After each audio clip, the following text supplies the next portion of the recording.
É o relógio, não é nada demais, é o relógio, o mapa é uma bússola e aqui é um cassino. São coisas que eu gosto. O mapa e a bússola é porque eu gosto muito de viajar e o cassino é porque eu curto mais o cassino, jogar um pouco.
This stream contains fast-flashing images that may affect viewers who are susceptible to photosensitive epilepsy or other photosensitivities. Viewer discretion is advised. Bora pro primeiro mapa aqui do VCT Américas.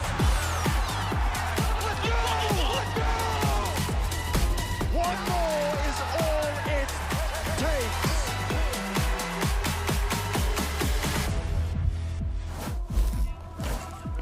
Today, we're in the lower bracket for 2 more elimination matches, and the question is, can another challenger squad score an upset? Hello and welcome to day 6 of play-ins, coming to you live from the Riot Games Arena here in Los Angeles, California.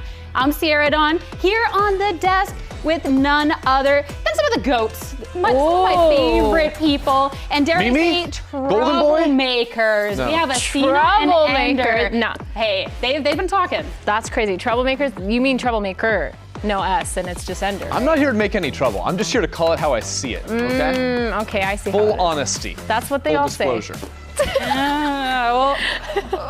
We'll see throughout the day, but let's talk about yesterday and talk about what went down in yesterday's elimination matches. We started off with Bestia taking down Cloud9 in a really strong start to the day. Yeah, it was insane. I was actually casting this game and I was losing my mind over the amount of 1v4s, 1v5s. This ace by David as well really turned the tides. It was really nice to see a tier 2 team step it up. Yeah, and then on the other side, M80 started stepping it up in that second series, right? The first map looked fantastic for them, and then we had to spare you from watching what ended up happening to M80 because G2 decided to be G2 again and just smack them down. Yeah. Heartbreaker, genuinely a heartbreaker. And with that, we're down to just 10 teams left in the bracket. And today, after today, will be down to 8. It's 2G going up against Sentinels, Fluxo going up against KRU Visa. Did we just step into a time machine? Yeah, this is crazy. Sentinels versus 2G? Yeah. Is this 2025? We're so back.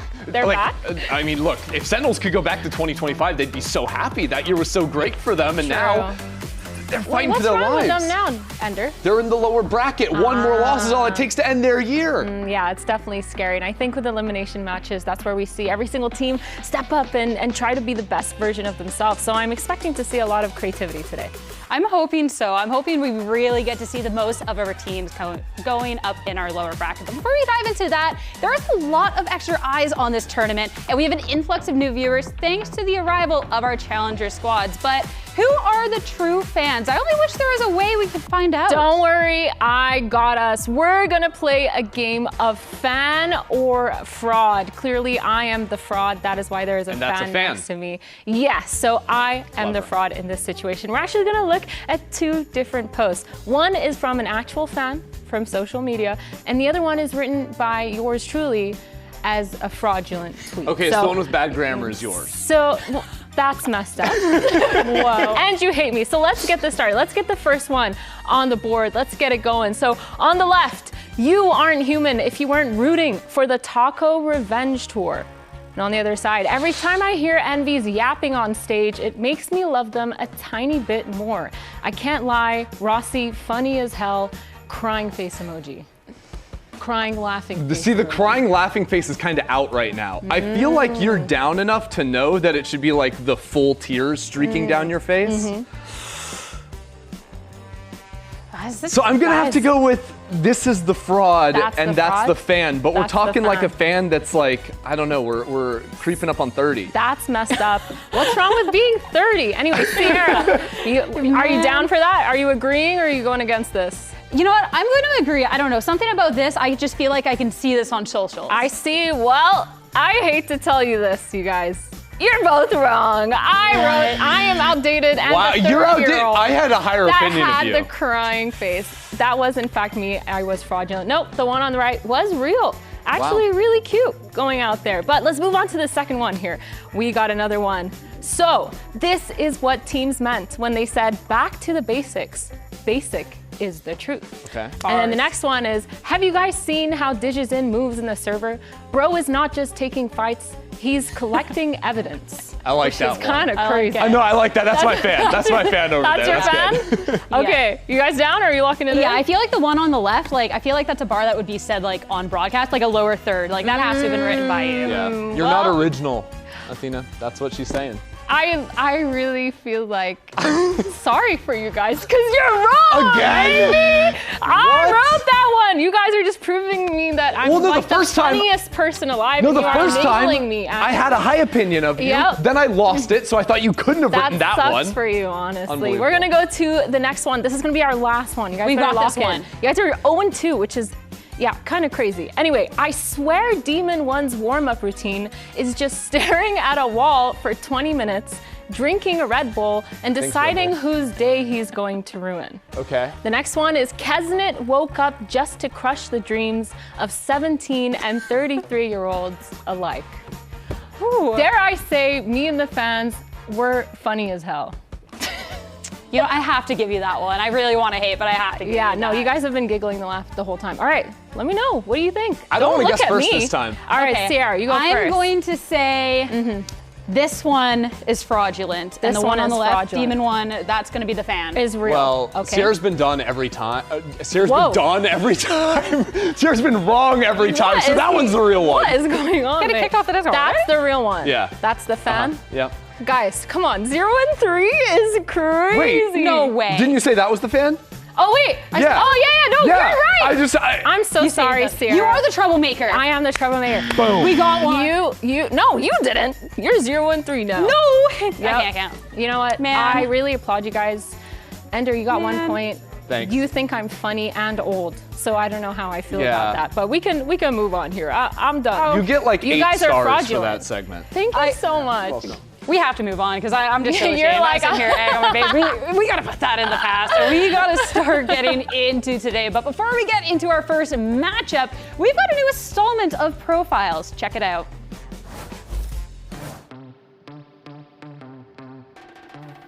Oh God. What topic? Valorant? I can do Valorant. I don't know anything else. Topic? I can do a PowerPoint presentation on on Tier 3 Valorant from 2020 to 2022. Sinceramente no sé, de algún juego, no sé, Gloria de God of War. I guess my PowerPoint presentation would be pretty much about sports. Could be something like soccer or football, because I like watching football, NFL.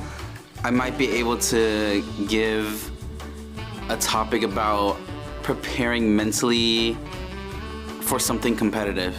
I've been in sports growing up my whole life, so I think having a competitive mindset also works out outside of sports too.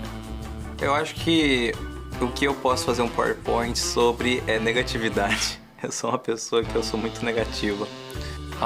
One time in middle school, I don't know why I have this fully memorized, but I did a research project on the country of Djibouti, and so I'd say I can probably still recite that for sure. O assunto que eu curto bastante, domino futebol. Domino bem. Probably NFL football, something like that. I think I could definitely do a lot with like real football. Eu acho que sobre comida pouco e acho que só sobre comida. O resto eu sou muito leigo, não tem o que fazer. I think the topic I can give the best presentation on would be about survival games. I've played a lot, and that's the games I came up from. I'm pretty good at that. You know, you gotta rotate a lot. You gotta use trees, and it's hard to call out. And I'm pretty good. Like Rust, Daisy, Tarkov. I don't know. Honestly, maybe biology.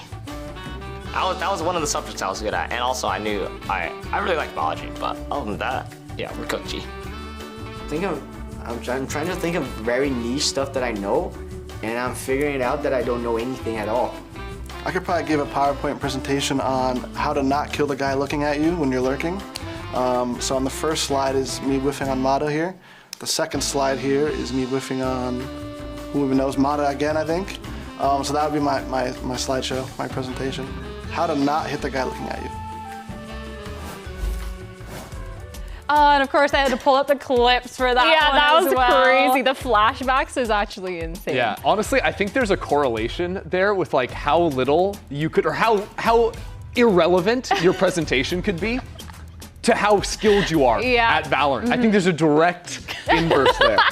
We'll have to build the graph out sometime. I'd be intrigued, but let's get serious, guys. Let's get into our first elimination match of the day. Sentinels, they have to be ready for a fight because 2G played such a close match up against Furia. I mean, this was a great way to be showing what they're about here in play-ins. Yeah, especially a Fury team that went on to beat G2. They end up taking the first map in that series as well after 2025 was such a disappointment when 2G had played the full year up here in the big leagues. They came out with a bang on that opening map of Ascent. Unfortunately, though, they couldn't finish the job. Yeah, they couldn't close it out. It felt like they were struggling a little bit, but I was really happy to see them at least pulling that one map out. And also, it's against Furia, who's a team that's on the come up right now. They're looking a lot better in their games. And I think consistently what I was impressed with 2G was how well they were opening up rounds, whether it was setting up individuals for success like Libera or setting up for like forward fights. I think in the majority of rounds they were playing, even in the series loss, they had very good positions to play with just after the first, opening 30 seconds. They were super proactive, and that's something that I would argue some VCT teams don't even have that level of proactivity. So it was really refreshing to see that coming out in the server. I mean, and you're talking about Gobera getting active. This is his second run on the Americas stage, and he looked so solid. Playing not one, not two, but 3 different duelists and putting up numbers on all of them. Yeah, well, speaking of proactivity, I feel like one of the main reasons, like you mentioned, was Gobera. He was so active, especially when he was on that operator, on that jet roll, getting those deep lines so often, and was able to just set the round up for success. And in a world where so many duelists in America are either now Neon 1 tricks or Phoenix 1 tricks, this guy is playing the Raze as well, the Neon, playing them all to success. But you're talking about him finding the opening picks. This is a series where he had 14 opening kills, just 6 deaths. He was absolutely on fire. And that wasn't like like heavily skewed towards like just the Jet performance with the up. No, he was equally as impressive in those opening duels on both the Raze and the Neon. Yeah, and even on the Raze when he didn't have that high of an ACS, he was still pulling those crosshairs, making that movement really annoying and forcing Furia to have to deal with him double satcheling, getting all the space for his team on that attack side. And it just overall really well-rounded player. And like you said, switching those play styles, it's really hard to do. I mean, we get to see that coming out from him and a team that has this aggression confidence, but then what went wrong in their series to not be able to score that upset? Yeah, it feels like on their defensive side for 2G, they were really proactive, getting a lot of those early picks, but then when they switched to that attack side on their post plants, they continued to try doing this proactivity, but it just wasn't working. They were unable to take a lot of those fights, or at least aggressing way too far in the map that they were losing the numbers even though they were already up one. And it started to be a little bit of a struggle for them. You could see Furia then that next map going into Sunset starting to fast flood, snowballing those rounds because they know that they can't fight it. Yeah, and punishing it in a big way. And this is something that 2G have to adjust quickly coming into today now, because to bring it back to Gobert, if 70% of the opening engagements he's taking, he's making the round a 5v4. Yeah. How can you be losing maps? How can you be losing the series? That is an insane stat. And when you have numbers, 2G, they just need to learn how to bunker down on site, be able to play those post plants, the crossfires a little bit better, and making sure they're solidifying those number advantages that they get so often. I mean, hopefully they've learned a lot going into this match. But before we get into it, we have to hear from another returning Americas vet. Here's Shannon with Dryad. Our Challengers LCQ team is facing elimination today against Sentinels, but they are still a team to be scared of. And Shannon, you guys have been incredible on Ascent, but how do you translate the success that you found in Ascent on other maps today? Cara, acho que a gente tem protocolo muito bom na Ascent, a gente joga muito bem e a gente tem que levar isso nos outros mapas também, tendo muita calma, porque a Ascent é time muito protocolado, então acho que se a gente manter nossa calma como a gente joga na Ascent, a gente vai se dar bem nos outros mapas. I think we have a really good protocols on Ascent, so that is something that is giving us that success. So if we're playing calm, if we're using those protocols on other maps, we can find that success. Shannon, thank you so much. Thank you. Time to shift gears and talk about Sentinels. That has been a rocky year with some big changes to the roster and coaching staff, and they find themselves in a precarious situation now. Yeah, well, I mean, they found themselves in a tough spot at the end of 2025 because 2025 for them was a year where they were the #2 team almost the entire year in Americas, only to get eclipsed at the end by NRG. So they make the big changes. Zekin gets plucked away by MIBR, Narrate goes out. And then after kickoff as well, not finding success after banking on young talent, you also have Kaplan exiting the team. But this is a team that's been kind of in free fall since that moment. Yeah, it feels like they've struggled to find that identity. They're really trying to figure it out on the server and trying to be a little bit more creative. But it's just been so hard. It feels like you can't pinpoint the issue when it comes to this team on what exactly it is that they have to fix. I mean, it's tough. They're at a position now in this lower bracket where we talked about 2G needing to find these fixes, right? Yeah. And you can argue the same for Sentinels. You're looking at all these changes, and what can we look at to work then to push on forward? Honestly, for me, I've been disappointed in a lot of Sentinels' macro approach over the course of the year. I think throughout different times, this is a team that back when John QT was playing the Smokes a couple of years ago, they were so good at playing like a slow, lurking style, very macro-oriented. And I think that ever since he's switched to Initiator and then came back to Smokes, he's been much more focused around calling for exec. It's been more micro details, that sort of thing. And I think it's a team that doesn't take enough proactive movements from their lurkers on the attack side. Yeah, for sure. I feel like there are so many rounds where we see them just hanging back a little bit too much, and they have the firepower. I mean, the last time we saw them play, we saw Jerwin going absolutely insane. We saw Redux having a lot of those really good maps as well. And I think individually, this roster is just so stacked when you're looking at the experience, when you're looking at the firepower, when you're looking at how well they could potentially work as a team. They have that really high skill ceiling. We just haven't seen it really in play. I mean, you're talking about Redux, and none other than Dan had an opportunity to sit down and talk with him. Every Americas stage has a surprise, and Redux, it feels like this time around it has been Envy. Did they catch you guys off guard last time? Yeah, I think they caught us off guard a little bit. We definitely had a bad day too, so just kind of double whammy, and you know, we're ready for this next match. Focus, had the week to prepare, so we're ready to play today. that practice makes perfect. So good luck today. Thank you. I mean, again, the fact that they're even here in this position, I think was a little bit of a surprise. Looking back at the last series, that match up against Envy, that was I think that would have caught a lot of people off guard. I mean, absolutely, right? Especially that map of Summit. They got completely blown out of the water. And while I was just talking about, I think, some of their lackluster attack sides, this was a defense side of Summit where they were completely lost. They had no answer to the mid control and lurks that Envy were throwing their way. They just gapped mid consistently in rounds. You had Demon One that was running over them, making a mockery of Sentinel's macro. And even after Sen called a timeout and tried to adjust and play for more grouped fights, that just left even bigger holes on the map for Envy to punish. That's exactly what I was going to talk about. The fact that it took so long for Sentinels to start calling those groups, calling the numbers advantage. But then every single time it felt like Envy was just 2 steps ahead. They knew that that was the adaptation that was going to come in from Sentinels, and they knew how to counter it almost perfectly. And on top of that, the scorelines get lopsided as well because of the different clutch moments that Envy was having. Like, there were multiple late round situations where Sentinels are in a 2v1, 3v1, whatever. It ends up going Envy's way. Now Sentinels are forced onto an eco, and it just gets completely helplessly out of control.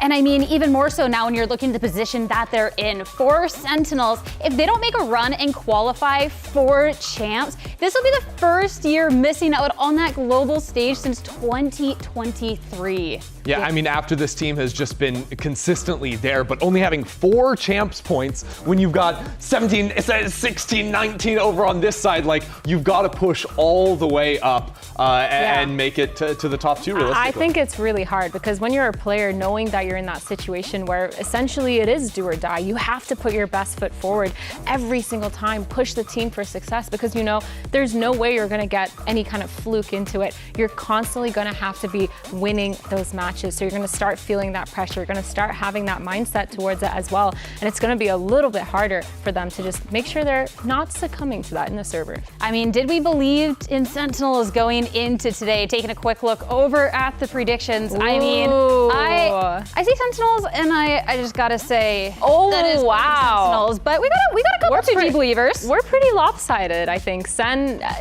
For me, the reason why I'm thinking about Sen as that team that's going to win is I think they're really good at going over the VODs and fixing their mistakes. Sure. And I think that Sentinels as a team has been able to do that. But for me, where their issue lies is they're unable to be creative enough to move that into the next game that they have to play. So.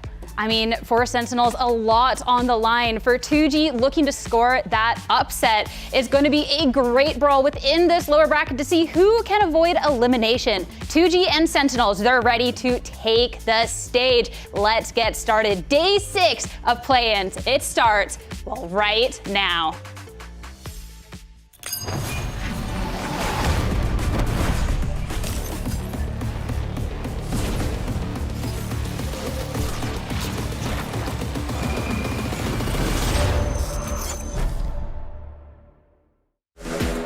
Pô, eu sempre acompanhei muito a equipe da Sentinels, então é uma honra poder estar aqui jogando contra eles. Our next match is against 2G, 2Game. I mean, I know a lot of players there. I already played like before then. I'm excited. I mean, I always want to have fun, and when I'm playing against Brazilians is when I have the most fun. He's been slow, but is able to turn it into one, and Gobert connects onto a second. He's pop and take with this operator. I can stand up, I can laugh, I can speak my language with them, so it's pretty funny. The crossfire isn't going to work for Cortezia. He's always able to dismantle it. Quem vai gritar mais? Ah, sou eu, com certeza. Pô, eu conheço o Cortezia, ele grita bastante também, mas eu acho que eu tô com muita vontade de que dê tudo certo, então nesse jogo aí eu vou derrubar tudo.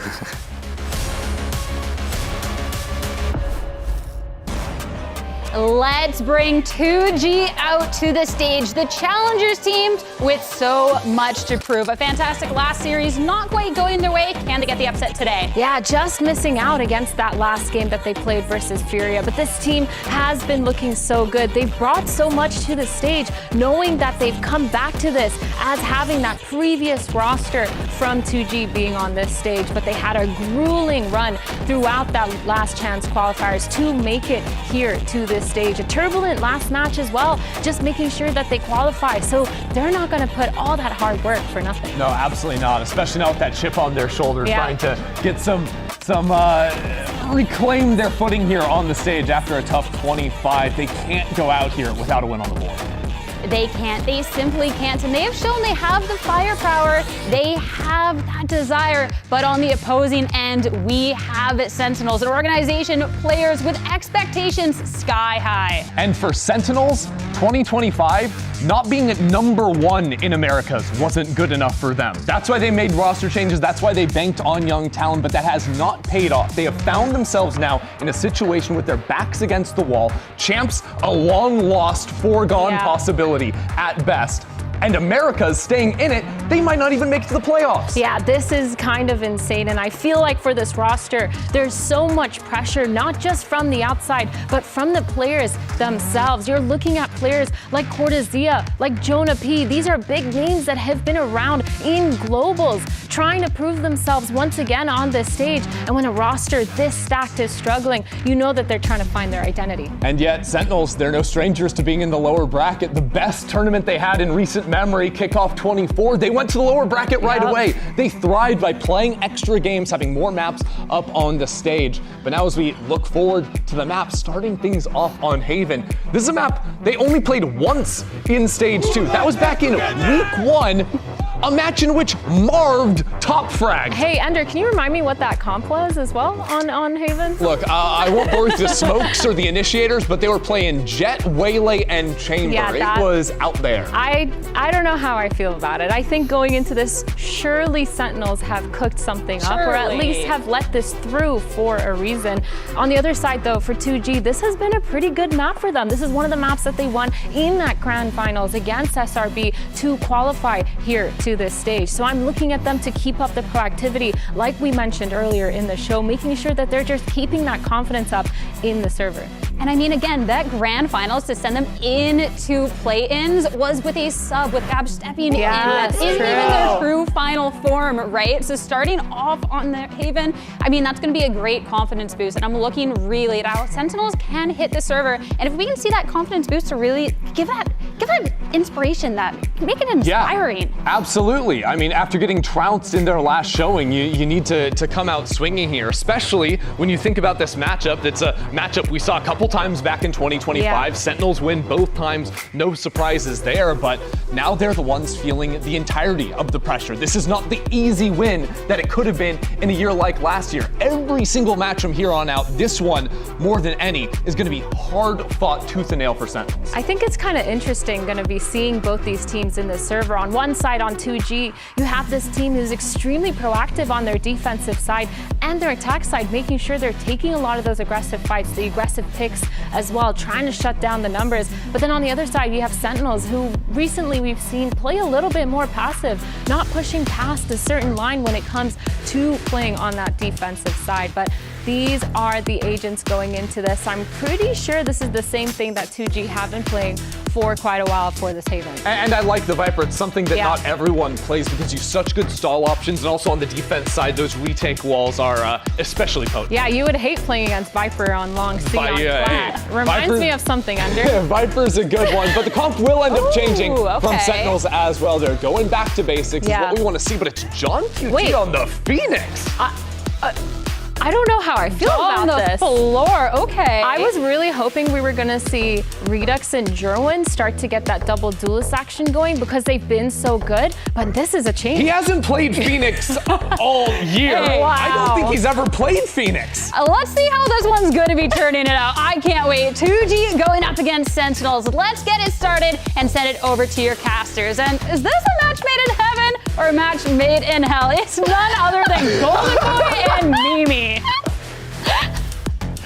Oh, I think it's going to be a match made in hell, baby. Hello, everyone, and welcome as we get ready for this matchup. An epic confrontation is surely to be had between 2G and Sentinels. It seems like everyone's ready to go. We got a couple people in the house pumped up, ready to get this bad boy started, but It's important to note here what's at stake for the Sentinels if they win. It's a journey to make it to Champions, which was the point to begin with. For 2G, well, they're playing with house money. What can they do to push themselves further to playoffs? It's time for match start, brought to you by Samsung OLED. It's a tough position for Sen to be in. You're saying they were built for this success. Now having to go all the way, a chance for their year to end right here if they can't put down this tier 2 squad. Okay, so pay attention to that Killjoy. It's going to give them some decent early info here, especially as that firewall is about to come down here, so watch out for that. But curious to see how this new look and John QT playing the Phoenix is going to play out. Yeah, it's very different styles. For 2G, they were playing this comp before, but the Viper's become less popular compared to this double duelist. You'll see them play a lot of these kind of retake rounds. This one, which is that C retake wall set up, but it's a strong post-plant position. With a paranoia and a stun available to fight towards CT. 2G already clearing garage though. Have some good pace to this retake. Seeing if they can get in the action. But of course, that's already going to be first contact there by the IGL. John QT playing the Phoenix, and once again, little jarring, thought it was a bit of a technical issue, but nope, that's what we're doing right now, and it's working. Cortezia ends up getting that kill off the side. So far, so good. And that is exactly what you want to see if you're a Sentinels fan. Well, the John Phoenix, he's already 3 orbs off, getting an ult online. Really nice start from him in this round. Yeah, that's actually huge. Yeah, that's how he gets the first kill. I was wondering how he picked that one up onto the garage player. Yeah. But as soon as they lost that control, that opened up Cortez. He was so patient on that lurk. Comes in at just the right time and completely shuts down that retake for 2G. I'm interested if that heavy retake C style is something that we continue to see from them. Playing with this Viper composition, you certainly can play that way, but I think just in general, this meta flooding works a lot better. Oh, wait a minute, a little bit of a poke around the corner. John wanted to get frisky with it, but it ain't gonna happen. He's all right with that. Instead, it's Cortezia again active over here in Sewer. You'll see a lot of this from him. He's such an active player on these lurks. And maybe he had a bit of a lower game last week for Sen, but he was one of the most consistent forces, even in this kind of struggle of a stage 2. Yeah. Playing on that lurk role. It's really him alongside that duo of Jerwin and Redux that has driven the wins for Sentinels. We're talking a lot about Sen here. Now it's a question of what does 2G do to try and break through this? They don't really have a lot to work with. That one paranoia might be good for them. Smoke to maybe give them a bit more coverage too, but it's going to be tough. Yeah, I think they might just want to die to the Wait spike in the end here. When you're playing against a Phoenix and John has already won off his ultimate, you do not want to let him snowball. Nope. It is so interesting to see him playing this agent, though. I think that when I've been I have an thinking about aversion Sen, seeing IGLs playing duelist agents sometimes. I'm not crazy about it, so I'm curious what your perspective is of him playing the Phoenix. yeah, it's less so the IGLing that surprises me, and more so that I feel like we've seen German and Redux build really good synergy playing the double duels together and going for that dive, but maybe some kind of comfort issue coming up.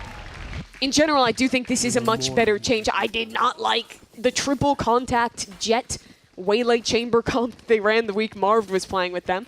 So this is aligning a little bit more with the meta, even if it is unusual in who's piloting that Phoenix. 2-0 right now for Sentinels. Great start for them. Now it's time to see what this 2G team can do as they get some guns online. They want to try and just end this as fast as they possibly can. Look for Gobera to start to get active here as well. It'll be tough, though, against a run it back from John. That's the biggest tool that they have at their disposal in the Sentinels camp.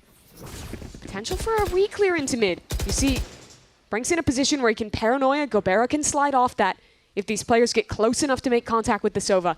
There we go, recon dart in. No sudden movements quite yet. Still poking and prodding. See if anyone's going to give him something, and ends up not being the case here. So you don't get much out of this, but what you do get is at least just some intel. It's like, hey, we know that there's going to be some bodies here. No one was jiggling towards A long, so Cortez likely already suspects this is the Sentinel site. He'll try and walk up on QCK, but gets caught out on the jump peak, and that'll immediately call rotates over from both squads. Running back activated now. John QT trying to get inside of the site, doing well. But wait a minute, it's QCK who catches him. That was a scan that shows exactly where that running back was going to be located. And this is now just going to be 2 players left alive dealing with the might of 2G. And as I say that, it's Jonah P. He gets himself one more. It's now 1v1. Shenum, Jonah P, 2 veterans going up against each other here. Not the first time these two have squared off against one another. Shenum, of course, a VCT player, has been in this situation in the past. And he comes up huge. That's so critical to get that kill for Shenum. Jonah was just a bullet away from getting this clutch across the board. I thought 2G's rotations in this round were very good. They played for that mid-trap play, didn't over-activate it off seeing the blaze wall, and were in a great position to play this fast flood retake. As QCK very intelligently tucked and kited around that run it back. Still got risky, but it's a round on the board. It's that Phoenix ult used without a win to follow. And also, too, important to note that this composition, Sentinel's running, 2G has faced off against. They played a Fluxo or La Masia in the finals. They squared off against that double duelist comp. So one of the things in that game, they were getting run over on the defensive side. So it's nice to see them really button it up, give themselves a little bit more to work with. And if anything, I'm looking at Brinks, because in that series we watched last from him, I was really impressed with Brinks. Curious to see if he pulls off another big game today. He's got a nice spot here with the Frenzy in the corner, but it's well cleared by Cortez. Unfortunately for 2G, despite getting that last kill at the end, you see what it's done to their money. Only Shenum, the player, to win that one-on-one against Jonah, gets a real gun into this round. So much was put into that, Mimi, and it just further illustrates just how much these guys are going to be fighting every single round we watch. Because what's on the line here, it's pivotal. You got a long journey for both of these teams if you want to make it the champions. Jonah does manage to find one mark. It's Gobera. He's going to get out of dodge. Oh, can't get out of there fast enough. Odin go brr. He'll find it. Yeah, good night, Gobera. That'll open up this C site. You talk about those implications for Sentinels. I think that weight sits on them heavier because of the reason this team is here. Sen was good in 2025. They made top 3, top 4 every single stage. Made it to international events, but couldn't get it over the line against teams like G2, teams like NRG towards the end of that year.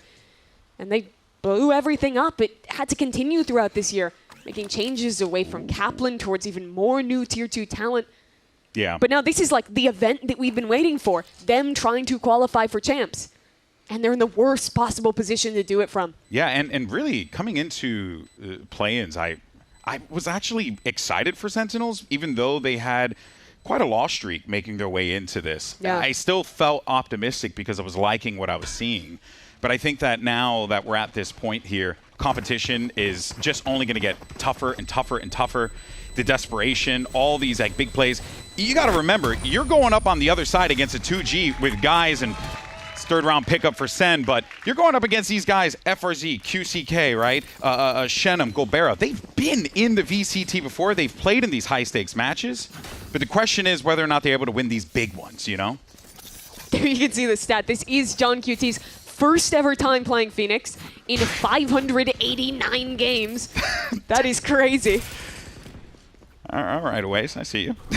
Hitting us with the numbers. That's that is a stat 100%, but we'll see what we end up getting here. So far, so good for John. I mean, hell, I'm liking what I'm seeing on the Phoenix, but still so much more left to play. Yeah, playing this kind of composition, it's something that I think does suit Sen's style. I like any map where we get to see Jerwin on the Neon. I felt bad for the kid last week. He had such a good performance in that map 1.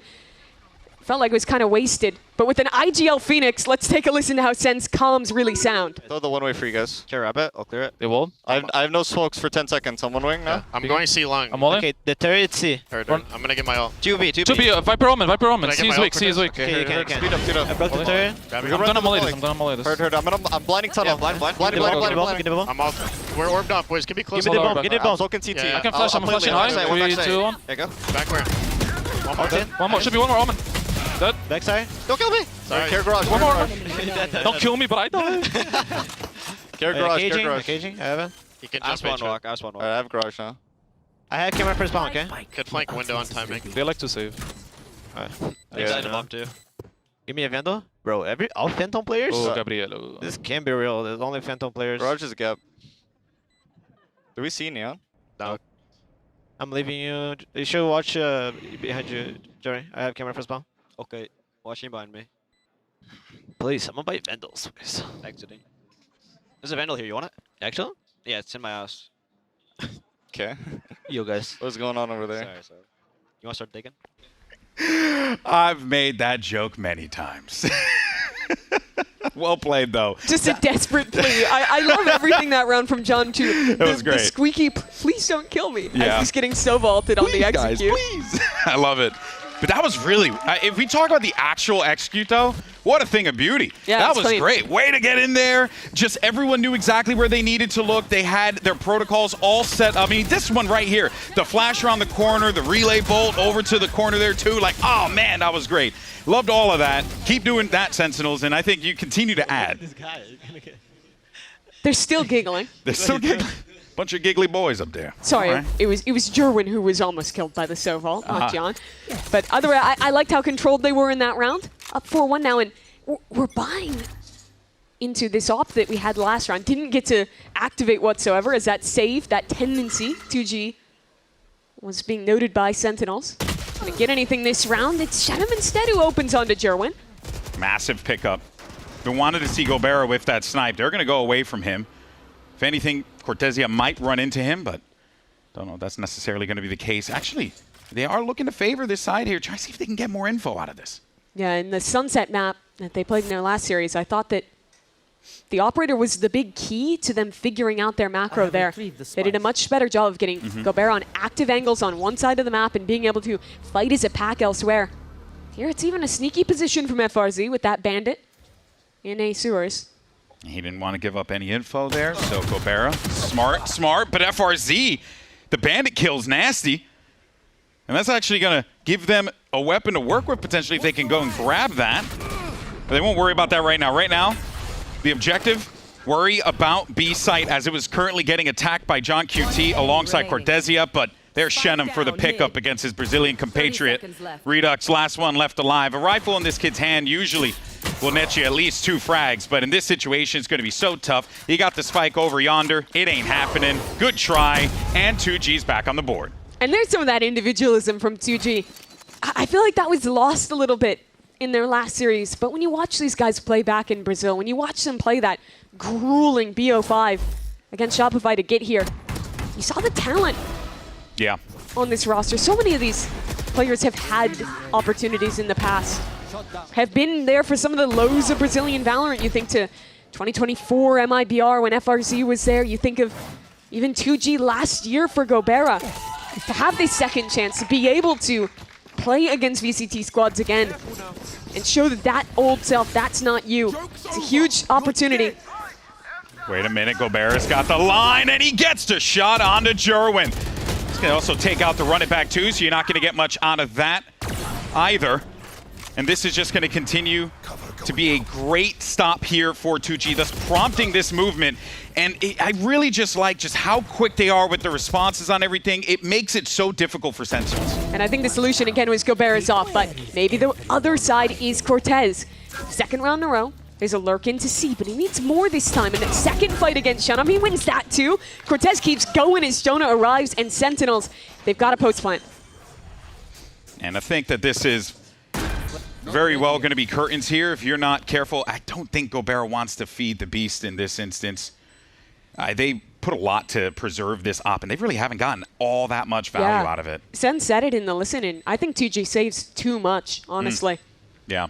You kind of get backed into this corner when you see the op is such a win condition. But look at the implications of this round. You lose here. The Sentinels ults are starting to work around the corner. They get their money in a great spot. And they start to really take control of this half. It's a tough one to concede, especially after getting that lovely opening pick from Gobera back towards A. Yeah. Put a little fear in them. Made them think that there was potentially a push. And behind us, I just heard someone squeal, but I don't quite know what they squealed for. It was a Sen player? The round win, of course. I hope they're okay. 5 rounds, though, for Sentinels. And picking up some big ones here. And even though you're getting 2G here and there, they've been able to add a couple more to the defense. It really has been Sentinels dictating the pace of this game, controlling every single moment-to-moment play that happens. And 2G, I mean, at this point, you kind of need a reset a little bit here. Yeah. It might even be worthwhile to, I was going to say, call a timeout. And they will. I think the biggest thing that they need to figure out right now is what is their approach to C. Because in most of these rounds, we've seen the Viper and the Killjoy are able to flood backside together, but they're losing these fights before anyone else can arrive.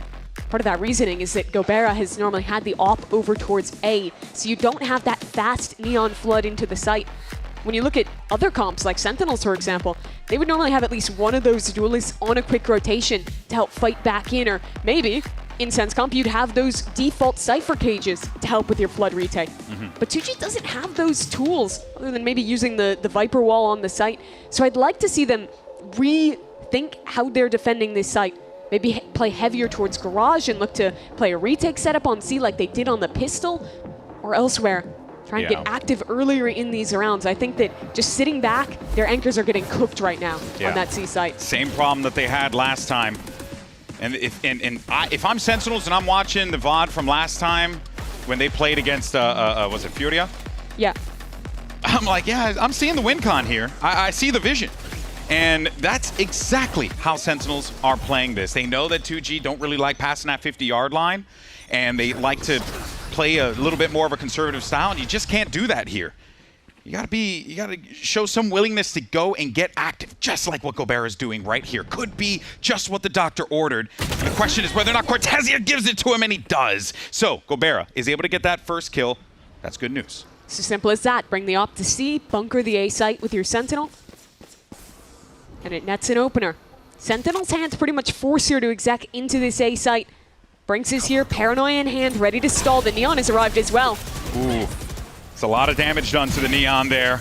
And that damage is actually going to end up really paying off. Brilliantly done by Brinks. Shenham's able to get his as well. Leaving just one player left, it's Jonah. And QCK lives up to the name. Quick work there. I love that TP from Brinks in that round.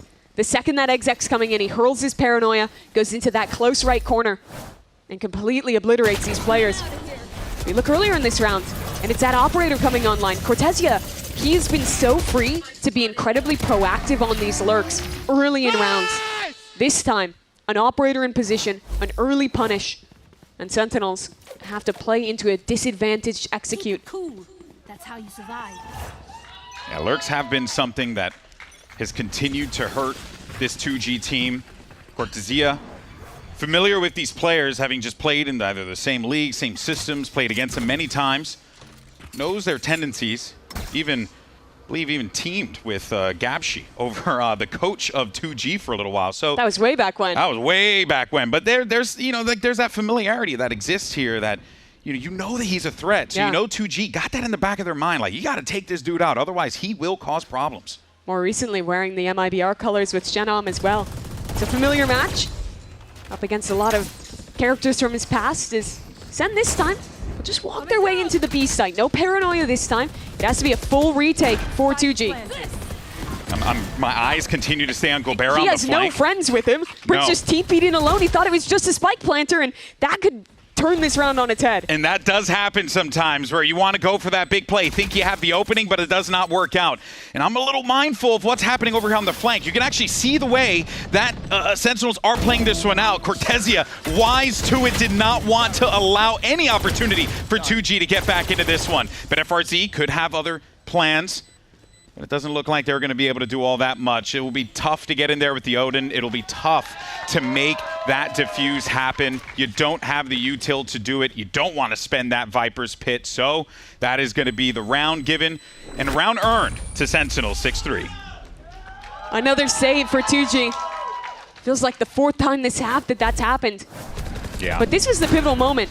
Brinks, he thinks that because his Viper wall is up, it's only one player in the site planting, and he has an opportunity to make a play. Yeah. He misreads it.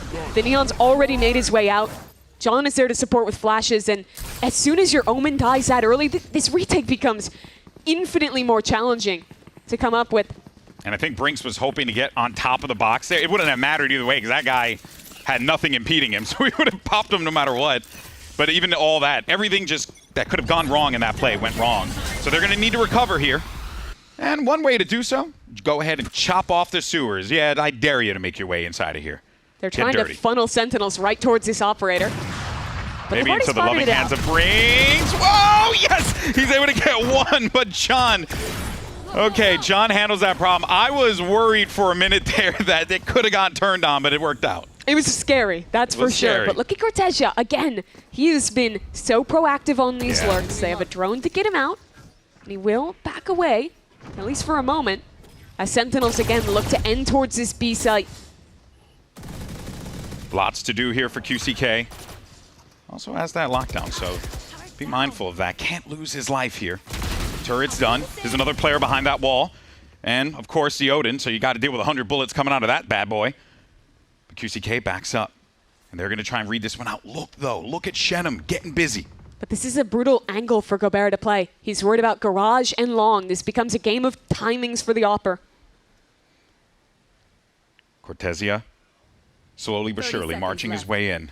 Gobert, unsure of where this is going to come from. He has to watch, as you noted, 2 different angles. Here it comes now. He's actually going to be right in front of him. And that is a massive stop there, preventing Gobert from being able to just put a stop to that slow push into C. Now, good news here for this 2G team. They got that lockdown. They can try and force these players off site. But Cortez is staying.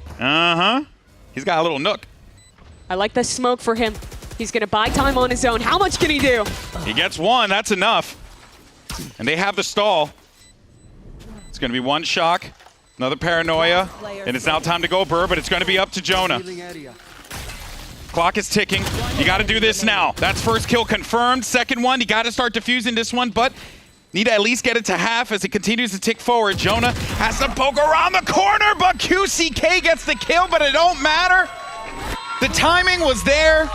Job was done, and that's the 7th round for Sen. Red Bull clutch there for Jonah P in the 1-on-2. He plays that well from Long. It's a game of inches here, but I think the critical point of this round is that kill on Gobert. I don't love him having to play that angle where he's committed, having to watch Garage and Long alone with an operator. They're very reliant on him holding these extremities, letting the rest of the team fight together. But Sentinels making that call to contact into him, have the perfect punish on the Opper, and make that retake nigh impossible. Yeah, they've been really brilliant at just avoiding where, I was going to say, avoiding Gobert, but in this instance, shutting him down as well. He had to make a plan happen. He had to make something happen with that overdrive and gets nothing for it. I like this read a lot from Sentinels. He doesn't have money for an op. He has overdrive. They read an aggressive play. Look how passive their positions are. They were ready for that, be it the play through mid, a play down C long. They wanted to receive him, and well, now FRZ, he feels like he has to do something. His team is down a man, but Sen's just waiting for this play. They're waiting for this mistake. Ooh, little worry there. For a brief moment, Brinks kind of was out of position, but was able to get out of dodge. And the neural theft is simply just going to be annoying because now it's like all this info that they were denying Sentinels, they're just going to get it here for free. What do they do with it? As the push starts to come forward, John's there to back his boy up. Oh no, the timing. Oh, that is unfortunate. Takes out Brinks. He can't get away. He can't go back over to his teammates to join him with the TP. And that will allow them to put that spike down. Only 2 players left, but Shenum and FRZ. They can certainly make it happen. I mean, look, I was up here yesterday casting one of the craziest 1v5s ever, or 1v4 I've ever seen in my life. So anything's possible in this game. But GB, it's 2G. It's true. They're gonna save. They're gonna save. They love saving. You're so right, Mimi. Have you seen the price of eggs these days? I know the economy's tough out It's actually there. not that bad anymore. Yeah, but you know, it's still kind of expensive. the chicken thing ended, you know, but then the inflation happened, and then at that point we were cooked. Anyways, they're gonna save again. And in this economy, that's a good thing. No, I'm kidding. But of course, I don't know. I would have liked to see them try and play more of these rounds out. I mean, this one even became a 2-on-3. Sure, look at your money. You're going to be kind of chalked going into the last round. But I think they've slowly lost this game to attrition, in part because they haven't taken any risks. Yeah. And you know, if you're 2G, you are really bummed out because that ascent was so good for you. And Sen knew that. Timing. And Sen knew that, and that's why they banned that thing first. They did not want to let them have an in on this game at all. And even though Haven historically has been decent for 2G, this defensive side has really been struggling. I think it's a great advantage for them, though, to let 2G pick this map, knowing they have a far less troll comp ready than what they were playing last time. Yeah. And who knows, if we would have been on Ascent, I mean, the way that 2G play that map, I mean, they bully their opponents, so anything is possible there. Little fake play towards C. Fast lane activated just to kind of give them the idea that they want to push out. 2G aren't overcommitting to this, but look at that swing towards A long. Jump peek is Jonah. Did he get this kill onto Brinks? Tracking was close, but the Omen gets away with his life for now as Redux will look to activate now on A. FRZ has such a big play here to make. He saw the foot. He saw that big old foot of Cypher, but it ain't enough. He's clanging and banging. He ends up getting the kill on him. And that actually opens up this A site, provides another opportunity for Sentinels to add to that win column, add to that attack column rather.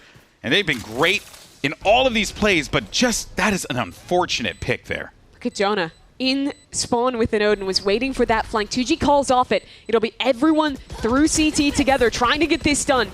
You got no other choice. You got to make this happen. It's round 12, last one in the half. You got to do something here.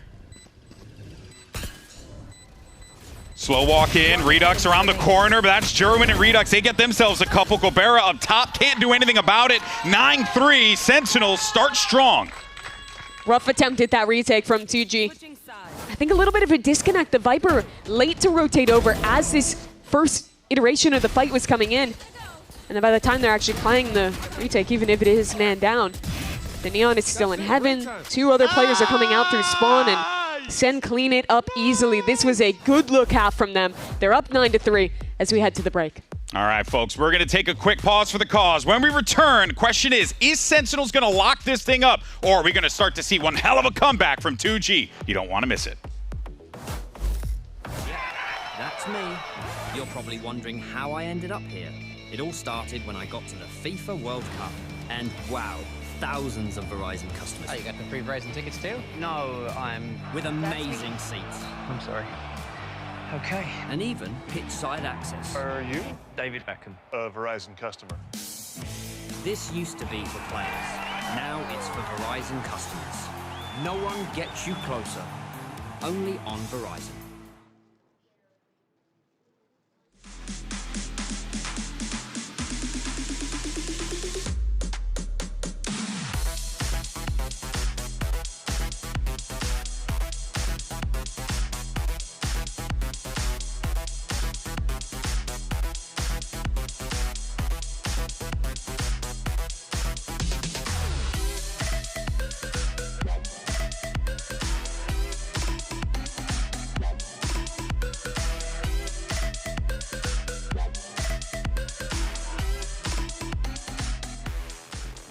We know how difficult IGLing can be in John Cutie. I want to ask you, with all of your experience, what do you think is the most challenging thing about IGLing? To be honest, it's really hard to pinpoint one thing, but I would say having to be 100% every game and not being allowed to have a bad game as an IGL, because it will impact the team a lot.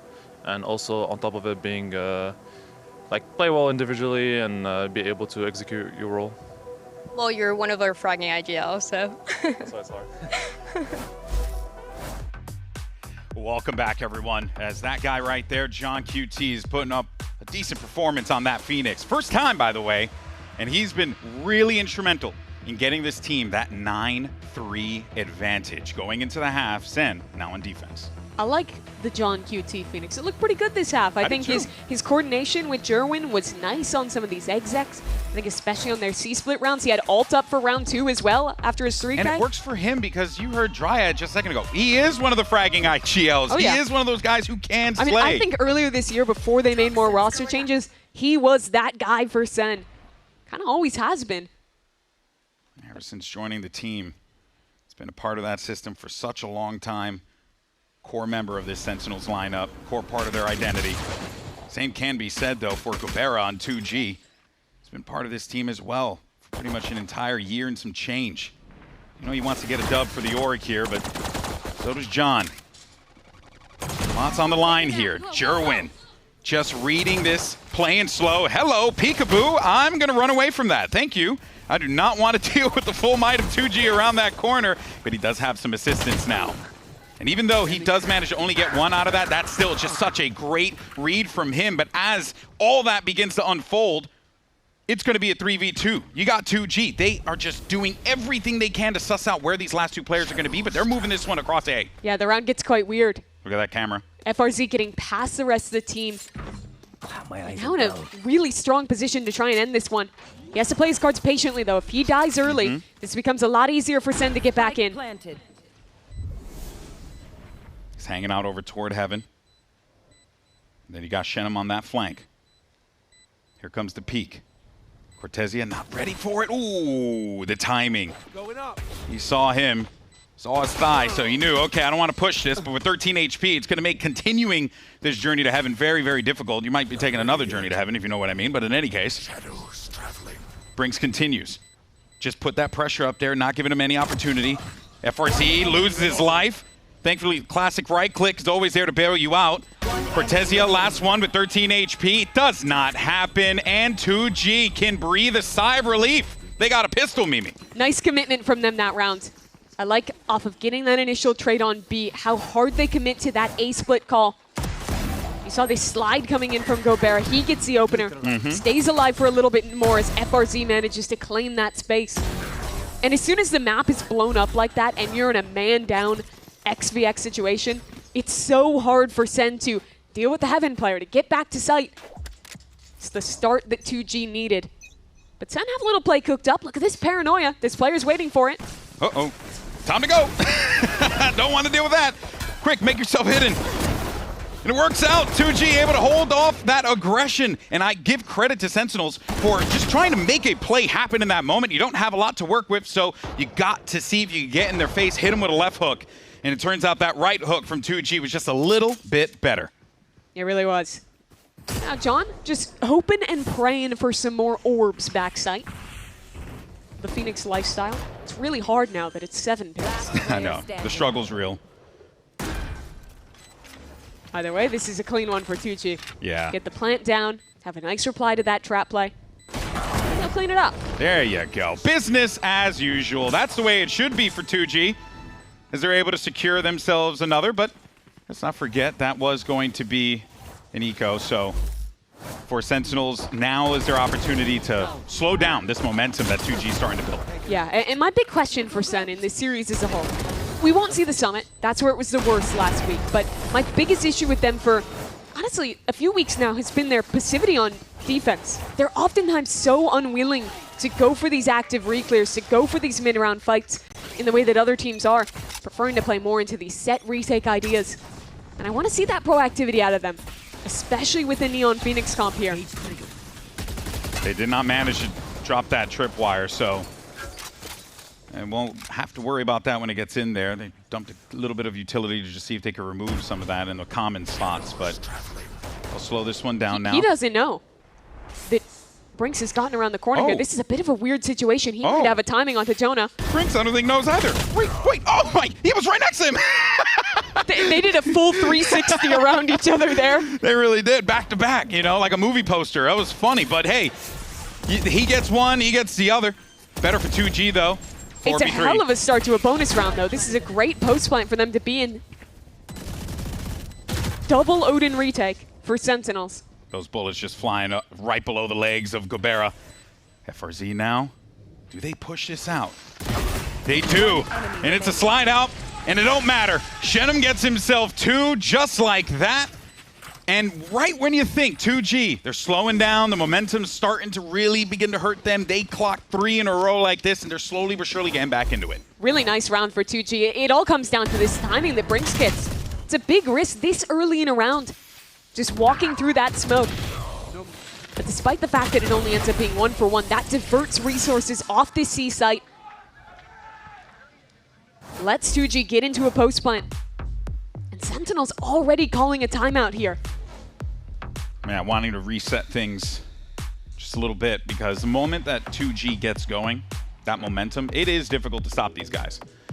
You know, Brazilian Valorant, they come at you fast. They do. So if you're not careful, although 2G, as we've been talking about this entire time though, they are one of the teams that will play with a bit more protocol, with a bit more of a slower pace, just to see what they can get Very disciplined team. Of course, lots of experience on that squad. Yeah, I think that they looked quite good when they ended up being in big team fights where they were the ones setting the expectation, where they were the ones initiating. I thought that's where they strived last week, but where this team struggled in my eyes is when they played these really slow rounds and their initial idea didn't work, how to navigate through that. I saw a lot of rounds that were coming down to kind of low info coin flip, just we're going to hit the site because we don't know what else to do at this point in the round because they've given us nothing.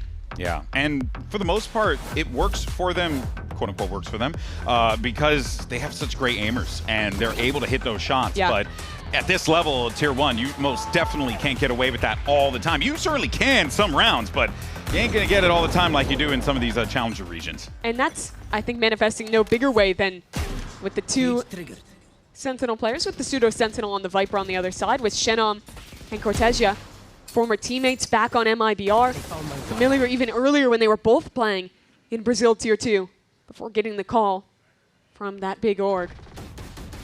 Pretty incredible to see the history of a lot of these guys and go through all the matches they've played, how many times they've all ran into each other.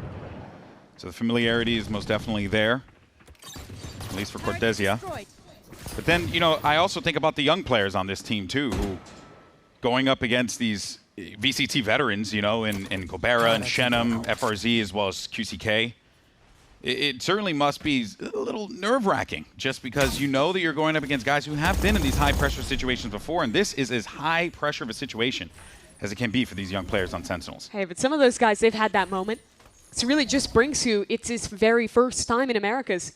Everyone else had a stint in this league. Everyone else had that moment, and I think people critique Brazil sometimes, the recycling Bryn of the same players coming back, but there's a reason it's these guys again. Yeah. But they're working into a stack here, 30 seconds. Makes me a little nervous, even on an anti-eco. Yeah, they are taking their sweet, sweet time, and I'm really concerned about Cortesia because he's got that angle. He might be able to get one or two here, slow down the momentum. The instant rotation starts to come in. They don't check the corner. Ay, Dios mío, this is falling apart in real time. Just when you thought that 2G was going to just go in, make a decisive play, it was Sentinels on the Thrifty that outsmarts their opponents. So remember when 45 seconds ago we were talking about how sometimes 2G, their initial idea doesn't work, and then they just kind of hit a site low info late? Yeah. Yeah, that's exactly what happened here. They had no time left. Sentinels had the right stack on A. They fast flood in with some great team fighting, and 2G just lose. Yeah. And I think that's a habit that comes from a lot of Tier 2 squads. When you're playing against lower tier competition who will give you a lot of opportunities in the mid round, who will peak you, it means you can a lot of the time just sit back and wait. Wait for them to make the mistake because they're more than likely going to get a little overzealous or, you know, try and push or do something that they're not supposed to do. But this is a different level of play. This is better teams that are less likely to give you those chances. And when they do, you notice it and you take advantage of it. It'll be very tough here against Sentinels, very disciplined team, regardless of the fact that they're a young squad. Lots of smart players here. It's funny that I think in terms of overall stage games, the Sen Core probably has less than 2G. And if you're averaging it out between the players. Cortez, nice off angle there onto Gobera. He's looking for a second on QCK. He's just good for it. Cortez has been a beast this game. Maybe even get a third one here. Hunter's Fury gets activated. Pressure starts to get added. Shenom, though, is able to get two. Wait a minute. FRZ also finds Jonah with the Hunter's Fury off screen.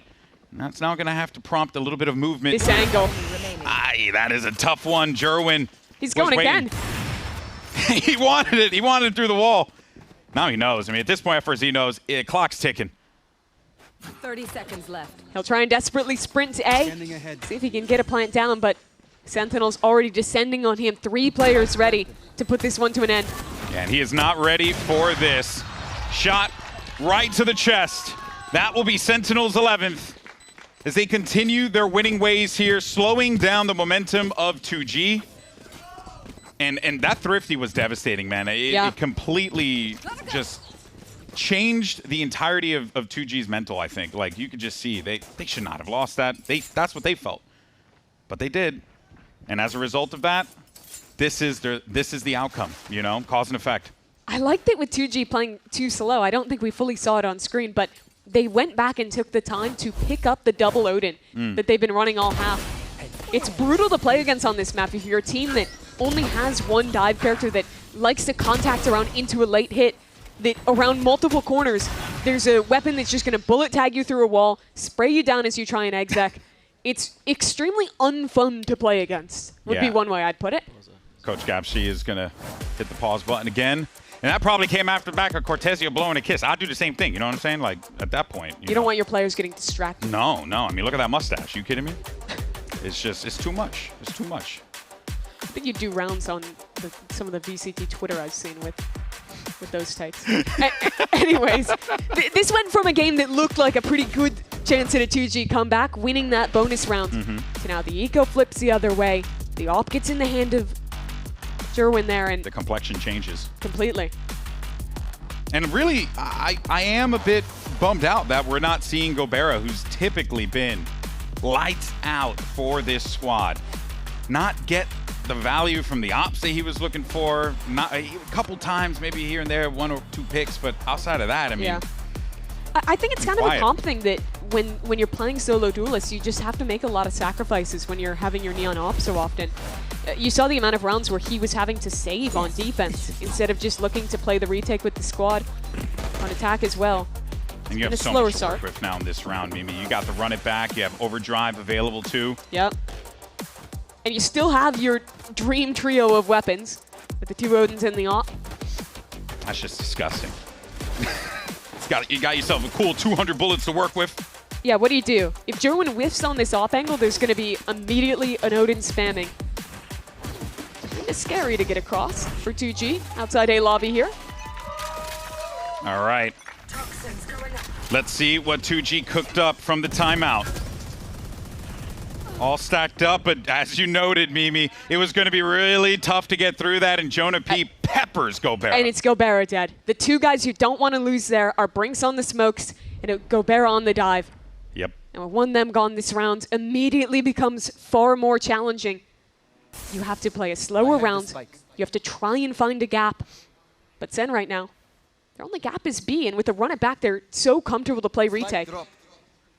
Yeah, they could just give this space and time to 2G. Just go ahead, guys. Have all the time in the world you want. We're ready for this. And that's the look that you're getting. And a real tough one. Missing Gobera, as we had noted. It would have been nice to see him be able to get that opportunity to activate that overdrive, but it was all for naught. And now we leave this slow walk up right into the loving embrace of the mustache. But he does. I thought he was going to get actually called out there. Does not. And they're ready for this. To run it back with the Odin, that is diabolical. He's going for the body back towards CT. Oh, yeah. Okay, smart. He knew that something was up there. He had to deal with that. And Brinks takes care of his mark. That's going to be 2 players left alive. Jerwin now thinks he could get something going with the overdrive, but suffers the same fate as Gobera. And that just leaves Jonah P, LMS, nothing to do. And that's 3 for Brinks. Sick play from Brinks there. They're down a man in a post plant. They recognize the win condition. Punish the run it back. I think it was even a TP going back towards spawn. Gambling there's not a player there. See it again in a second. There's his first one onto Redux. They charge forward just after this. Ooh. As QCK as well, getting work done. That was a big round for 2G to win. That's what keeps them alive in this map. Desperation for sure, but an important one for 2G. And now we get a little bit more speed, a little bit more pace here from Jerwin alongside John QT, but primarily Jerwin, and he's going to get himself inserted in a great spot. They'll probably just chill there for the time being if they feel like there's an indication they need to push, but starting to happen here. FRZ actually gets that first kill onto Jonah in the backside. That is not what you want to see happen. A lot to do for Cortezia here, as he's going to get hit with the paranoia, and he gets absolutely obliterated. Gobera manages to pick one off as well, back defender side, and that is the round here. And Redux, Jerwin, you got not much you could work with. Wow, well played by 2G. Yeah, it really is. They needed that. Again, these are all vital rounds that 2G needs. It's how you build a comeback. Jonah P, I'm not sure if he thought that there was a smoke at the top of long, or just felt like he had a timing, but he swings into that fast lane. There's 3 players looking at him, and fortunately the Odin, not quite the weapon at that range. No. I mean, it's just, And then again, I've seen Brock do some stupid crap with that gun, so. Sure. I don't know. But yes, you and pretty much in all instances, you are correct. Cortez, though, had some struggles there as well. Had a lot of chip damage off the spam holding back sight, but when the cages fell, because of the very committed positions that Sen were playing off that early trap play, they couldn't actually rotate in time before the cages dropped, and he just gets paranoid back sight. It's good execution from 2G, good trading to defend this fast line. This is the kill I'm talking about. Yeah, Swings wow. in trying to pick that Neon, and immediately there's someone there with Gobert's back. And that's just fortunate to catch the spam onto John QT. Yeah, that was a, every round at this point, and when you're 11 in for Sentinels, it's going to be critical, right? No matter how you look at it. But it is doubly important for 2G just because they got to get there. They got to get in the game. They got to get motivated and get themselves back to that point where they were when we've seen them on this map in the past be able to really leverage some of those like faster plays, or maybe just Gobert being a bit more proactive, as we talked about earlier. QCK wanting to be more in the action too. Like I've seen it. I've seen it in the past. They could do it here. But the question is whether or not Sentinels, I think their game plan, their playbook, everything has been so good at just shutting them down that when 2G get those 1 or 2 rounds in, it comes off of some really amazing heroics, great plays, great calls. But you want to see that be a bit more comfortable for them. Yeah, I think that Sen have lost these last couple of rounds, not necessarily off any big macro issue, but more so off of just losing some of the more micro team fights in the late rounds. Yeah, like the Jonah P one, you noted. Yeah, on that anchoring. Like you lose that one person there and that whole site opens up. I still think that with the style 2G is playing, they're not always creating a huge amount of problems for Sen in the mid round. They're playing pretty passive most of the time. The biggest threat really is like this lurk wall. So I'd like to see them get the Neon past that, as they will try to this round. Might be somewhat successful in that endeavor. Neon finally is going to break through, so Gobert has an opportunity. But they got the Trojan horse embedded. It's Redux with a hero weapon, tucked down sewers. Could be a problem if they decide to commit. And surely you check this corner. But I will lie, like we've been seeing a few times where those corners don't get checked and it ends up causing problems. Redux, though, he's actually right at the door, gets 2 just like that. We were literally just talking about it. That's so sick from Redux. Adjusts in half a second to pick up both those kills. Now 2G have to try and make a play. They've won some man-down situations already this half. This would have to be another. The difference, though, is backside. 2 players this time. A Sheriff in Cortez's hand, that is still dangerous. Okay, here you go. QCK needs to play this one out, but he gets caught with Util in his hand, and then Cortezia is going to get himself 2. One more maybe for the 12th? Yes, indeed! 4 players live on an eco round win for Sen. That can happen. Yeah. I like the idea at the beginning of this round, sliding the Neon, baiting for Redux in this corner, and it's just so nice from him. Immediately ready for that second position out of Shenom. Wow. And I think 2G just misread the situation at the end here. Thought the C site would be weaker. And Cortez catches a free kill. Theoretically, it was weaker, Mimi. It's just that, you know, he shot him in the face. It's Cortez with the Sheriff, It's man. nasty. I'm not going to his side. He's nasty. But we go fast here. A little bit more pace. A little bit more urgency. All the way back in spawn. Redux doesn't know. That's a free kill for Brinks. Yeah, he's done that one a couple times. He likes to head all the way back into defender's spawn. Look at the minimap. This round is crazy. Uh-oh. Get out of there. No, he can. FRZ falls. But if you could get, at the very least, Shenom in... I was going to say, where is Shenom? He's over toward A. There's 2 players still in A that are full wrapping around. For now, this is QCK's round to win, as Sen is also flanking. Whew. What a round here. But an opportunity, as you noted, for QCK. There goes the Viper's pit. All right, that's 1. Job done. Hey, you did enough. But just as I say that, John QT gets his 3rd kill, takes out the Viper. You ain't got nothing to work with. What can Brinks do? Can Brinks save the day? Oh, no, he can't. But it's oh so good for Sentinels as they pick up map 1. Might as well have been round 1, round 10, round 30. I mean, I don't blame you after that round. Unreal. That was crazy. A TP into spawn. Holy. 8 different fights happening at once. and it's a Phoenix Flash in the 1v2 to save the day for Sen. Yeah, that was chaos. But for Sentinels fans, a sigh of relief. It has been a rough one these last couple of days, or these last couple of matches and official games for Sentinels. But to start off on the good foot here, Mimi, exactly what you want to see. Yeah, they show us a new comp here on Haven. They bring out John QT's inaugural Phoenix, and it looked pretty good. They had a clean start in the first half. It maybe slipped away a little bit after winning that eco round back, after getting that bonus round loss in the second.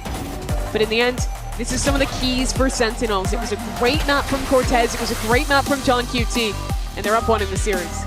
Sentinels looking good so far. 2G need to find a response and fast. Coming up next, we got Split. Is Sentinels going to close this bad boy out and march forward in this bracket? Let's wait and find out, and we'll see you on the other side.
O Gobeira já viu o primeiro jogador, acerta o base, falta o Shai, caminhado também, Gobeira!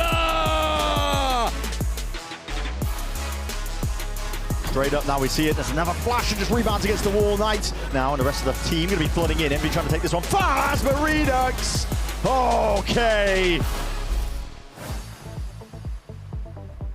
Oh, we can't hear her, Kurt.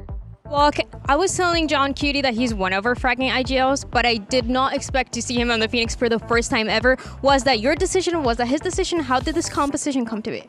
It's a combined decision. We've been working on it for a while, actually. We just haven't had a chance to show it yet, and I'm glad you guys got to see it. You were playing with a sub as well in week 1 with Marv, so were you cooking that composition since then or after? A little bit after then.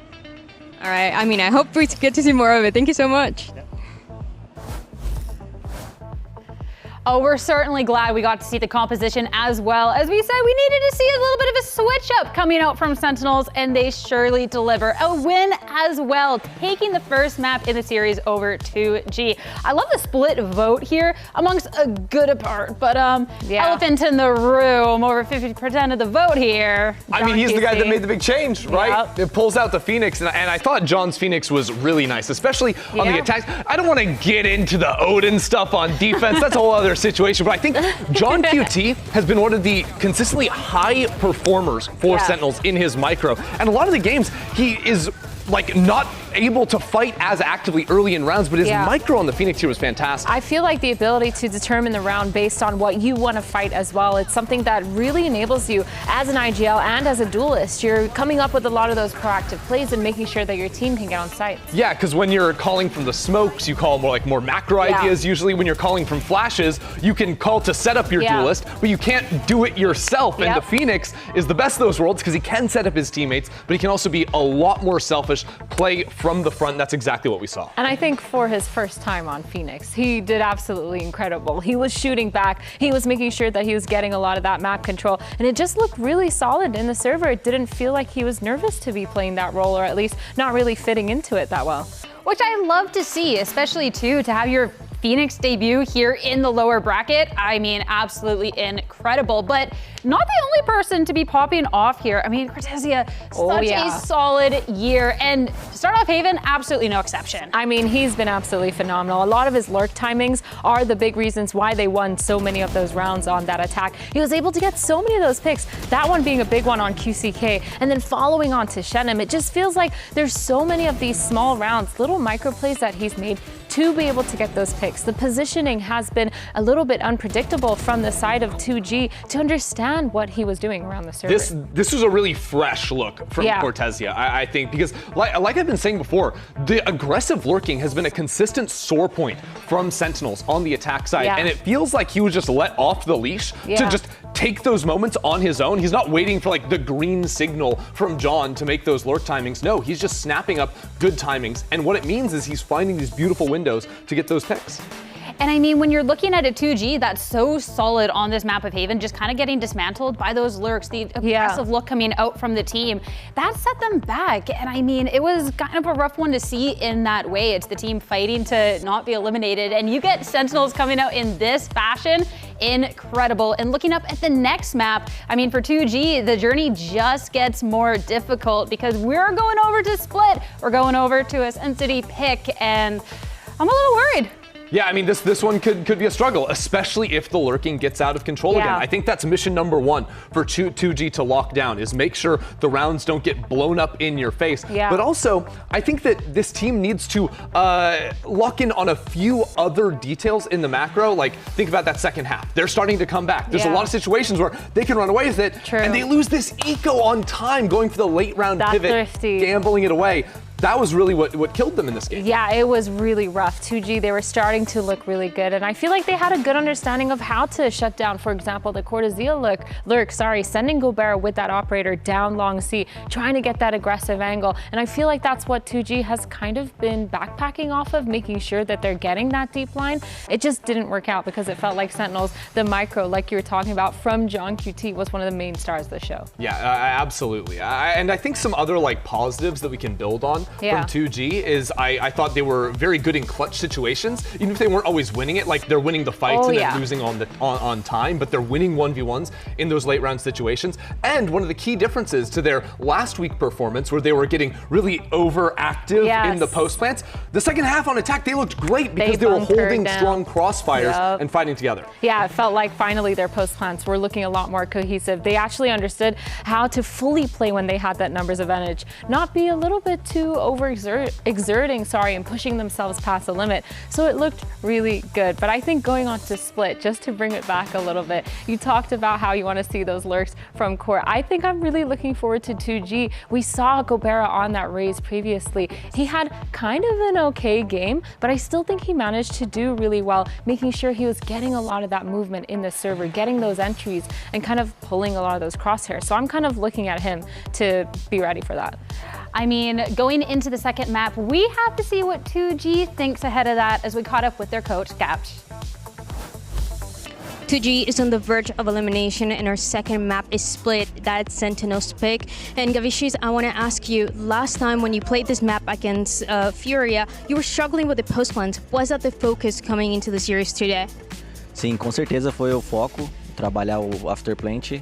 Acho que a gente perdeu vários lá durante a Fúria, a gente analisou, conversou bastante. A gente vai trazer algo novo também para essa split. Yeah, we worked on this a little bit. This was the main focus that we had. There were a few rounds that we were not able to win. There were a few details in the post plans that just did not go our way. So we worked on it, and we are ready for that split. Brianna. I'm excited to see what they bring out here on Split. Again, looking at this, a must-win to stay alive here in play-ins. And this is a situation that 2G, it has to hurt, right? Yeah. Because 2025 was such a disappointment after ascending to play on this stage week in and week out. Now, again, they're facing off against Sentinels for the third time in their history. And again, they're on the back foot, already losing this first match. 2G, they have to make the right changes heading into the split map now. The good thing is they've played this map against a VCT team already. So they have the experience of playing this map on a stage. They know a lot of the micro adjustments that they might need to fix. So it looks like maybe that's where the promising part is. I mean, we know that they're more than capable. It's time to see if they can actually do it though. Golden Boy and Mimi will be back with Split after this short break.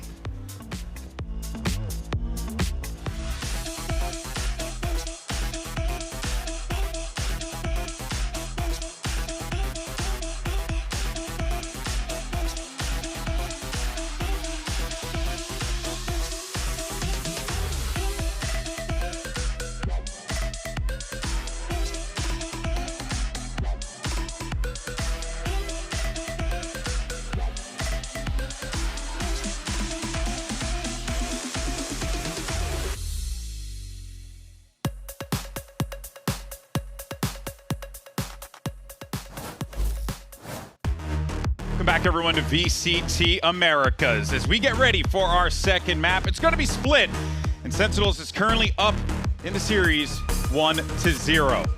And of course, if they're able to pick up this dub here, the journey to champion starts right here and now, because they got to win 7 straight in order to punch their ticket to Shanghai. Meanwhile, for 2G, they got to get a map on the board, and they need it like they need to breathe. The expectations are very different, though. Sen, this roster was retooled to make it to champions, to make this run. And to do that, they gotta just win this match cleanly. And I like to see a new look for their split. They're moving over to a Neon Phoenix.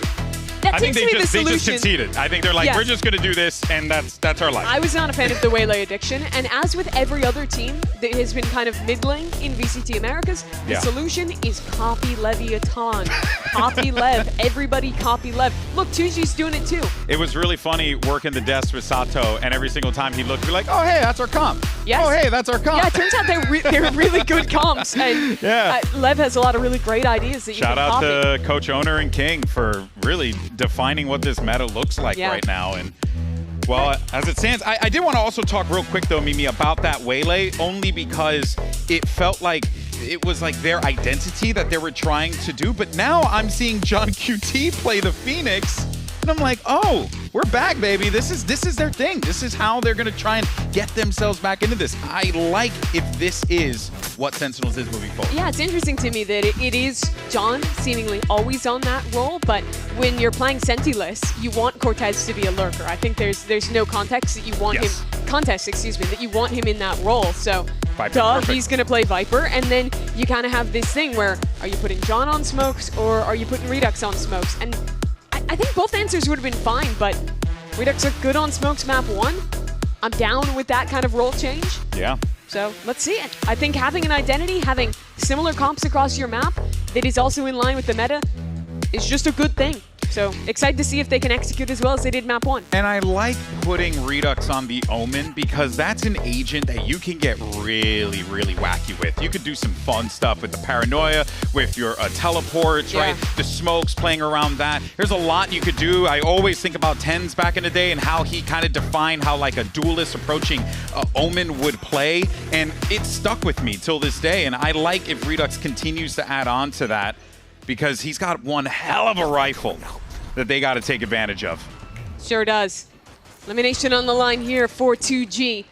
As QCK in a dangerous position. Ooh. Gets himself 2, but instead it's Cortez. Get Cortezia gets 2. I thought that we were going to see QCK pick up the second, but instead he gets shut down. And this is going to prompt FRZ to be a little bit more active here. But this will be tough. They're going to need this help. And it gets a little bit easier when Shannon gets a pick like that. It's really nice. They've already full re-cleared ramp control. FRZ on a good timing. Ooh. And you know that flank could potentially be coming in. That's why they're checking. And it's Jonah. The 2 initiators squaring off against each other right now. Going to back up. He's going to commit to it, FRZ. Knowing that Jonah's going to be behind him, giving himself a little bit more of an angle to work with now. Redux comes out and dies instantly. It's all down to Jonah, the person that they know exactly where he's going to be positioned. Spike's getting diffused, and FRZ gets his initiator compatriot, and that is going to be the first one on the board for 2G. Man, I love the way FRZ played I know that those round. guys. LFT already. That didn't take long. I'll tell you what. I'll fund the org. Let's do it, okay? We got Golden Esports. Golden Boy Esports. Hey, I mean, that's a pretty good trio to pick up if you're going. And everyone has to be bald on the team. I think only one of them's bald. The Mismo agrees. The M80 players out there, by the way. Alvin, you want to get bald with me, buddy? Yeah, all right, Alvin's bald. Let's go. You can't just recruit people like this. Listen, I'm very influential. Okay, I was nominated one time for that. Anyway, so a 2G pistol round win to bring things back to Valorant. How dare you? I'm always talking about Valorant. It's really nice from FRZ. I like the patience he played with that one, and now Sentinels not too much to speak of this round. Just a couple sheriffs. I think Gobera thought he was going to hide just a little bit from that, but ends up getting tagged. He's going to need to clear from that Fade util, so he'll move away for the time being, and they'll just push him away. But this continues to just kind of herd the cattle around, see where things are, check around. No info given, and I like that Sentinels, they're denying that info. They're not letting them have anything, just playing this one slow. And what's on their mind? They only want one thing, ult orbs. Give that for John QT. Gobble, gobble, gobble. Yeah. Welcome to the Phoenix lifestyle, John. That's it. All you're doing is just eating orbs. Come on, grab the orb. Oh, no opportunity to do so, though, and Gobera is going to stop Jerwin. Gobera gets the second one up top. That was Redux. Thought actually could have worked out for them. Okay. I don't know where Jonah's gotten these bandit kills from. Cortez has one as well. There might be something more to this round now. They got some guns. They got something to work with. Brinks and QCK on the flank, but it is the Phoenix. They do have at least some flashes, a paranoia, a flash around the corner. Jonah P, I think, is wise to it. Backs up. He's got assistance as well. Here comes the push through, but they're able to take out the help. Now it's down to Jonah P. Jonah P going up against one, and he clutches it out. The professor takes the boys to school. 4 kills for him. That's so gross from Jonah. A perfect shot with the bandit late there early on here. The adjustment is so clean from him. Ready for that second on to FRZ as well. What a round from Jonah. Just saw the hair on his chinny chin chin and was able to go for that shot. You know he was worried in that moment. And I'm thinking this round's already cooked. They're just going to farm the orbs. They're down a man in an eco. And they turn it up. These Sen individuals, man. And this is actually a great sign for Sentinels, because when we saw them last in that matchup against Envy, I mean, oh man, it was not what we were hoping to see. The individuals just simply were not finding that success. And now you're starting to really believe that this is something that Sentinels can put together here with some smart plays, great adjustments. And it's clear that these players have full trust in one another to be able to do these things. Because, look, Redux has been playing the Phoenix for this team for a minute. And for him to concede that, he's been a primary duelist for a long time, going to that Omen role. You know how much it means to them. Trust in the process for Sen. That's all you can really have when you're having to play game by game from this lower bracket. Yep. Thorough from John. Clears out Gobera. Oh my word, that is a flash and a half. I love that. It's clean work. Yeah, that's it. I mean, just go ahead, handle business. Look at all those X's right in the middle of the map. Oh, that's delicious. You love it. Nice stuff from Sen. They'll clean up this anti-eco flawlessly. And it really hurts me to see this for 2G, because the pistol round legitimately was great from them, and it was the same in the last map. They win that round 15 on Haven. They have a comeback, and then they get ecoed. And it's exactly the same thing here. An eco round win for Sen, a clean conversion. And I think that if this is like a part of that identity of Sen, the way that they're able to string together these eco rounds, that's a great thing. Because it does take me back, I think about like G2, and they were like, force up the stingers and always try and like make those big plays or something like that. If Sen are just eco team where they can really find success in that particular win con, that's huge for them. But we're getting fast and frisky here. Two players immediately fall down. It's Gobert and Shenum. Two big marks again. And we keep talking about Gobert, Mimi, and him wanting to get going. It does not seem to be happening. Yeah, shut down again, but that's a big kill onto Redux FRZ. It is. He's been watching the live VODs. He knows the right spam angles there into main. Jonah will get the plant down. It's a 3-on-3. Well, Jonah and John with ults in hand and main control. Still strictly that of Sentinels. That's going to force out that Nightfall. As soon as that flash got activated, not trying to play with that nonsense. And just gets way more challenging for them to get into this. Cortesia, that is as good as it gets. And now with John, these two players backs against the wall, pretty much put him through a blender. I thought he was out of time on that run it back, but ends up getting the last 2 kills, spraying down both of them. And Sentinels further this lead. I love the early round tactic here.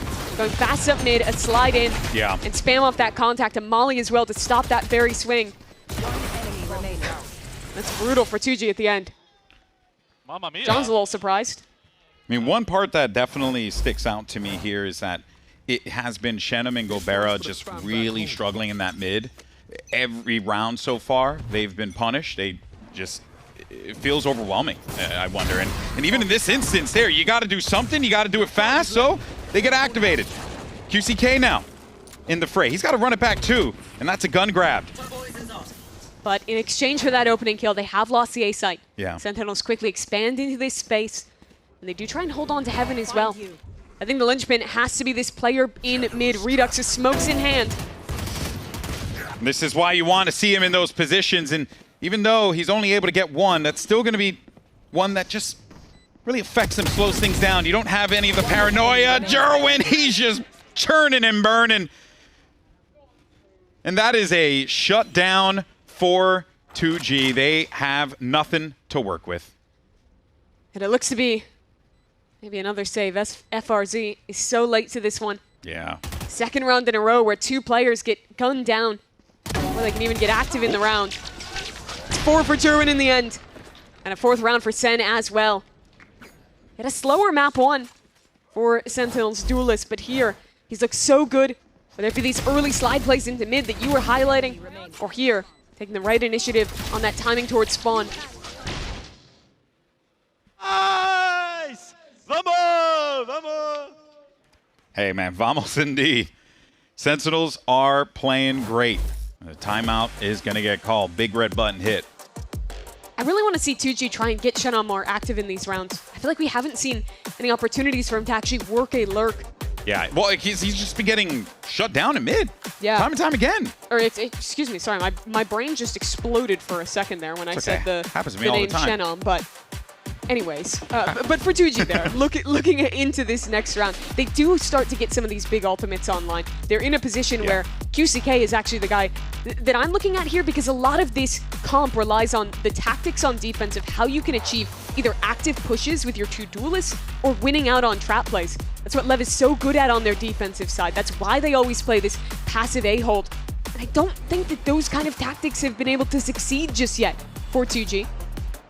Man, I think that part of that, young man we just saw on that screen there, Jerwin, he has been very aggressive. He has been looking to just constantly get in the face of his opponent, disrupt their timings, and it's been working. A couple rounds here, Jerwin being that tip of the spear, it creates so many openings for Sentinels to work with. Then you got Cortesia cleaning up on the backside. I mean, it's a lot is working well here for Sentinels right now. Redux attack opping on the Omen. Looking for some kind of aggression from 2G, ready to punish it. They were reading that some kind of play would come this way, that he'd have a chance. No. He might still.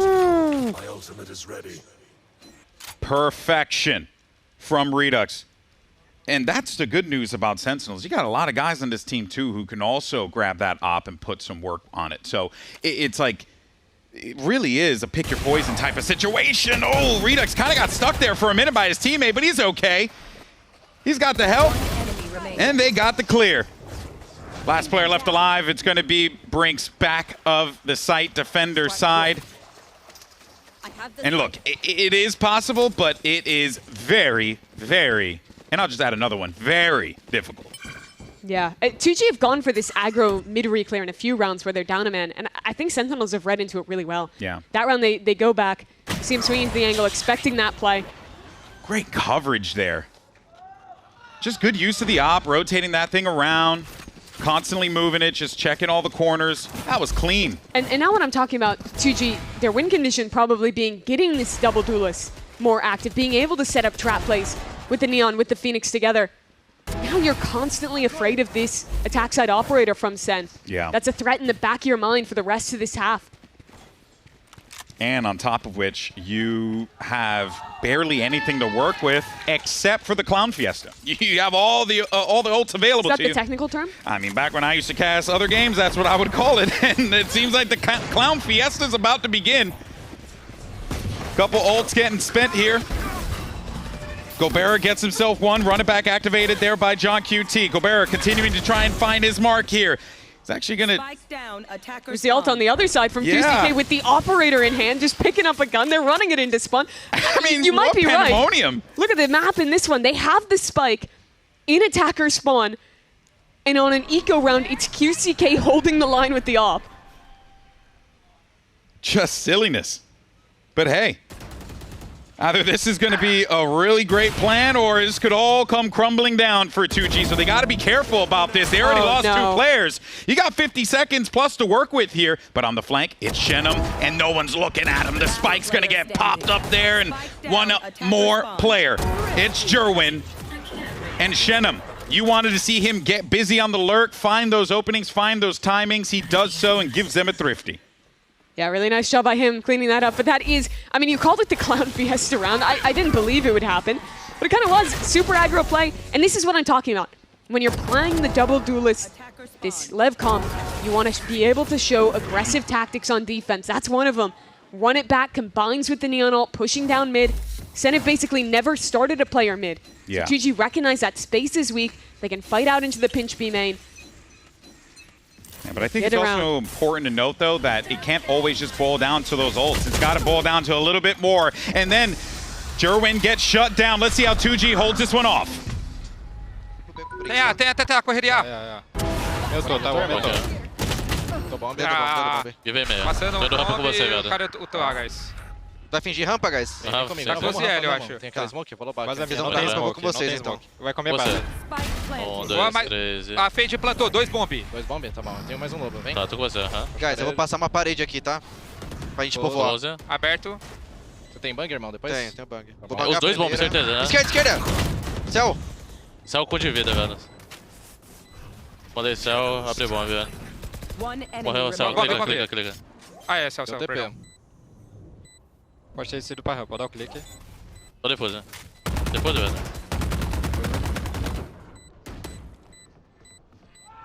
Nice! Alp base. É, bomb aí, na real. 2G needed that round, and they got it. And that was a big one, because it continues to just give them that confidence that they can come back into this game. Still so much left to play here, Mimi. I like that read from Sentinels, going for the fast play with the Neon ult to try and punish the Viper's Pit. But 2G are a step ahead. Have QCK there for the defense, get themselves a man advantage. And despite Redux putting up a hell of an attempt, the trading is good enough on that retake. And the positioning too rough for him up in heaven to be able to do anything. So now 2G with their feet out under them. Gobera has an operator in his hands. He'll look to lock down mid. Sentinels testing their luck towards B. The Nightfall for their hit if they want it. See if they can get that orb. No, he's going to get an orb another way. John QT's down. Now that is really still an opportunity for Sentinels because they get that spike down, Viper's Pit. You could go ahead and use that. You might want to clear sight. You might want to try and look around, see where you can suss out where the players are. You got the Nightfall for that as well. So they can win this round, Sentinels. But they're walking back into the operator. Gobera whiffs! That is brutal. Goes even now, and QCK stunned up in the smoke, has to concede the space. This Cortez and Redux both activate on their lurks. And from a 5v4, it's a 2-on-4. What a swing. But you do manage to even things out just a little bit here. With that kill, FRZ takes out Cortezia. Redux, no! QCK, despite being a little bit encumbered there, is able to find himself a mark, and that will be FRZ securing the second. That could have gone a little dicey there, and it looked like Sentinels could have been able to pull that one off, Mimi. Yeah, it was a messy round across the board. Sen losing players early. But this rare whiff. Yeah. Rare Gobera whiff. was good for it, especially on map 1 of this series. Doesn't quite work out for him here. This is what I want to see from FRZ. A guy who's been waiting so long for this second chance. Was there for the lowest year of MIBR, one of the lowest years for Brazilian Valorant as a whole back in 2024. Now gets to come back up, lead this team for 2G. That's right, VCT veteran. Been in the game for a long time. He's actually been playing this bad boy since beta. So he's been in the action for a hot minute, knows what is going to be necessary of him, so is Brinks. But now we go over to Shenum. Another VCT veteran. Looking to make his mark here once again on the America stage as John QT gets the better of him. And you got two guys there, and John and Jonah, who've hoisted trophies over their heads. They know what it's like in these moments where they gotta pull off the big kills, and they do it just there. Yeah, last map, those two names stuck out. The Jonah P clutch. Consistent John QT rounds. Playing on this Phoenix, playing on this new role. But always that nightmare behind you, Cortez.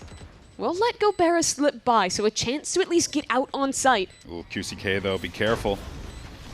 That firewall, he might just disrespect it, and he does. And he does. 2 kills for him, 4 total out of the round. We're getting closer and closer to the half, and I'm starting to feel like this Sentinels team, with the way that they're fighting for each other, shooting for one another, they've had to have some hard conversations after that loss. To Envy. Yeah, you think about how much they changed, how much they retooled their compositions, moving from the only team really playing the Waylay to... Gotta feel good if you're Envy. You made him change the whole thing. Yeah, really did. And Envy had a great game plan going into that match. Definitely outplayed him. Forced his Sen squad into a position I don't think anyone would have thought they'd be in at the beginning of the year. Not at all. Mid starting to get a little busy. There goes Jerwin. Smart movement there from 2G to just back out of that fight. The run it back is going to clear just a touch, but not enough to give QCK pause. In fact, he might just be able to get this kill, but just I say that, Jerwin had the better of him. That timing's so rough for QCK. Gets caught on the cross, and now Gobera has to slide back towards A. Jerwin just holding for Shenum on the peak as well. It's only Brinks on B. And that moment there, I thought Brinks had the reads for those players on Heaven, but he knows, being an Omen player, once you hear from the Shadows activated the Omen ult, well, it could be anywhere. It could very well be behind you. So you can see that moment of hesitation, and that is exactly what Sen pounced on. And now this feels more like the first game. Another save from 2G as they back towards A. Sen have been able to, after basically not touching it for the first 4 or 5 rounds, run rough shot over mid in these last few. 2G haven't had an answer for these fast plays with the Neon Phoenix sliding in. This time they conceded the space, tried to play back and refight in, but they just get outskilled by the Sentinels individuals, holding that space in Heaven. Yeah, I would really just want to see this 2G team just play a little bit forward, get a bit more busy, because at this point, Sentinels, they have the confidence. That is very evident at this point. Looking at their cams, their reactions, all the little things that are happening, the confidence through the roof for those boys. So you need to rattle them a little bit here. You got to do something. You got to do it different, and you got to do it fast. You absolutely do. It really is. And there's that other kill I'm talking about. Chenom just trying to step back into the angle. It's easily taken out. So, the story of this half was a few rounds off of a set play, getting aggro with the ults for 2G. Since then, it has been another drought in these last two. QCK, he's just sitting in spawn with the ult, ready to fast rotate over and react. But it's mid again. Sen own this space. They haven't been denied it once in the last 5 rounds. He's going for it. Gobera. Nope, nope, nope. Don't want to go into the pit there. It's not an area you want to try and mess around with. But they did clear all of that. Now it's going to be an opportunity here for QCK to get in the action, get anything, but he does not. It does prompt some information of that's where these players are going to be located. And you can see that Shenum and those boys trying to push out, trying to crunch them a bit more. Brink's trying to give him something to work with here, and he can't get out of there in time. Second time this series where that's happened. Caught with the ult in hand, a second away from his escape. 2G desperate for another round win. That's the whole gimmick for the Omen, you know? You got to get out of there and fly out. Center doing a great job at freezing in these mid-rounds, letting 2G re-push into them. German's been collecting free kills in heaven as he waits. And Gobera, knowing that the world is on his shoulders here. Last round and a half here on the attack for Sentinels. 30 seconds left. Or rather on the defense for Sentinels. Look at me, on the attack for Sentinels. Words are hard and English is not my first language. You'd be shocked. That's not true. He's making things up, folks. Either way, this is I would a tough never lie. one. This is a tough one for Gobera. Yeah. You just don't read that angle from Jerwin. Nope. What a good game from him. They kind of wasted his life game in the last one. They're making it up here. Yeah. You know? 22 kills on that ascent. Yeah. Couldn't get it across the line against Envy. But here he is showing out for the team, showing that that performance not a one-off, showing why he was the player that Sentinels have been waiting for alongside Redux, investing in these young guys, believing they're the future. Just wish that animation ended a little bit sooner if you're Brinks. It's the pain of Omen players. All right, folks. This is a great situation for Sentinels. 2G, though, can they bring it back? We got to find out if all this unfolds after this.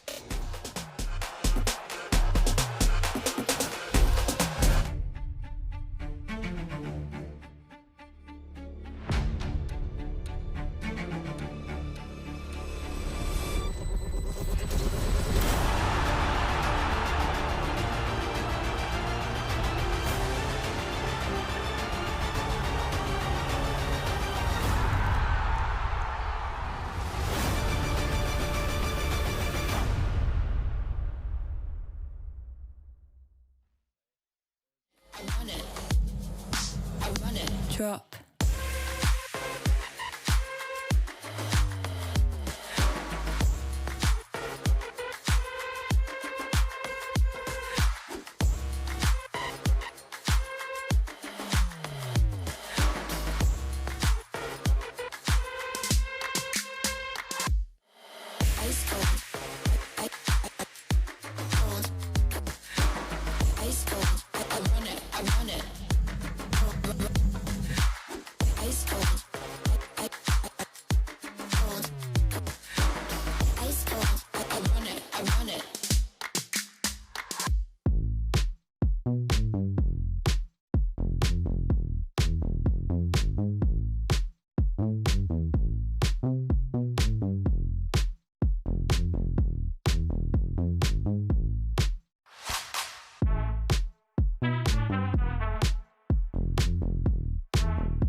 Welcome back, everyone, to VCT Americas, as Sentinels is up 8-4 as we get ready for the second half of play here on Split.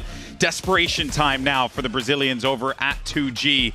Can they muster up the rounds that they need, Mimi, to get themselves back into this game? It's going to be so hard to do it on the attack. It looked possible on map 1. You want a pistol in this second half, want a bonus after that. But it was that eco round loss that stunted the momentum. Same story in the first half here. Now trying to recapture some of that, keep this second chance alive in VCT. All right, now it's time to see what 2G can do here. Immediately gets slowed down. But that's all right for them because they just got to give themselves that one little opening, that one room of opportunity.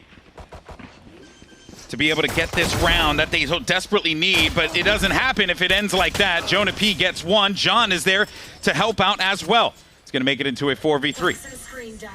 QCK dying there, losing ramp control is rough. Now it's 2 players bunkered on site, and Chenom in the prime position. Prime position, but unfortunately cannot get the hits necessary to secure the kill. It now puts a lot of pressure on FRZ. He's the healthiest player here. Brinks is a little weak, so he needs to kind of throw his body at this fight if he wants to win. But no, he can't do anything about it. And instead, just that pace and speed from Sentinels, they clear that site so fast that there was just no time for 2G to respond. Another smile from Cortesia. This has been a rough stint for Sentinels. They have been on a loss streak going into this game, the end of the regular season, the start of play-ins as well. This is a team that has been on the back foot, that has been struggling to find their identity. But this seems to be it. Changing the composition, the individuals hitting, and it just looks like they're having fun up on stage. I was going to say, though, you mentioned Cortesia, and look, he's been great for this team all stage long. It was really just the last couple games where he found, some unfortunate moments that just did not go his way. That was with the team as a whole. Exactly. So you look at what Cortez provides this team with consistency, and it makes sense why they're finding the success that they're finding right now. Speaking of Cortesia, he's going to be dealing with the full might of 2G. Got a lot of stingers here that could look to bite you if you ain't careful. They're staking everything on this round. You lose your force buy. And this map might be over, but they're walking right into a judge. It's judgment time, baby. No, not for Gobera. Is that a jumping stinger? That's crazy that he gets that kill. He manages to avoid the law. Few have. Let's see, though, if that is enough to be able to get this round. Player advantage. Forcing these Sentinels players to just peel back just a little bit. Concede some of this space. Redux got himself that Bulldog kin, put it to work, but he's going to be facing 2 players, and it's clean. Well done. Now a retake for the last 3 members of Sen. Oh, no. And that's it. QCK not looking the right direction. Cortez is traded. Was waiting for that player in the corner to get that one kill. Finally ended up coming to fruition. Last player standing. But with John being the last man standing here, no. He's going to hit him with the flash around the corner, trying to chase him down. It's now down to a 1v1. What does the IGL look to do here? It's IGL versus IGL. John QT gets the kill, locks down 10, and Sentinels are 3 rounds away from moving forward here at play-ins. That is disgusting from John. Comes up massive with a Red Bull clutch. And that was the force fight. That was everything for 2G. And they look at him just looking all cool and stuff. What a smug man. Love it. He has every reason to feel that way. Welcome to the new world. John QT is a Phoenix player. He's got almost 20 kills. He's winning clutches like this. Wow. Crazy. He brought cookies for the team, too. I don't know. I made that up, but honestly, it wouldn't shock me. And Coach Gabshi just... I mean, what else can you do? Yeah, man. There's not much else. They have to force again, basically. They staked it on last round. They scamper together what they can to still get half armor and rifles in the next. Oh, man. Redux just peppered them with shots. But Shenum opens up A site. So good lurk there for Shenum. And he has been great for these so many times to just give his team those openings. But they got to be careful about what's happening here with Jerwin. He's still here. If anyone tries to path towards heaven, it's a judge waiting for them. Oh, the Prowler misses. Oh, no. Surely not. And there's a double flank coming in as well from Sen. The timing's going to get really weird. Flanks on flanks on flanks. Oh, no. Brinks. Pulling the activity. Gets one. Looking for the second. There's John, the hero of the last round. The hero again on the flank. He does have a run it back for the retake here. And you have a lot of util for Jerwin. These players on 2G are low as well. The guns are still weak. You just go ahead and sneeze on him and they'll probably die. Redux gets one onto Gobera. Jerwin now make his way onto the site. I don't even think they need to use it. Does he get the read? He does. Jerwin Connects with one. Looking for the second, and he gets it. It's all down to FRZ. And this was a round that they really needed. And it's going to get down to the absolute wire. Oh, 0.9. I thought he had it. I thought he had it too. It was so close. 0.09 on the spike for that round to be won by 2G. Well, that's crazy. That 0.09 delay seconds that FRZ gave him was more than enough. Not even close. The work from Jerwin, though, in this late round looked like he had done enough. The animation was on the thing. It filled the bar. It doesn't get much closer than that. It really doesn't. So now Unreal. 2G, after losing their force spy, going back in with only Stingers and Sheriffs, gets back control of this game. I do like John with the Stinger here. Activates to run it back whenever he needs to, and he's got a great gun to just get into the face of his opponent, disrupt their plans, whatever they're looking to try and execute on. Center very active. They've already full cleared into B main. They're sending John on a rotate over to A. I think of that anti-eco that 2G lost back on Haven. They know exactly what's at stake here for 2G. They need these rounds, but John, with that, what you would call a hero gun in this situation, is able to get himself one. He still has more to work with. And that run it back too. Let's not forget, as the push starts to come through, John's got to get contact up front. He gets him two, that's more than enough, but then comes Shenum. Shenum gets 3 kills and Brinks is there for the 4th, and this slows things down exponentially. Jerwin won't be able to do much. You got a bandit up top, and you might be able to take a head off or 2, but it is going to be very tough for you to get to that site from this angle. And that is the round. You got to be thankful for Shenum if you're on really 2G do. right now, because John made a damn good attempt at that round. The decay from the Viper here. See, that vulnerability means the Stinger is far more effective at range, gets a second as well. But it was these kills backside. With a perfect adjustment, spray transfer for the 3rd. Man. And I got worried. It felt like echoes of eco rounds they've lost before. It was starting to feel that way. It really was. And that's dangerous. Honestly, the fact that it's still feeling like that, and we are 17 rounds into this, we've already played a map, and it still feels like they don't have that full command.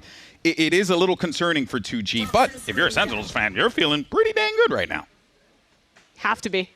This is them still in a good position despite that round loss. For 2G though, Shenum gonna be the X factor this half. When he was back on MIBR, he was good on these lurks, and he still is. Nice kill on the Jerwin early. And that's going to prompt some movement over toward mid, opening that area up as well. Cortesia gets removed from the equation, and Brinks yet again. He's going for that play, but it doesn't matter. He still gets the mark. I've never seen a player that loves just sticking Omen ults into spawn more than Brinks. I feel like he does it every other ultimate, but it works more often than not. Yeah, because not a lot of people do that. I mean, normally it's like part of a set play. Yeah. That you'll see it, or you'll send a smoke and fake it, something like that. He doesn't care. He commits it. Nice opening this round, though, for Shenum. I think that figuring out how to deal with these A ramp lurks is going to be one of the keys for Sen. Shenum has been a beast in that position so far. And I'm not shocked that we're getting this timeout called from Coach Ewok here. For sure. This is a game that could very easily slip away. With Sen back on another eco, with 2G, with the momentum behind them. It would mean so much for these players. You think back to the VCT teams that they've been on in the past, and there was always that asterisk for FRZ. Nearly winless with that year on MIBR. I think only 2 matches picked up. It was the same for 2G last year with Gobera, now being the only surviving member of that roster. QCK was kind of the end of Loud when he was being put on Phoenix back in 2023. They've all had these moments, these memories of things not going their way when they've been on this stage. They've been here in California before. Now trying to make up for that. Show that second chance. Show what they can do with it, really.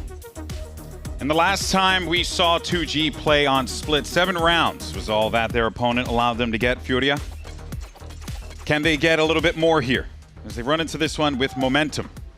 Now, unlike the last time, they actually started on the attack and thinking that maybe the defensive holds would be a little bit better for them, 2G, as we could see from the track, not necessarily the case here. But either way, this is also a 2G with a new look, with a new composition. They had to change so quickly from that kind of old-fashioned Sky Jet Rays to now switching over to a mirror against Sentinels. Two teams that, despite the difference in stature, had to take very similar learnings from their losses last week. Had to reinvent themselves, look to other teams. This match is interesting too because both of these teams, right, giving us new looks. It's like who figured it out faster kind of deal. For sure. You know? Who can put this together in a manner that makes more sense for the unit that they have, for the team that they've built. And so far, it's working great for Sentinels. It's actually going to force these guys to slow down just a touch. A lot of utility getting spent here on the mid, Mimi. See the difference in the pacing. Sen was a lot faster on these mid takes. 2G. This reminds me more of their last comp. They play these very slow rounds. They let Chenom work his lurks. But time can sometimes become their enemy. Getting a little active over here toward B. The fast lane played out. That's going to pull all those players over. But while that's going on, look at this. You got Brinks. He's working up toward heaven. The prompt starts to move in now. They're like, okay, we got to go. We got to make this one happen as they get onto this site. But it is going to be a rotation, a quick rotation here from the Neon. But it gets shut down immediately. And this is going to give this opportunity, give this site for 2G with only a couple seconds left. They'll get that spike down, and all this is happening.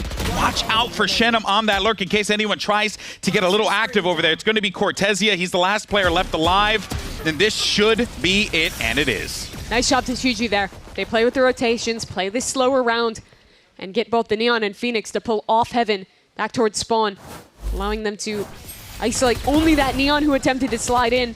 And Jonah P on this site. Just an anti-eco. But these are the rounds that have slipped away before. These are the rounds that need to be clean for 2G. These are the rounds that have ran away from them. So you simply just cannot take anything for granted. Now I look back at the other side. This is Sen's chance to wrestle this comeback back into their control before it gets out of hand. Got the Odin. Got to run it back. Lots to work with, but when I look at the other side, though, Mimi, you got a Viper's Pit, an Overdrive, and a Run It Back available. So 2G have that ult advantage. C's ready for Chenom. Jerwin might just look for this fight. But Chenom's going to back away. Call his team back over towards him now. If they wanted to use the Run It Back as they get a little closer in, take that Heaven control, but they got to get past Jerwin right at the ramp. And you know that they're just disciplined in this moment, Sentinels. They don't want to give anything up here. This is, as you noted, a big round. Okay, so the push starts to come through. Jonah now going to have to deal with too much, and it's going to really not help when you're blind there. Thankfully, Jur wins for the pickup. He gets himself two. Run It Back gets activated by John QT. QCK also activates that Run It Back. And that's going to prompt him to make the move forward here as well, and he gets the kill! Oh, man, that is brutal. 2v2, though. That gun that they spent, that Odin, is it going to work out for them here? Cortezia might not even need it, but the spam comes through. Actually, peppers and does a lot of damage to QCK. Paranoia gets used as well. We need to be careful about those bullets. He has way too much to work with here. QCK can still be the hero of the round. 4 HP in a dream. Does he find it? No, he does not. Redux gets his mark. Very scary round there for Sen. You've been seeing Jonah P play committed on this site in the last 2 rounds, A anchoring. Yeah. I like when the Fade players play up towards Heaven instead, kind of copy Leviatán there. As he gets picked off, it requires a big moment, and that's Jerwin who immediately steps up. Really nice job from him, taking that tempo on the slide, getting back into this site. And it sends team fighting coming through at the end of the round. Yeah, it was the thing that they needed to do. They needed to focus on that team fighting. Too many times when they were playing the Waylay, they would, go in there, ping pong, and then no one else was there to back them up with Jerwin, right? That was part of the flaw of that composition. Cohesive. This is the new comp on display. The new idea for Sentinels is there's a big fight happening towards A ramp. Jerwin's already gotten one, and poor QCK, what's a man to do? Stunned up, he needs a good savior, and that's Chenom taking the head off John on the other side. Yeah, he was basically moving like molasses there. Super slow. Now they know Jerwin's going to be stuck in this corner. They're not going to make that same mistake last time. Surely you don't get away with that. Unreal. So it settles to a 3-on-2. But Cortez, he hears this rotation. He knows the Omen's running back over. This flank from Brinks, but Cortezia, he really, both players have been great on those, like, you know, flank lurky plays and stuff, but Cortezia has really been the man of the match. When you look at map 1 especially, that was all him on Haven. And now the weight of the world is here on Shannon, because if you don't get this round, that number 11 gets ticked up to 12, and you're one step closer to winning this series if you're the Sentinels. But Shannon might actually try and make magic happen. And an individual fight there, but Jonah P had a sweating for a brief moment, but he gets it, and that's 12. Too good for it. Sentinels, out of that timeout, they get this game back under their control. I love this refight from Jerwin. That one's just a basically unassisted kill, but later on the way he plays this, breaking the Prowler, sliding back in. It's just raw mechanics on display from Jerwin. The fact he gets one. Yeah, he's been so good for Sen. Just silly. Open it up too. Oh man, what a guy. Keeping their season alive here. All right, this is it. Match point for Sentinels on the defense. So the onus is going to be on 2G to have to make those moves happen. It's been a lot of that A-hit, Heaven presence. Main on the B side has, you know, kind of been left alone a bit too many times here. Maybe they look to do something. Shannon is in deep. Look at this lurk. He's already up behind. That's a free kill onto Cortezia. Love to see that if you're 2G, but you need to get a couple more here. Jerwin, he knew that he was basically dead to rights, but he was going to hope that no one was going to see him in that corner there. Thankfully, they clear him for 2G. Now it's up to Redux. He's got the Odin. He's got plenty of bullets to work with here. Matter of whether or not he gets it, and he does manage to pick up 2. Can't get the 3rd, though. It's all up to Jonah. The professor can end the game, take these boys to school, but it's going to be so hard. And he can't do it. FRZ's good for the shot. That's 9 for 2G. They're getting closer. That is insane that Shannon gets away with that. I'd love to see again exactly how he caught that timing. Yeah. If you look at this early round, he gets straight past where that fade was playing. I'm not sure if he was on site at the start of that round and just missed the timing in main. How bad that play could have fallen apart. Yeah. He didn't poke around that corner to catch Jerwin. Shenum's good, though. Yeah. So cerebral in his play, catching some huge timings for the team and getting the win. And as his timeout gets called, I think that really all you have to solve is how you're dealing with Shenum, how you're dealing with this lurk. And I'd like to see Sen give up the A site, play to maintain Heaven control more often. I don't like that they've been trying to have Jonah actually playing deep into this A site. I think that makes it a lot harder, not only to shut down these lurks, but also means that you're extremely committed. And instead of getting to play that ramp re-clear together, you're forced to rush into this flood on site. I'm also wondering what they do with Cortezia's Viper's Pit. Right? There's a couple things they could do with that, position it in such a way to kind of... Yeah, most of the time you'll just see someone like slam it down in mid, something like that. You could use it over towards A, something like that, but either way, you can take a look at the strength of schedule for Sen here. This is what they're facing against. A 4-game loss streak. 100 Thieves, G2. Sure, maybe you're expected to lose those 2, but then a beleaguered crew, an Envy that looked like a team on their deathbed 3 weeks ago. Yeah. And now beleaguered, that's a $5 word. Thank you. I'll take you up on that. But Sen now, they're having to go all the way. You keep bringing it up, but it would take 7 games in a row won. A Herculean effort. If they want to go to China. John QT has hoisted trophies over his head in the past. Wants to do it again for the big one, the one that matters. Big connection starts to come through his trades now. Workout in the favor of 2G. They're getting the kills. And not what you want out of a Sen timeout, but it's still good for 2G because they're getting everything that they want. They got Sentinels' backs against the wall here in this round, and they just need to play their angles and wait it out. That they do. But for Sentinels, it was an eco round. You would have loved to make something more of it. Now that seems more of a challenge. Curious if that talk they had more than likely was going to be for what's to come. Yeah. Normally, when you see these timeouts on an eco round, it's setting up more towards the future or Wonder it's a big picture change that the coach wants to see as Franks will clean up through the wall. Yeah, I mean, Cortezia knows he's all but dead here and will fall to that spike, but well done by 2G. They really needed just a way for them to get some more comfort rounds in there. Yes, it was an eco, but you make that double-digit trip, and you're getting so close to force that OT. Absolutely. So now it's a question of the timeout. Shenam right now is top of the scoreboard. He's been taking over towards A. They haven't been able to stop him.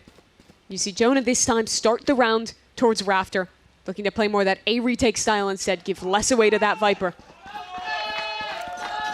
They might be looking elsewhere. You see, at the last second, Shenam rotate over towards B, just a haunt to feign A.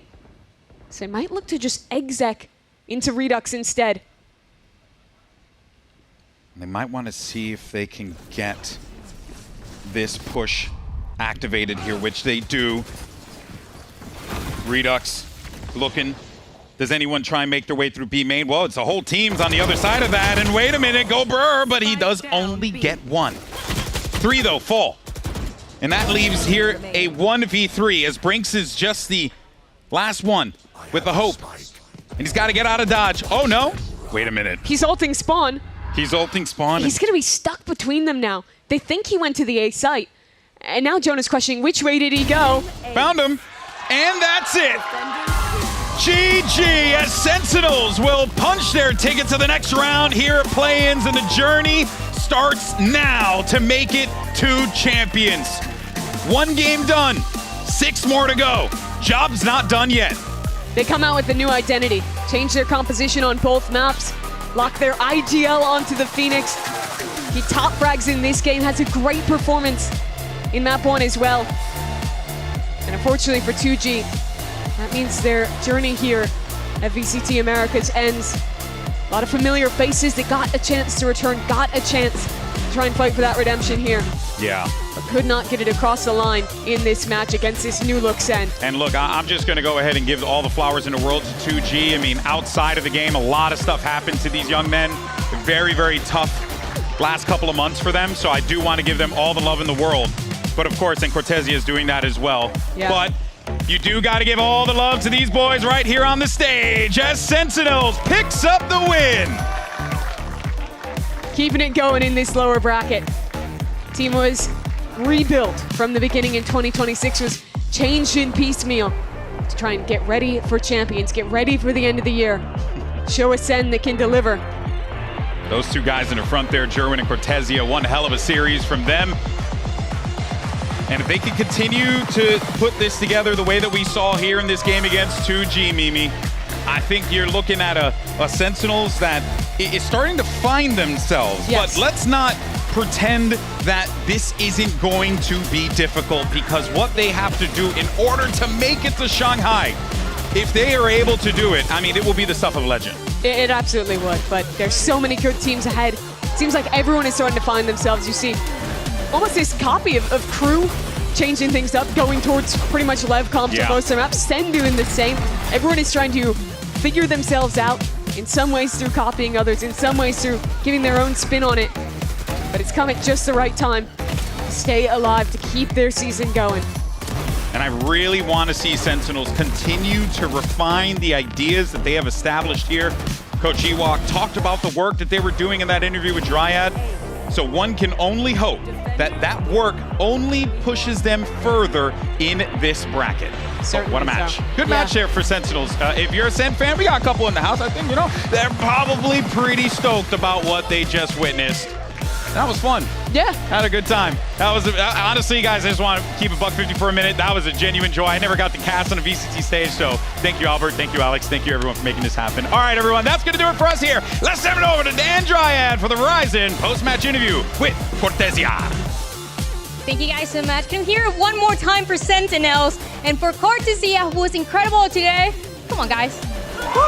There you go. Cortezia, congratulations on the win. I heard before this matchup that you talked about how much you like playing against Brazilian teams, and I also just saw you hug each one of those players. What did this match mean to you?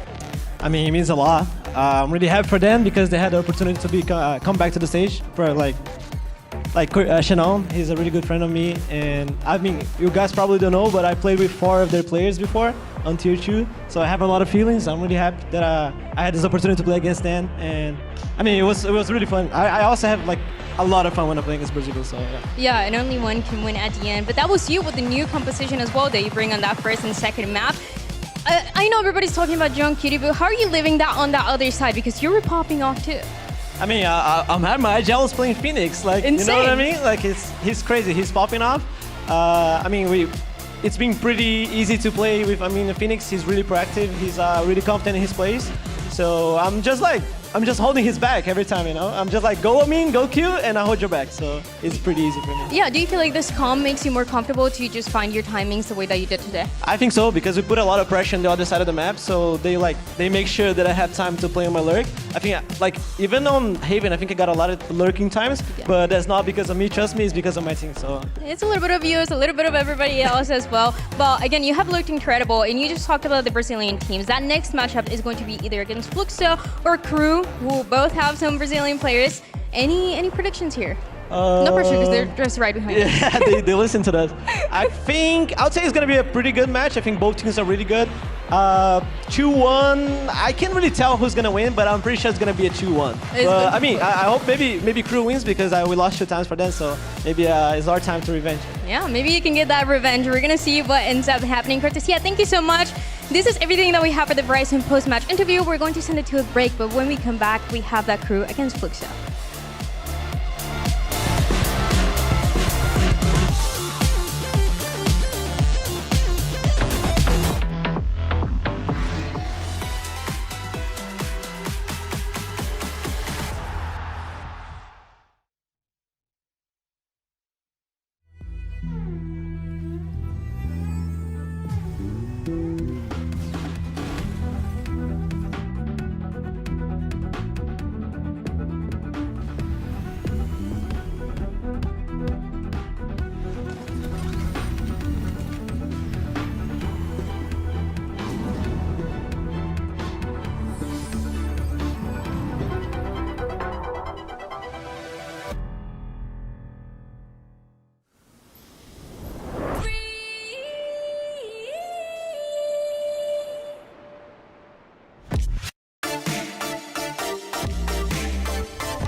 Taking off, 247 not taking off.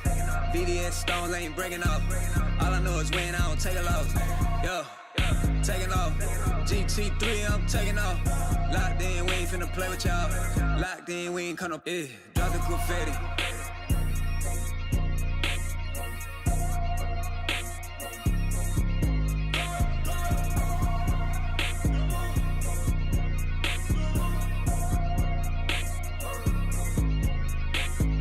Drop the confetti.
KRU é um time muito bom, eu acho que eles têm um core muito vencedor, né? Muito experiente também. Acho que é um time um pouco mais completo em relação à parte tática e também individual dos jogadores são muito fortes. E o Tex junto com o Maziro, MW tá fazendo um grande jogo! MW levando 2, 3 kills pra ele! Com certeza é um jogo difícil, também acredito que a gente pode ter um bom plano de jogo e vencê-los. Tenemos mucha gente que conocemos dentro del Fluxo por las ranked, la vida. Twist también, que yo jugué con él, ¿no? En el pasado. Es lindo ver los círculos de la vida, ¿no? Un día somos amigos y el otro día somos rivales. Barely any time left, and guess what? They're still onto the side too. He's straight there to pits down, spamming, spraying away. El próximo juego es el juego de eliminación para que quede afuera termina el año, así que vamos a dar nuestro máximo y todas nuestras ganas.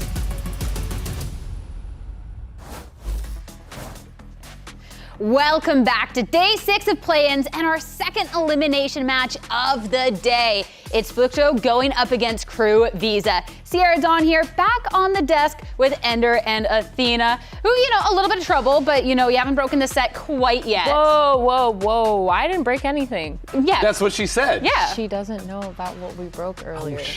Hey. Keep them on. Hey, production here, they'll come after you for sure.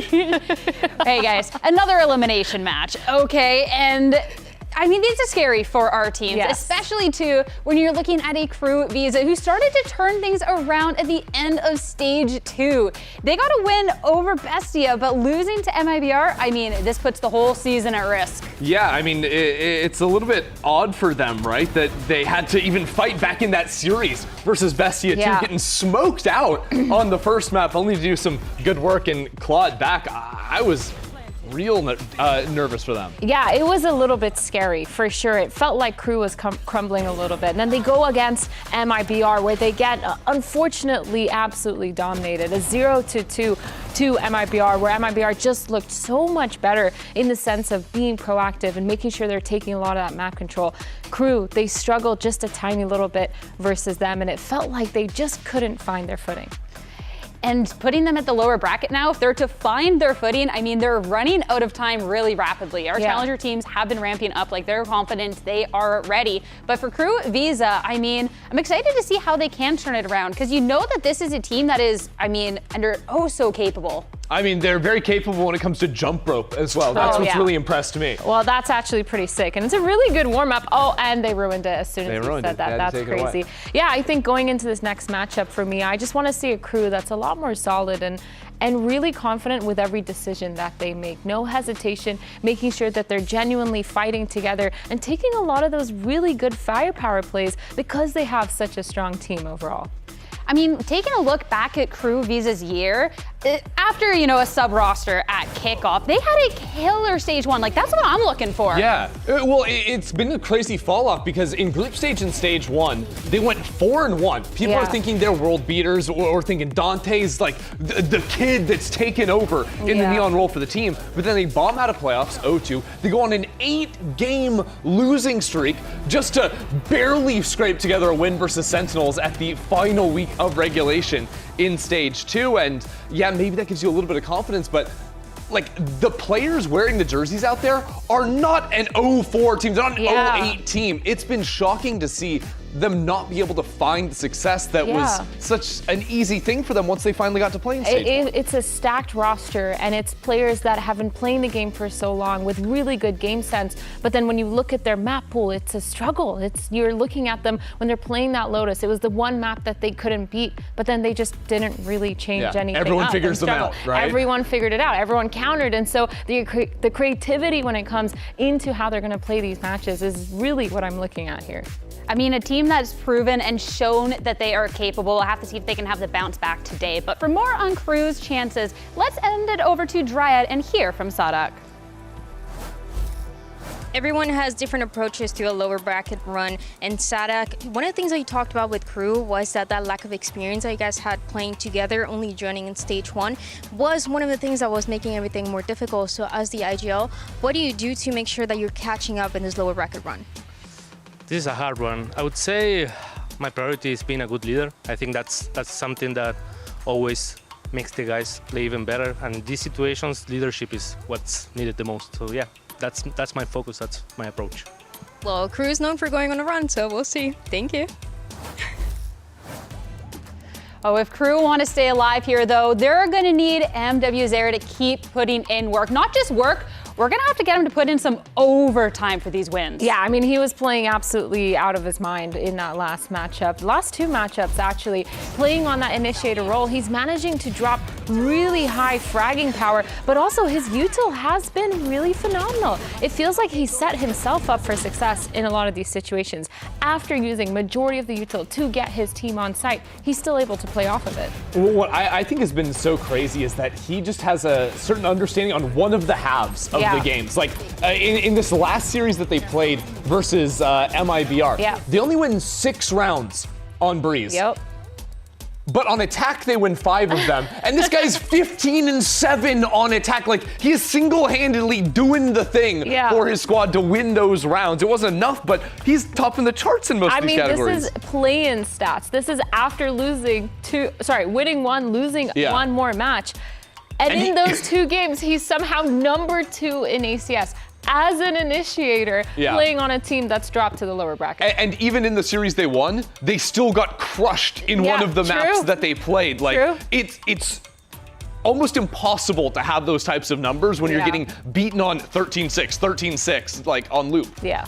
I mean, I'm looking for him to put up more numbers today, but at least it's going to be a very familiar opponent. It's Fluxo, the winner of Brazil Challengers. The squad full of vets picked up a map off of Cloud9, but were unable to close it out. And I mean, again, they've shown they're capable. They showed that they can do the thing, but how do you learn over the weekend to be able to get wins here today? I mean, it feels like they started to understand and adapt a little bit against this team, but they for me, what I'm looking at is the way that they're playing. They're so good aggressively, but I need to see them clean up a lot of these rounds. When I'm seeing them peek out in the open, pushing through smokes one by one, their positioning not being 100%, that's where I'm looking at Fluxo to make sure they're coming up with those fixes. Yeah, that was a big struggle for them on their latter 2 maps. I do think on Lotus, they were a lot more locked in, specifically their double duelists entering into the site. I think their spacing, which can be hard to keep track of when you're playing 2 agents that can just go zipping into the site, but they were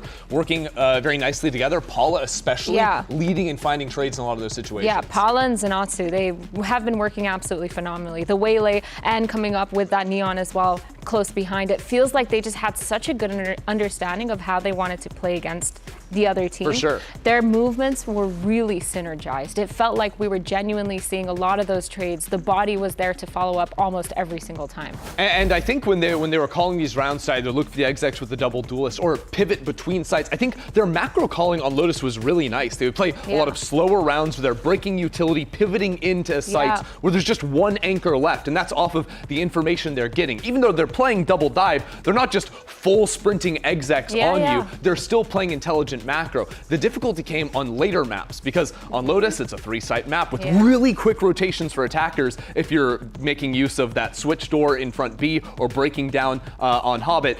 It's just not the same when you expand it to the wide maps like Split. I mean, hopefully we can see a little bit more coming out from them today. But for more on this matchup, let's send it back to Dryad and hear from Tui's and Coach STK. When the pressure is on, it makes it even more interesting when there's faces that know each other on the other side. And I'm here with Tui's and STK, more familiar faces for VCT Americas. But today you're playing against KRU. Tui's, what is it going to take to play your A game against some familiar faces on the other side? I think it's going to be a nice game. I know Les and Sadak for a long time, and I know a little bit how they play. So it's going to be nice to shoot against them. What about you, STK? Do you feel like Sadak is the same caller that he was back then, or do you feel like he's different now? I think that he changes a little bit, some stuff, but something that we have in our preparation is that the way that I know that he wants to call. So we saw some voice of them, and then we see some patterns in the same way that he was in the past. Well, I'm looking forward for the back and forth. Thank you, guys. Before we get started, let's take a moment to highlight Fluxo Zanatsu, everyone's favorite Soba / duelist, because going into this, I have high expectations. Yeah, I mean, this guy's playing literally everything. He'll play the Neon on Lotus, like we saw. He's playing Raze on Split, but also the Sova on Breeze. But for me, like you were talking about before, his best look by far was this Neon double duelist on Lotus. Yeah, it felt like as a double duelist, he was able to get a lot of space. He was able to keep up with the timings that they were trying to get, using that default to just make sure they're getting a lot of the space. But I think for me, the most impressive thing is his ability to switch off so seamlessly, but still manage to perform on these agents. Nobody understands how hard it is until you've played in a professional environment to be switching roles from duelist to initiator. Such a fast-paced play style into one that you're supposed to give a lot of really good comms across to your IGL, making sure you're making a lot of that information make sense and allowing the mid-rounding to happen. I mean, if we're talking about him being our favorite Sova/duelist, but really putting emphasis on the duelist in this double duelist look, are we kind of hoping coming out here for Fluxo that we are going to be seeing them lean into map pools that would maybe even favor that? Let us get to see that aggression. I mean, I do like seeing that, like I was saying with the Lotus. That said, I also think Breeze was the map where he was the standout performer for the team when he was like operating a little bit more on his own and playing late round situations and not being the one just getting like thrown into the site where Paula can then come in and trade for him. So I think individually he can still perform in that role, but for me, the best looks were when they were running those double duelists. Yeah, the double duelists. Maps like Lotus are ones that are coming to my head where you see them pushing forward, taking a lot of aggressive control, and really see them come into their own, just being confident in those plays. And I think fixing a lot of those small issues that we were talking about earlier, which were just small, tiny mistakes that ended up losing the round a lot of the time. Going into a do or die situation now, I mean, it's going to be tough for these teams. But it's a KRU Visa that, again, are looking to kind of push on forward, looking to really be able to make this push.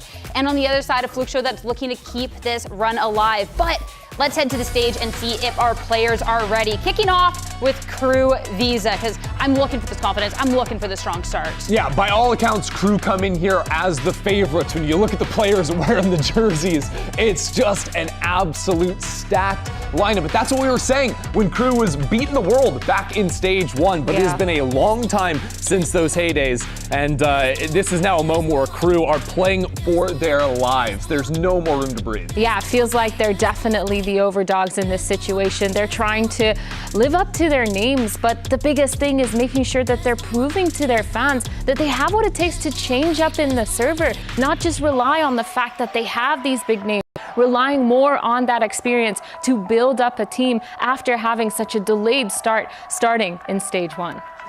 I mean, when you're looking back at stage 1, looking how they can get carried forward into now KRU, they have this opportunity with the talent across the board to truly be able to pop off, take us by surprise today. But Fluxo looking to upset all of that. It's time to see if we can get a second challenger team stay alive here in play-ins. Yeah, Fluxo being the team that actually beat 2G, the team we just saw play earlier, to qualify here from Brazil Challengers. They ended that first place. They have a lot to prove for themselves. And I think when you're looking at this roster, players like Tui's, who's played with Sadak before, you're looking at Paula, who's been so phenomenal as that duelist. They are explosive. And this is one of those teams where when you look at them, you see them as a friendship team. They love to talk about this game outside of the server. They're able to spend a lot of time together, and you can tell in the server. And they're a little bit quirky as well. In a meta where so many teams are running double duelist on every map, but it's always the Neon and the Phoenix.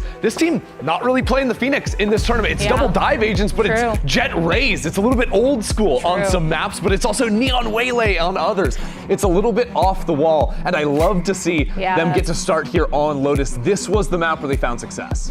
Yeah, this will be a great way to be kicking off our series for both of our teams. I mean, picking it up, we get to see such an aggressive look from them and how that can really contrast up against that Waylay Neon that Aaron was talking about. Yeah, 100%. From KRU, they lost this against G2, I think week 2 or week 3, and they struggled to figure out how they wanted to fully fight. I feel like one of the main things with KRU is they're really good at mid-rounding. They're really good at setting themselves up for success, but then all of a sudden they tend to crumble over small little mistakes, crossfires not being held together, making sure that when they do get those initial numbers, keeping it and not being caught off guard with the lurks. But they still have the X factor on this map, and that is always less. My go. No one can beat less on this map. Find a player that can perform as consistently at a top level as less on this map. Him activating on the lurks, the sites behold, him holding down a site completely unsupported is just phenomenal. That was actually one of their struggles against G2 as well, is not allowing less to have that freedom to lurk. So I completely agree. I think we need to see him back on that. Right, so as long as they bring out their X factor, a crew win, right? Yeah. Simple as that. Wow. Look, this should be Hold on. their map. But also, hold on. Look, if we talk about, I mean, him on the lurk's fantastic. I think where it's going to be a hard task for him is on defense. Playing against double dive, something you don't see all that often, can overwhelm solo side anchors in a way that he's not ready for. Guys, we're forgetting that Fluke Show beat C9 on this map of This Lotus. is true. They almost dismantled them. It was 13-7. They bullied a lot of the small mistakes that C9 were making. They absolutely destroyed their defenses. Their attack was so good at finding where those loopholes were, putting pressure on either side of the map and forcing C9 to be confused with a lot of their rotates. You know the difference though between C9 and KRU? What's the difference? KRU's still here, Okay. all right? And KRU's Lotus is their bread and butter. And I don't care, look, VCT Americas teams, they started figuring out, they started beating it, but I don't know if anyone in this lower bracket right now is gonna be capable of taking less apart. His Viper is just unstoppable. I mean, going into our agents here, you get to see the neon in the chamber. Okay. I like this. I actually like this, but ooh, I don't know. I really like this. I think this makes a lot of sense for them. I think the neon was something that they played before, but they had the Phoenix online, and I think Phoenix on a big map like Lotus just wasn't working out for them. And you go over onto the other side of the stage, they're actually playing the same comp that they played against C9, which makes a lot of sense here for Fluke Show. Yeah, and again, for me, the main thing I'm looking at for them is their double duel. So good at breaking into sites, and also the calling. So good at finding solo site anchors. Those two duelists were spacing well, they were trading well. This is a map where KRU need to be beating Fluke Show to the punch when they're on defense. One guy in a site ain't gonna cut it. I mean, going into this matchup, starting off to see who can take the first straight here to not getting eliminated. Our teams are locked in, so let's get this started and send it over to your casters. Here's Tenric and Wyatt. Thanks so much, Sierra. Well, Wyatt, it's been a long day, whether you're a Brazilian Challengers fan having to sit through with your second seed going down, or an Americas Challengers fan having to sit through Sharper and Enterprise making their runs in Pacific and EMEA. If I could speak for the little guy for just a moment, we're just hoping for a rainbow. Now, this is going to be an uphill battle for the Fluke Show team. They're going up against the old guard of Brazil, the loud core that dominated the region and kept these guys down on the lower tier teams for years. In the server, you have on one side Sadhawk and Les going up against Tui's coach STK. The best global finish that those guys had together in their loud iteration, it was at Lock-In. It was in Sao Paulo, and that is the destination of the Stage 2 finals where both of these Brazilian teams are fighting to get to. It is a long journey ahead. It needs a flawless lower bracket run from either side. Demands it. It's going to be a serious challenge to get there, but it starts today. How poetic would it be, but only one of these teams can even begin to write that. Well, Fluke Show did already show their prowess on Lotus earlier on in this tournament. KRU playing on it for the first time this bracket. There's a couple slim changes for what's already been working for their comp. As Dante's insert will get the opening. 2 tries to adjust and find Tui's, but KRU has the stack to back up the trade away. Yeah, it's such a good bait setup that you can run when you have the neon on this map. You can get tucked into that corner so quickly. Like, you'll see it on some bonus rounds maybe, like you can tuck a neon up there with a shotgun, but it's a little bit less expected, honestly, on the pistol, so it feels like it works out even better. Well, Zanatsu on the other side of that neon is going to try and poke and prod his way through A. Can't really get too far here, and that'll just lead to Mazine getting very quickly trounced. That's 4 standing for KRU starting on the pistol. War on 2 fronts taken very well. And you mentioned it, Fluke Show, they do have a nice win on this map. They beat Cloud9 here pretty comfortably. But they're going up against the 6-2 KRU. This map has been their bread and butter. They've not been able to play it a lot in this second stage, to some extent because other teams just want to avoid playing into it. Yeah, please don't take us to Lotus. Stage 1, it was this map that was the catalyst for them starting off 3-0, looking like a genuine world beater team before the struggles began. But if there were any map to start up on the right foot in this lower bracket, it is definitely Lotus. You see bits and pieces of both that Stage 1 level and what KRU wanted to adjust for this playoff coming into this map. And here's that trademark Fluke Show attack. Even with just the pistols, Pala Still a presence that needs to be paid attention to. From there, though, not much momentum to write home about. And a wet noodle anti-eco this time around. KRU very secure. Feels like this heat chamber could have some serious impact on the defense. Just looking at the comp that they're going up against. He's going to be able to have free reign on so many of the sight lines. The smokes are going to be really valuable from FlukeShow's side. They can't always just be willing to expend them to cut off sight lines and take space. They're not going to have them late for an exec. But he will be posted up on angles with the op constantly when he can get it into his hands. This FlukeShow comp is going to seriously rely on hard-hitting execs. Mazine trying to provide enough of a distraction or piece of information to let Paula and Zanatsu just go crazy on that spear tip like they'd love to. It's another attempt at the C execute on the bonus. KRU is going to have a bit of a back step here. Relay bolt onto Les. That still does hit him, and Paula is able to execute on top of it. That'll be the C site. Yeah, Les maybe a little bit too willing to hang around. KRU want to get back in as the spike is going down. Dante 1 for 1. He's got the rifle now, but not watching for the back. Oh, heat! Able to get the crunch just in time. Zanatsu can't land that. So it's a 3v3 for the takeback. KRU got all the space. FlukeShow are just playing for the mound spam only. Don't have much to cycle off of. You don't have any smokes either. Tui's gets the double though, and plays off of the defensive smoke so well. KRU try to approach it, and will lose out on the bonus with 3 men standing. Very straightforward round there for FlukeShow, and we're going to be seeing a lot of that. They just need to burst into these sites. And one of the advantages in their favor of heaping on the chamber is that they're not dealing with a vice. They don't have to feel that anxiety of, are we just choosing the wrong site right now for this fast execute and we're running into a wall and thorns? No, that's not the case. They're going to be able to burst in, and in the future, KRU can't afford to have less going down in that kind of situation.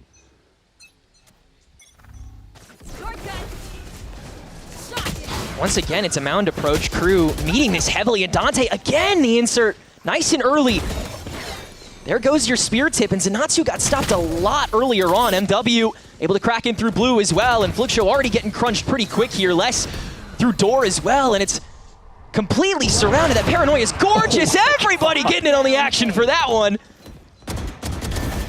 Just a blender, man. Looked like he was aware there for a second, going to go down, but that should be irrelevant. Economy for FlukeShow going to suffer quite a bit of damage unless Mazin can do something heroic. Second game returning to the stage. 1v1 against Les, not going to go his way.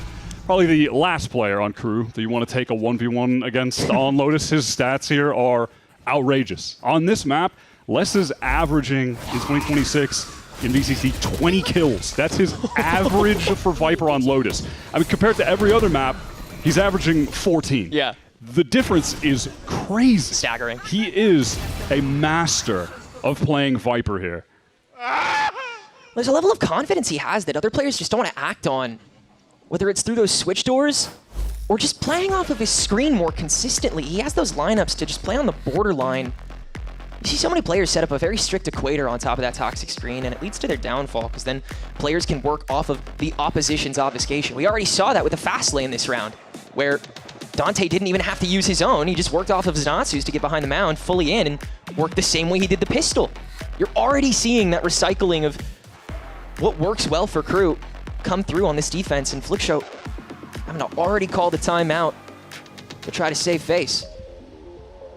That is an early call. Yeah. STK wanting to get involved. Was saying in the interview that he feels pretty comfortable going up against his old IGL that he used to work with, Sodhawk. Feels like he operates in some similar ways and has the read on him.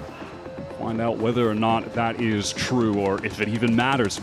Sometimes you have the read, you have the right idea, but you're going up against MW, Heat, Les, some of the best shooters. There's a couple variables that we're not throwing in the conversation onto here. The stage, so sometimes it's just an FPS game. You get shot in the head, you die. You lose the round. Good spray through the lane at first. Dante just finding new ways to work this fast lane against Zanatsu primarily. Poor guy's down again already. And Paula, yeah, having to work solo off of the light speed into the orb. There is nothing doing on this pistol. JZZ able to at least ramp through the river. But now KRU can once again just recline and make sure they only get rid of this one without dropping anybody else. And that should be all there is to it. I mean, Shop is being set up beautifully here so far. Like, Fluxo, the win cons are only just starting to really materialize for him. And that's only in the ult cycle. Just go really fast into C again. This time they have the Prowler go to check the corner, make sure that Dante's not close. Maybe if one of those relay bolts got the connection, that could have been the opening for them, but hey, ultimately, that was just an eco round. So we'll see what they can materialize with this full buy. Ultimate's available as well. Paula, almost with those convergent paths. The pace from Fluxo has been as fast as it gets. Heat is denied immediately by Zanatsu. That's a beautiful first kill to get. Yeah, that's the kind of thing he's always looking for. Good on him finding it, and now he has that singularity. You have to fill up that broken space. His creep up is so well read by JZZ, and now the relay bolt gives away the second, almost lands the shot onto Dante, but now he has to scale with how much time he wasted on that walk up, and that'll let him get punished. Fluxo players are able to get back to assist. That gives them the advantage, but Mazin just gets caught on a swing. I don't know about that one. Yeah. Definitely could have just backed off, played with the pack. Still, 3 versus 2, but an opening has been created for KRU to get back into the round. Still a minute to go, but Fluxo are going to work off of this Nightfall proc before the spike fully goes down, and they have a good feeling about where it's coming from. Just spray your way through, and it's easy for them. Very empty ultimate to try to save that round. Yeah, KRU feeling really confident in that 2v3 to try to get back in. Felt like they were just trying to flow with the game, stay active, but to what ends? They're caught in smoke that they have zero utility to get out of. What do you think, they're going to run to C off of that because of the time they have? Like, you think they're that scared? Just not a moment for them to get out, unfortunately. Fluxo still with a cash, and now with 4 ultimates to play with, stacking up more from the last round. Yeah, no excuses not to springboard at this point, right? Heat'll get placated by the Prowler to start things out. So many pockets in this that you know KRU wants to toy with in condition, so good on Fluxo to respect them, but not immediately aggressive. There. Some spray for the chip. Whoa, they're playing with an Odin? Hold on now. On Lotus? Get out! Face your fear! Offensive Nightfall this time around, and that's Dante's cue to peek out from that cubby that never got fully cleared. Razorvine to try and slow him down, but instead, it's the convergent pass that still doesn't even proc him. Dante takes care of Zanatsu, and he's not done yet. God, he's just bulldozing this site. One enemy remaining. Rest of KRU here for the party already, and JZZ stuck on flank duty. Now he's stuck on whatever he can find. And, wow, and Les is playing with his screen very well. It's like KRU never skipped a beat. He is caught. That one as good as done. This is the kind of game where you would love to see Dante really find some confidence. Please. Like in a server where he is going to be one of the better aimers. We have seen the raw aim from him. Very strong. And I think this year has been underwhelming given the bursts of talent that we had seen from him last year when he had a bit of a chance with KRU towards the end of the year, and especially when he was in Challengers. It just has not fully manifested into what has felt like the Dante that could be. But maybe we can still get there. Maybe he can find that form late into the year. Yeah, that image portrayed when, like, I mean, it was who he built around. Fluxo gonna try and stop it. Let's listen in. Guys, 145 no chamber. DJ aí, faz o que eu falei. DJ, faz o que eu falei. 2B. Guys, escuta, o cara tá sustentando C do montinho, provavelmente. A gente tem que voltar tirando esse cara. Sim, tsunami nele, mano. Então bora. Tá nas costas também, Otis. Ele vai lobar agora, abre porta, vai lobar. Vou bangar morro, tá? Vai fazer lobo? Espera chegar. Aham, vou lobar. Vai ter que sair lambendo, só tem um lobo, tá? Vamos entregar o pronto. 2, 3 e... Homem, olha pra direita, olha pra cá. Eu vou pegar a backside, tá? Ele tem bang, vai pra direita vocês. Vou ter pra direita e bangar, tá? Bora. Tô pronto. 2, 3 e banguei. Da esquerda. Bangou reto. Em cima do bomb, o homem. Morreu o homem, Boa. O chamber vai chegar se tomando. Chamber de fade. Vou fazer um wave base. Vou plantar pro long. Dá cover cachoeira, por favor. Tô mirando cachoeira. Cachoeira é meu. Vai na boa. Tá bem ou não? Eu vou jogar outra lane. Joga pra trás só, vai por viva. Confia, joga pra trás. Vou tentar. Comunica pra mim, eles jogaram, guys? O Zaninha pode kaitar. Calma aí, voltei. Não jogou, irmão, não jogou. Tá bom. Vai pra trás, vai pra trás. Só tem aqui atrás, deixa o Zaninha na pica, foda-se. A gente ganha um round depois. Eu tô bem também. Costa B ou gap, né? Sim, sim. Mas é difícil. Só faz tempo, Zana. A gente ganha um round, tá tranquilo. Comeu? Eu tenho um spot, tá? Arma na mão, galera. Tô de arma. Relógio. Chumba tudo, tá? Vou jogar depois. Não clicou ainda, vai clicar agora. Junto, Clicou. bora. Vai, rasga. Tô morto. Rasga. Boa! Lindo round, mano. Linda pala. Linda. Boa. Great finish by Paula there to make sure everyone stays up. Overall, that was just the most confident we've seen them so far yet. And, I mean, there wasn't an immediate stoppage. There was a bit of that first backstep into the first blood. All of the pieces coming together and no ultimates required. One out in the way they wanted the other rounds, which is just get in a C and everybody go play for Mount. JCZ was on the latest flank of all time. Just watching him on the minimap. There was definitely a chance he was going to miss the window, but he got there right in time to deny that first player on the spike. Huge brawl coming out of A straight away. 4 players from KRU. Sanatsu hella aggressive there. Relay Bolt on top of the C. He's very present for a hot minute. Lets Mazine at least get the first blood, but he's eventually traded away. It's got to be enough to let Fluxo confidently take the space on C, but reactively, Sadok's going to TP over. Oh, we get the double into the shadows? I love it. Tui's double checking solely for Heat. Good thinking, but they still peek before he's confirmed. That is tragedy. Oh, that's brutal. You can't let Heat get away with that. You can't squander that advantage. And they're letting him alone, too. They're like, yeah, you're good, man. You're chilling. We'll just go make sure nobody else is pivoting again. They still got a minute on the clock. They want to wait a second, get one of these smokes back from Tui's. They know they have to deal with this operator here somewhere. That Steel Garden doesn't catch. Finally smoked away. This gap is still available, though. Man, you're giving him so many opportunities right now. Rest of KRU making their way through Waterfall, probably going to give away the mound pressure, but there's just so much of a crunch. It doesn't matter how much of yourself is given away. Sadok spraying onto the plant too, and now that extra presence has to be prioed before anybody else from KRU can be given away again. The players from Fluxo are divided. They're trying to group up back on this site. They can tuck into Ben, try to get the spike down. Can't press forward. No, the operator is still just trained on that angle. The spam is lighting them up. They know it has to be challenged. They know they're restricted, and Heat still catching the elbow. Convergent Pats in reaction still does catch Heat.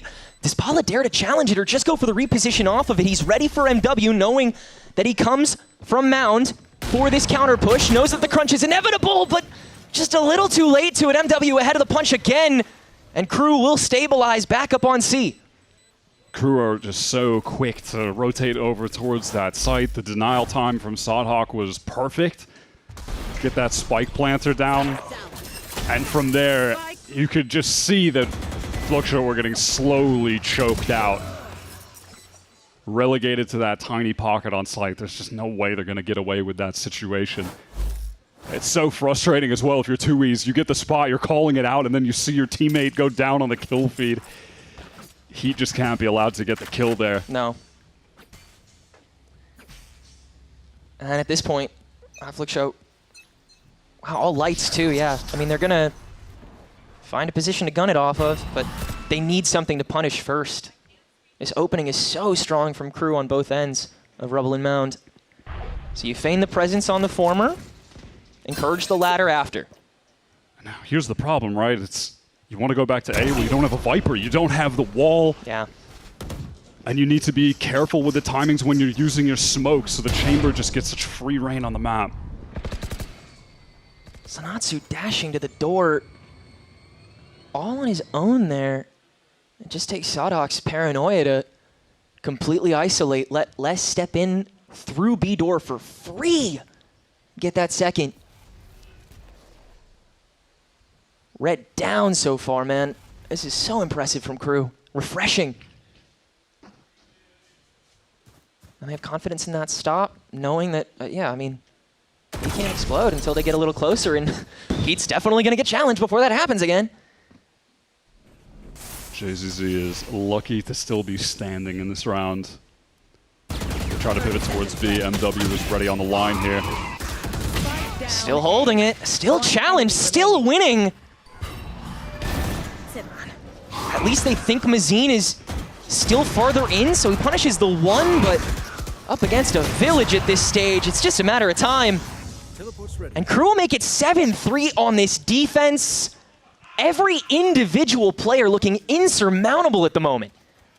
Really seeing the holes in this comp being exposed, right? Like, it's so fixated on one game plan, and when that's not going right, it feels impossible to find answers because there's really no great second option. There's not a great backup plan. Yeah. Like, going for those kind of mid-round rewalks, like, it's just never going to work out. A second timeout and a half called here. And again, that is a testament to how confident Fluxo still is in, you know, the remainder of this map, I suppose. The necessity of these last 2 rounds. Yeah, or just, you know, by nature of Lotus being a map that you need to have attack side success on. It's so necessary, you know, just, walking away with like 4 rounds even with this comp, it doesn't feel good. No. It does not feel good at all. They really need to get these last 2.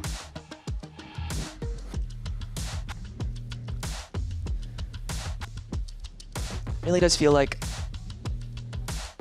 my eyes are on Mazine for these last 2 rounds because it's not like Paula and Zanatsu are completely like breakable all of a sudden now that they're playing against KRU. It's just they have to be headstrong walking into these engagements. They have to be very quick. And with KRU having this buddy system so well engaged, that's just not enough. Like, you need to pressure, you need to intimidate somebody or find somebody ISO. Like, you need to have some sort of punish available, and KRU have been setting every single trap so far this game. Fluxo are going for the full 5-man burst out of this A side, which is being lightly held by KRU. Sodhawk is happy to just teleport away. Acquiesce to space from Dante, who runs in with the support, gets the spray kill. And then Zanatsu, the only one to try to step out to punish, and he's not even ready for MW, let alone Sodhawk on the tertiary there.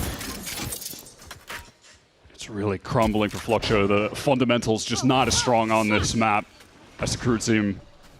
Those players going down in the ones. Paula is trying to wrangle something back, knows he needs a hero play, needs to find a kill somewhere. There's just no safety net available for Fluxo here. KRU just have everything so well connected. It is such a stark contrast on this half. I am terrified of what KRU is going to show when we flip, thanks to it. I mean, yeah, if you're freezing for half a second in front of that smoke and you're not extending the tree, you gotta know, you gotta hear Dante dashing at that stage, right? That's brutal. This is just effortless for KRU. It's also a reason why everyone has been trying to avoid them on this map. If the map pool was only Lotus... But they beat C9. They would Have you considered that? They'd be at Champions already. They would have already made it. Dante again in this pocket. I mean, he ate, like, relay bolts and paranoias already from this spot. Now they're just going to re-engage again. Pocket's taken off the slide. Mazine knows he can't engage that. Tui's have to stay static off of rubble until you find an inch forward anywhere else. Leslie's already abandoned his pit on C to go for the insert on Heat solely. These guys are going for 8,000 IQ plays right now. And some of them are just drops in the bucket. They might not even be effective against what Fluxo has to offer because of how aggressive and stacky they want to be for this last bit by the looks of it. KRU are going for the A side rewalk. Want to fight off the wall dropping, presumably. And they're going to keep going forward, too. Take all this space back. Yeah, why don't we go ahead and force you guys back towards C. Enjoy walking into the op. Whatever corral is good enough. That paranoia doesn't strike. Rubble Sodhawk gets one away for free and finally aggressed after not being able to step out properly in time. But guess what? Now there's more members of KRU here. Toxic screen into the vines. Everyone's stalled, but Tui's can still win the opening against Dante. Nightfall will confirm the one being less on the backside, and the rest of KRU is not here. This is the most disconnected they've been on the defense so far. Deafened and slowed. Les still gets his, and now he's not done! MW gets in with the C's just in time! And now he's got the crossfire as well. Even when it looked the most dire, it never looked close to it. And Fluxo, God, KRU might force him to fall to the clock first. So disrespectful, but he wants to stat pad a little heavier. And it's 9-3 on the defense. KRU are so back. It's only the end of the first half, but that felt like the nail in the coffin on the map, honestly. That was as good of an opportunity as Fluxo were going to get, and it's still squandered. They get The info on Les here, he got chased down by the Prowler. No, they got to set up a better swing to be able to deal with him, at least go 1-for-1 and play out from there. The team play is just at a different level on the KRU side compared to Fluxo, and it's on their map pick, and it's their best map. There's just so much going in their favor right now. Well, I would never imagine a better time for these Challengers players to need some motivation. So we got a little interview with Tryout on the floor with some familiar faces. Let's go to her now. That's right, there's some familiar faces here from M80. I'm here with Bonnie, Alvin, and Nismo. And you guys just have an interesting sign. Nismo, what's going on? I mean, we just found it was going to be a little funny joke to show people that we're LFT. But M80 didn't throw us under the bus, you know, just a little funny idea. Yeah, you guys are enjoying some of the games here, but I think in general you have been incredible to watch on stage. For you, Alvin, what was your favorite thing about playing on stage? Just the fans, the crowd, the environment itself. Like, it's incredible to be up there. What about you, Bunny? I would say the same thing, but I think just being able to play on the stage, playing on LAN with the boys, and competing here in LA. Yeah, I think for all three guys, I definitely expect to see you more on stage next year. We're gonna find out. But for the current game, predictions: KRU or Fluxo? KRU. KRU. Okay, two for KRU? I'll go with KRU too. Okay, well, my prediction was Fluxo, so I'm not really aligning with you guys. This is everything that we have for the halftime. Back to you guys. Well, thanks. I mean, I feel bad for saying that Fluxo need the encouragement and then all three M80 players vote for the tier 1 team. Wait, is that true? Did Dan production? Can we double check that? I think that was just me and Sierra. I feel like I'm tripping here. But, oh man, it just fills me with euphoria seeing those guys on the floor, man. Just, they friggin' did it. And even if it was just for a couple matches, they did it.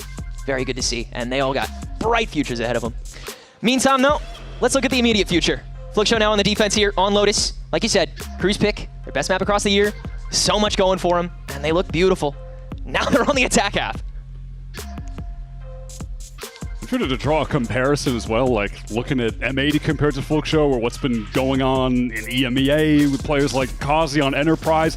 All the upcoming talent in the regions getting to show off in Challengers. In the case of Fluxo, it is the guys from Brazil that had a chance, didn't make it in VCT before, and have been fighting and clawing for their way back to get another opportunity to show that they actually have what it takes to be here. And they've earned that spot through Challengers. The team has been consistent. The duelist duo of Zanatsu and Pala has been leading the way for them. Both statistical outliers in Brazilian Challengers, and far and away the two best on this team in that regard. But they need to activate at a different level against the Brazilian royalty on this KRU side. Such a cool story where before with Desire and Shannon on this team with Equipa Chaos, they definitely had a good performance, but then one got called up, one got called down, and you bring in Zanatsu and Pala, who one replaced the other. When Pala got called up from Stellai to MIBR, Zanatsu filled in that role and quickly became the star of that team right after the other star had left. And now they're playing together, side by side, hand in hand. Again, just 30 seconds left. Stuff like that that makes you really appreciate the ecosystem as far as we're hoping it gets. Relay bolt for Dante, and he goes. No stranger to something like this, and that's an easy first. JZZ trying to hold it down as long as he can, but can't be long against this guy. Long time been the guy that we wanted to see continue pioneering the Neon. Fluxo a little bit slow to take this space, so KRU are pressed forward. It's going to make the situation even more difficult. It's not like they have this heaven control, any piece of backside or drop. They have to be able to clear all of this out. Paranoia needs to be used close. Yeah, knowing the bolt's gone, they have a little more confidence, but Les and Heat are just looking upstairs, and with that one way, it is so hard to press in off of even that level of contact. KRU, hold down the fort, keep 4 strong for another pistol. Les getting his way up to 13, just 7 away now from his Lotus kill average of 20. It's one of the craziest Americas stats this entire year period. Actually outrageous. You can have a Viper putting up those numbers so consistently. He is just different. KRU with the mild buy here. Dante having enough for that Phantom. Give it to him now. Heat with the Outlaw too, and they'll stick him on opposite prongs. They actually have Dante waiting to see if there's a B stack early on. Again, still paying so much respect to what Fluxo could have planned.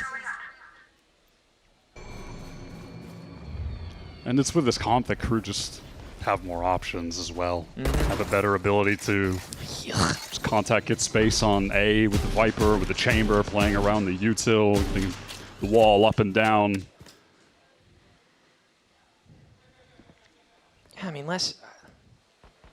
he's just used one cycle of the screen to get a creep up by himself, and now he's about to use a full cycle of it again to what? Snake up the stairs? What are you planning? Oh, okay. I don't think he was planning that. But KRU are eating good now. Another ECA site, sure. We certainly do take those. That's brutal. That is disgusting. You gotta play for the boom here, right? No shot, you just give orbs. Yeah, Fluxo are just going to hold back for now. Playing from 3-11 voluntarily. And Les is already halfway to his pit. See what you can get along the way here. Wow. Letting Heat farm here. Gotta go grab that Outlaw, so they will follow the leader here. And yeah, Les again just continuing to farm his way through. Up to 16. He's gonna hit that average. He's well, unless KRU wins too early. KRU have had some blowout maps recently. One way or the other. Just about existing somewhere in the middle ground more consistently, where they can just put up some great performances consistently. And honestly, didn't really touch on it with the map pool because we're just talking about the fact they finally get an opportunity to play some Lotus, but I think it was huge that they finally banned Breeze. Stop playing it. They're 1-5 on the map. They play it in every series and lose it every series. Great decision to get it out. Just stop playing it. Go elsewhere. And I think just by that alone, it'll make a huge difference to their success. But they are in this lower bracket. There can be no failure from here on out for KRU. Yeah, between that abject failure of Breeze and the sudden turnaround to their once again successful Lotus, and like you said, those crazy finishes one way or another, KRU are exactly what we'd hoped they'd be coming into this season. Agents of chaos. But can they just be really good ones? Sadak with the lurk check, seeing if he can maybe escort the pivot if KRU sends too much of a freeze. And now that'll just turn into an insert for Heat instead. You just have such a good support system where anybody can take up that one. Sanatsu holding his own. 2 down. That'll let Fluxo get a little bit antsy for it. Tui's has single-handedly cleared all of Mound. It's only 2 players for KRU trying to get in here. Heat is still a ways away, running back to main. Tui's catching on to that audio. Could at least just try to threaten the flank if he breaks this trip. It'll have to keep a KRU player occupied permanently. Yeah, behind the door. But look at the slow pace on Fluxo right now. They are concerned about so many different angles. Watching potential push-ups from the deepest of lanes right now, and the time is starting to go down. Yeah, just now. They have the player advantage, but they are not playing like it right now. Yeah. Hesitation. Paranoia on the door. Heat realizes that the fight's inevitable with 2Es first, so we'll prioritize that. Hopes the rest of KRU does okay. They don't. Mazine gets both. Limited time, though. Very limited. Thank goodness they'll just spray through it. Oh, my God. They don't have enough time, do they? They just don't even have kidding, it. They just took way too long. They were just so concerned about people flanking, pushing up, taking really deep space. That then they have to waste their own time going forward and getting it back. KRU are just... The level that they're the level that they're at on this map feels like it's also just kind of thrown Fluxo out of sorts. Like, they are not getting back into it mentally. Feels like it's a reset time. This wasn't your pick. It's KRU's best map. Everyone knows it. It's Les's best map. His stats here are ridiculous. Uphill battle from the jump. GG go next kind of situation. Truly. And just focus on your Ascent map pick next. Yeah, the hits have not stopped coming for this map when it comes to Fluxo. They just want to be done. And it might be now. Sees on to Zanatsu to keep him held down, and they'll just chase Mazine as well. Oh yeah, GG go next indeed. And this Ascent map that they've picked, it's one the crew have only played once this year, something they've been primarily trying to avoid. It hasn't been a go-to map for Fluxo, but it feels like it's a targeted pick that they've made in this series to find an advantage. And wow, it's not over yet. 2E's against his former IGL. Takes down Sawdog, takes down MW, and now it's Heat into this 1v2. Paranoia thinks that he went to drop first, but Heat's prioritizing the swing to JCC, almost gets the quick scope. And it isn't over yet. A pulse, a sign of life, but barely, but 2E's is in it. Had to stick it to Sawdog just one time before we move on to map 2. Just once. Even then, though, I mean, yeah, the beginning of this round was still, once again, just brutal. 2E's. Great little adjustment there. But what do you change now? Because I mean, a crew have the win condition cycle. They still were winning early stages at that. It's, again, like you said, it's just crew has so many more options to work off of. Fluxo doesn't have as much they can replicate. Zanatsu with this overdrive, though. One away from the garden. You have so many tools to play keep away. Get your own no-no square up and running. Paranoia on the mound. That'll flush out 2E's, but the Haunt senses him, and so that'll provoke a second TP nice and early. I was wondering if crew would maybe begin to play the round like they feel they've already won the game and just want to get things over with, so they force it into C but then run into a vice and lose. But even still, they are going to be patient. They are not just going to throw this round away in favor of trying to get this map over and done. Off spotted out. Good teleport peek from Sawdog to reveal it. Knowing that that Vice util is still likely C. Here. Smoke confirmed for it too.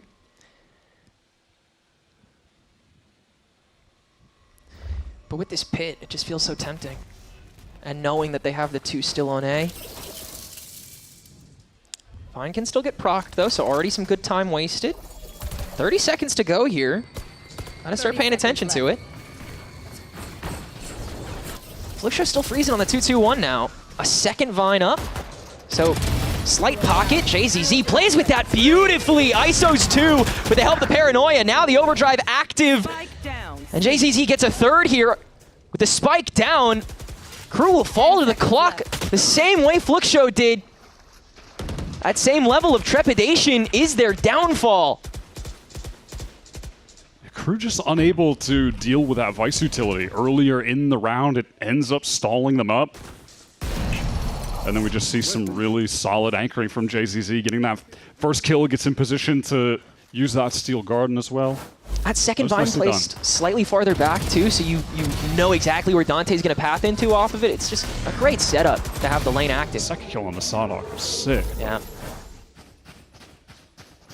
Yeah, crew tried to bait it a little bit towards B, Les shows some face there, and then open the door, make it seem like they're going there, but yeah, they just go back into C where they did not get rid of that Vice utility early enough.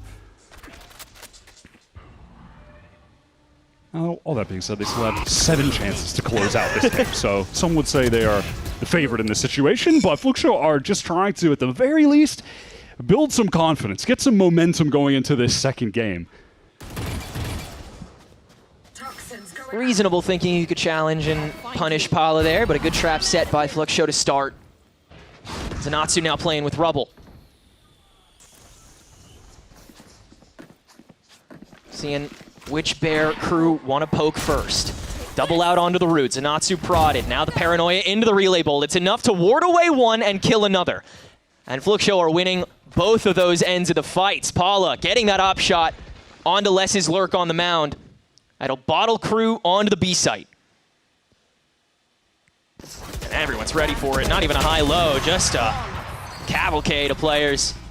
Flawless! Round number 6 on the board for Fluxo. It's still a long road up, but the hope, all of a sudden there. Just feeling a little bit better and better every round. Still down by 6, but we're starting to see players hit. We're starting to see those little moments of quick util combos on the fly, which makes you feel like they're getting into the flow of the game, communicating a little bit more effectively.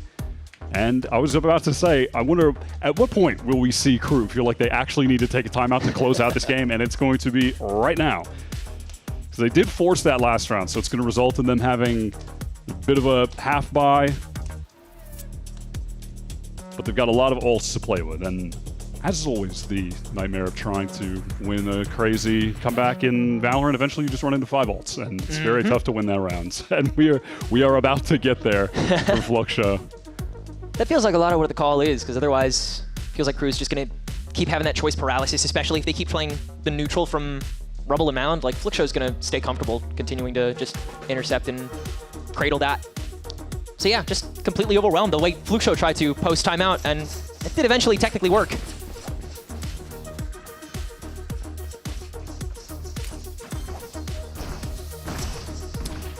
Unless, you know, still got time to get that 20, at the very least.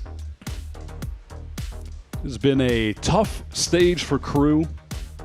A lot of mental struggles with this team, the losses that they've suffered, starting on such a high and then dropping down. Feels like this was about to be a great way to begin this lower bracket run, but Fluxo are starting to wake up. And if they make a serious run at this comeback, I feel like KRU are going to be in a tough spot again mentally right away.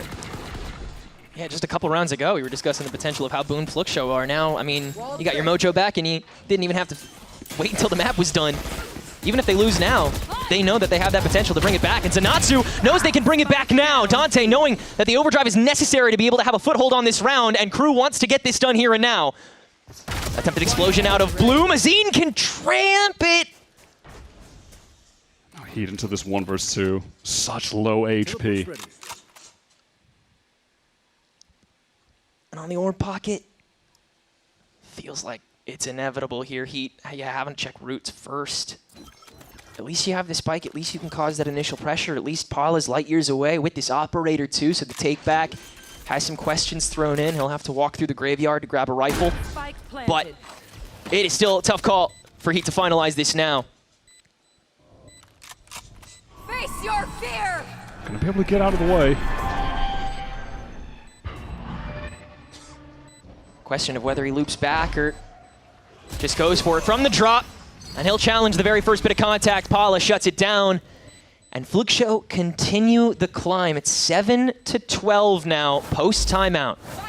That situation got a little bit scary. Encouraged the overdrive to come out from Dante.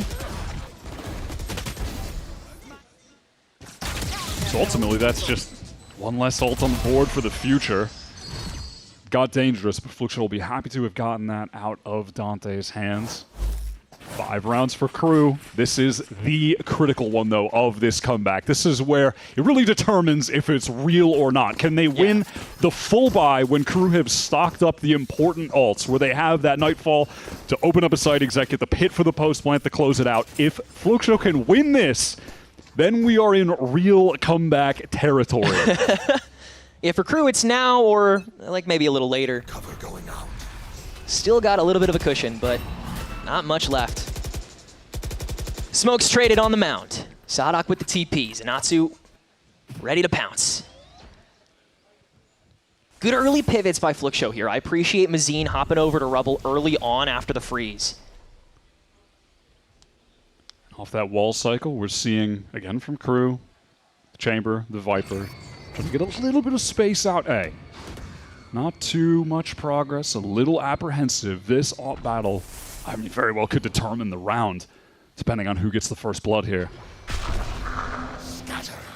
Paula understanding the choreography behind this smoke will tuck himself into a little bit of a safer spot, into the shadows used by Sadok bright and early.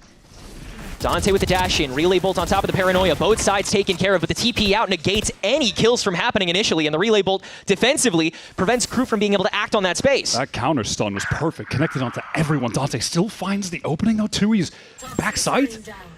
How did that happen? Paula still understanding how Les is going to path off of that and using the light speed to make sure he can't be punished by Heat early. Great reactive play coming from Fluxo, and yet it's still a 4v4. Pressure on Zanatsu, debut on the stage in play-ins. First down. Tries to feign with the fast lane. Wow. That's gorgeous. Sadak had no idea he was coming back to that. And he wants to re-up on the river again with 12 seconds to go. Intimidated on the boxes. Zenatsu! Oh, yeah! Now it's time to have that conversation. We've been waiting for a moment like that from him today. He's one of the players from Brazil that I'm surprised we have never seen. With how many guys it feels like have been cycled onto Furia, MIBR within the past few years, he is a name that I'm surprised has never made it. He has been impressive in the Tier 2 scene for like 4 or 5 years at this point. Genuinely. Finally makes his debut in this play-ins. And he is looking sharp. Slow start on this map. At one point, just 1 kill a number of rounds in, but he is majorly heating up. And now, pressure on KRU. All those opportunities they've had dwindled away. 4 remain. And the confidence has just got to be surging for the Fluxo side. Sky high. Mazine not close to alone on this. The Vice Util able to play a good amount of stall. And the first peek out from Dante. Oh, Mazine can't fully dance out of it. Dante attempted counter spray. He's still kicking. Means he can spear tip another attempt at the push. And Fluxo with this hardcore pivot and still a minute on the clock. KRU might want to, take a step back, reconsider. Yeah, they do not want to force their way in. Expect there to be that quick neon rotation, multiple players for Fluxo ready to go. That is the case. He'd heard that drop back side, just calmed it. Overdrive out from Dante on a crisp of health, and Zenatsu able to quickly deal with that with the finger guns. And yeah, I mean, how do you activate from here? KRU isn't moving, they're not going anywhere, they're just trying to take care of the bodies. And now there's too little time for them to do anything other than that. They're the ones out of options. The Convergent Pats able to get that slight slowdown, but MW barely avoiding it. Able to snake to the B site, but he's left the rest of KRU abandoned. Les somehow holds his own against that. That had to be a win for Les. It was so smart of MW to be able to navigate his way to this B site, get that plant down in the midst of that chaos. This pit, it has to be enough to close this out for KRU, surely. Apollo close range with the AWP, that's going to be so awkward. And that's an easy step in that MW quickly manages. Not nearly as discouraging as it could have been for Fluxo, but still unabashedly KRU's map and KRU's victory. Yeah, but walking away from it now, it feels a lot more awkward than it should have been. Yeah. A lot more uncomfortable than it should have been. The narrative has quickly changed heading into the second map, honestly. Fluxo have to be feeling good that they woke up, that they came to life in that second half. KRU's lead was just way too large for them to ever realistically lose it, though Fluxo definitely started to make you believe by the end. You know, both individually, we saw players starting to wake up. That 4-piece from Zenatsu, for instance. On top of that, it felt like the team play was beginning to flow better. The fundamentals in that first half were really off-kilter, but we saw way better moments of players syncing up, little util combos here and there to find advantages. That was nice to see. So the pieces slowly came together for Fluxo. They're heading to their map pick. There's a chance they could take it. These old heads fighting to stay out of elimination territory for this South American supremacy. We are truly in the Twilight Zone. Ascent is coming up after the break.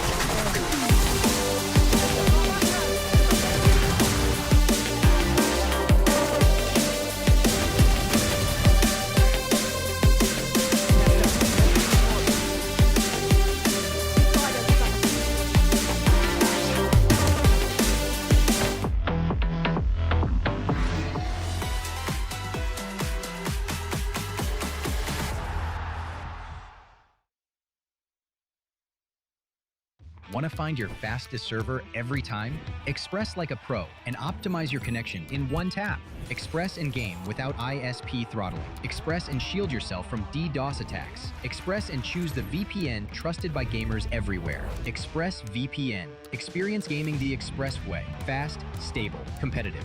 Outplay the world. It's time to Express. Unlock free cosmetics, including Lightning Kicks Buddy and more. Scan to subscribe.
Oi, desistido, voltou. Bala ainda ficando parado, ele busca o Vic. Já vai fazendo a jogada. Ele traz o 3. O Bala é um monstro! O time inteiro da Cruz já nessa defesa. Olha a batida do MBR. E o Tech junto com o Basílio. MW tá fazendo um grande jogo. MW zera levando 2, 3 kills pra ele. 13-8 on that first map of Lotus for KRU. And Zonic, you've had an interesting relationship with this map where a little bit you didn't want to play it, now you bring it back. What is it about this game that made you want to bring it back? I mean, it's a mixture of things. I'd say that to some degree people expect us to play the map, and that's something that we can use in our favor. But at the same time, we know that our game matches quite well with the way they wanted to play Lotus, so that's why we opted for the map. And speaking of that second map, is going to be Ascent, and Fluxo are incredible on it. What was the preparation like to make sure that you close it out in 2? I mean, at the same time, it's we feel like our game plan matches some of their strengths in the way that we think we're going to be allowed to play our game comfortably. Okay, are you going to bring any changes? Yeah. I'm excited to see them. Thank you so much. Great victory there on map 1 for KRU. Welcome back, everyone. We have a special guest joining us now. Welcome to Averso. Hello. I mean, hello. You got the KRU jersey on. We know who you're rooting for. How do you feel about that map 1, or was it getting a little scary towards the end? Yeah, I think Lotus was a really good map for KRU. Reminding the first stage, they play really good with Silence in Vice. Now they have Chamber. I think they feel really comfortable with Viper and Omen too. So it was a really good map, yeah. Yeah, I feel like I was getting a little bit scared towards the end there. It felt like their attack, they were getting shut down by Zenatsu. Did you feel like you were getting scared at all towards the end, or did you know that KRU was going to close it out? Yeah, after that 5v3 situation on A, I was really terrified about that, but was really good. About that, I think was the special thing was the Flux that they don't have Viper, so KRU, they took the info on A every time, and was really easy to have the info in the map. Yeah, they played with the rotations a lot, and it worked out really well for them. It felt like they started getting there. It was just a lot of those multi-frags that got them in the scary moments, Zero. And I mean, looking back, I want to talk about, you know, this different look that we got to see from KRU, because we got to see Dante just doing absolutely wonderful things, but we got to see the chamber as well. Like, I want to know who was really stand out for you in that map 1. I think MW Sarah, he plays really good with that fade. They're a little bit low-key in that team because Dante played really good today, but they super really good now. So I think MW was a really low-key player today. And I'm really happy about Dante because he upgraded himself with this map. So I hope the second map is going to be the same thing.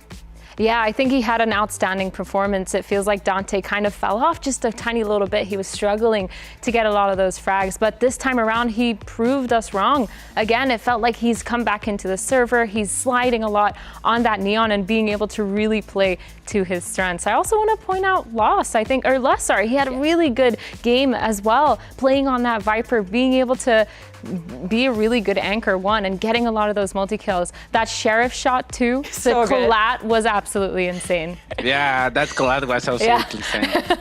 I mean, were you freaking out at that moment? Were you screaming to your chat at that moment?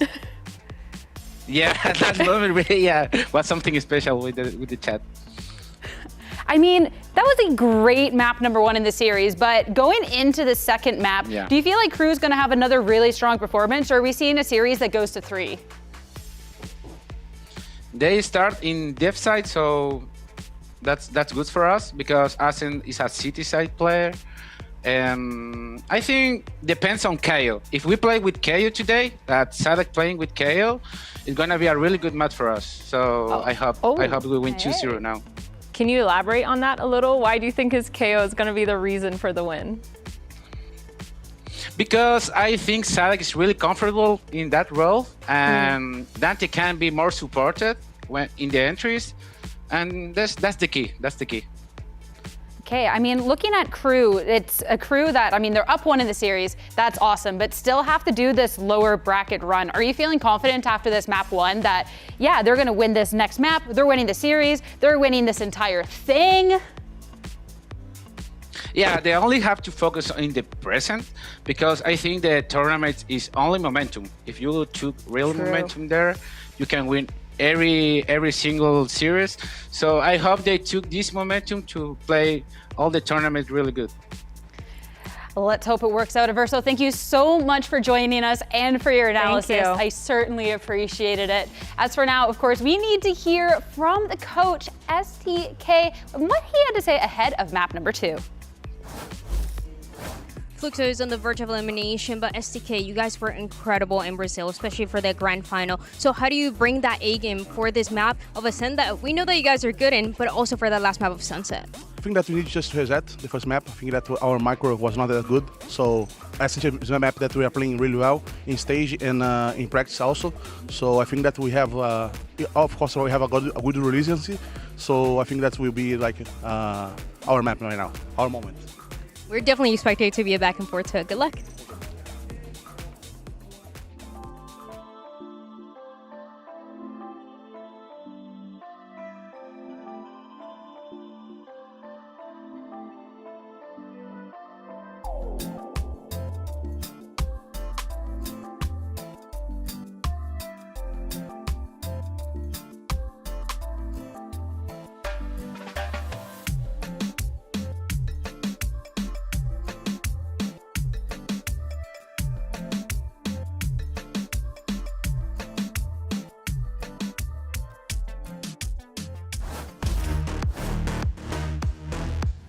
Welcome back to our second match of the day. KRU and Fluxo facing off with elimination on the line and a ticket to the top 12 for the winner. We're heading to Ascent after Wyatt, what was initially a blowout Lotus for KRU, but Fluxo making the climb back just in time to get that mental reset for map 2.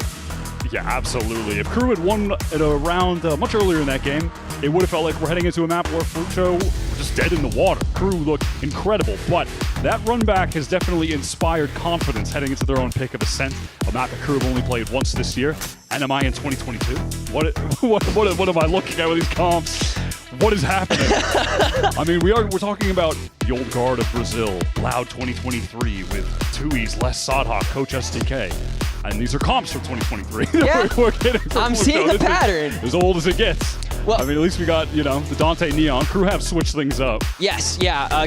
Once again, homogenizing their compositions to what has been working on the other maps. Dante was previously on the Phoenix for this, and then Sadak was toying with the Omen on this map as well. But hey, if there's anybody who I would love to have confidence in Sadak's KO on this map, it's Averso. I am so happy that he feels good about how this guy can activate, because that's been really called into question lately. Despite how amazingly consistent Sadak has been in assisting, just doesn't feel like the extensions have been proper enough with this singular duelist. That has to change here in map 2 to get a clean streak.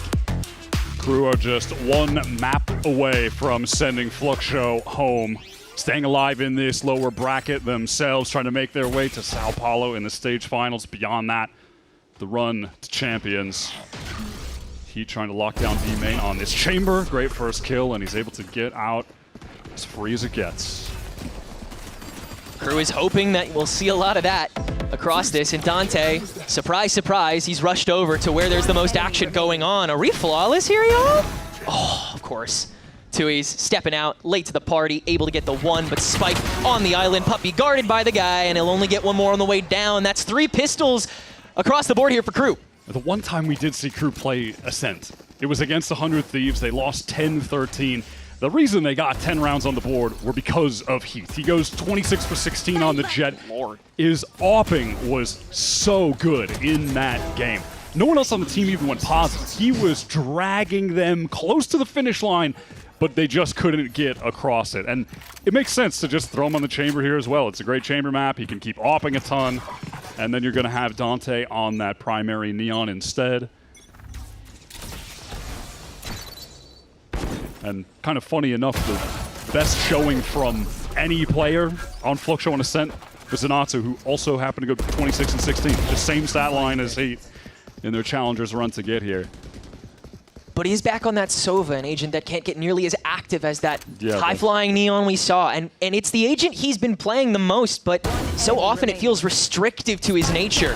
We'll see how much he can extend along with Sadak as this game goes on, but we are flawless for the follow-up here, so no big mistakes from KRU to start things out here on the defense.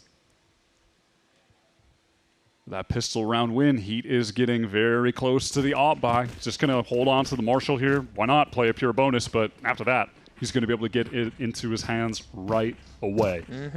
It's going to be a critical factor for KRU's success here on defense. Let's get this done. And despite this being Fluxo's pick, by no means is this like a go-to top of the pool map. This is a targeted pick against the KRU who are going for the tiles crunch right away, but Paula shuts the first one down. Attempted follow-up from Sadak as well, quickly taken care of. Good patience from Fluxo to wait to see what KRU comes up with on their bonus. And that aggression comes from everyone other than Heat, who has instead just taken that space to creep up A main as they've swapped up the 1-4. Now a 1-2 after Fluxo makes their cut, but continuing the freeze to see if anybody else gets antsy. They got 70 seconds. They got time. Those tile crunches can be difficult to deal with when you have the KO, the speed of the Neon, the pop flashes coming over, but Fluxo do a great job of being able to shut that down straight away. All the pressure on NW here, back sight, and, well, now front sight, and exposed in the open and dead. So Fluxo are going to get away with a pretty clean round, presumably. Yeah. Good save. Nice. Trapwire will get activated. They tried to finagle it, but... And they're trying to sound bait as well for Heat, and it works! He catches the one. They have learned nothing. One enemy remaining. Well, unless we'll get away with this Vandal, I'm curious if he even regresses here. Cover going out. Oh yeah, he certainly will after that smoke. Trying to get the comm out, but you got too many members to worry about. So 4 rifles stay up for Fluxo coming out of the bonus. I mean, stuck pretty well to the script so far. I'm content with how both these teams have been so far. Clean round, clean denial of this aggression on the defense from KRU. Gonna need to see some success from Dante in the first kills though, being this solo duelist as we move on through this map. It's funny, that's one area, the first kills, the first deaths for KRU that have been really tough in the play-ins, except for MW, which is very strange given he's the initiator. He's +8 across play-ins, while the rest of the team are -18. He has been the rock for this team.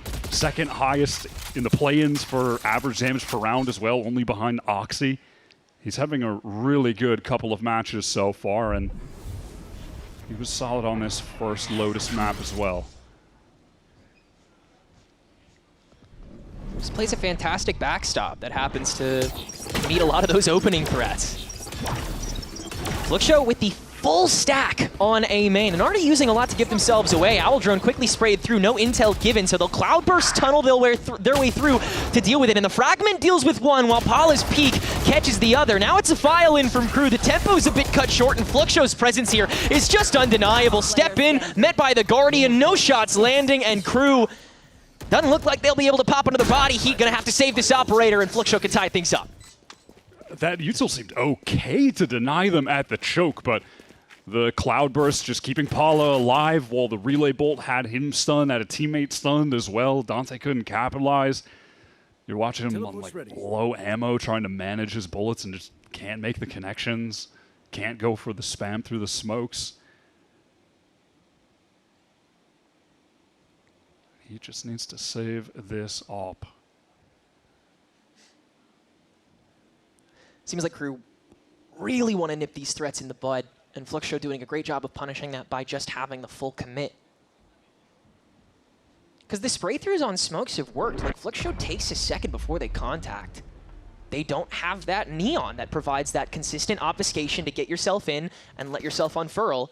You have those Cloudbursts, and you saw that's like one of the only ways Paul is able to weaponize that, apart from throwing one way in front of you, dashing into it, and a KO throwing a flash. Yeah, it's also a little bit unfortunate that Sadak walks into the molly, dies, and then can't pop flash out for his team that's fighting from heaven. Yeah. That definitely, that also has a negative impact. I'd say so. And an aura decrease. That's which is the most important thing. Unlucky for one of the GOAT IGLs. Well, with that op maintain, the buy here for KRU is still solid. Sadhawk, the one with the shotgun. Quick creep up from Paula. Trademark's going to spot, so now you just have to pay a little extra attention. But Dante, I mean, he's already just going on his night watch walk between sites here. That's a tough couple shots on 8. Yeah, he almost takes him out. Rifle v op. And then you just, yeah, condition it. Now Dante has to watch it. Can't be as ubiquitous. But then Fluxo decide to still path their way into B.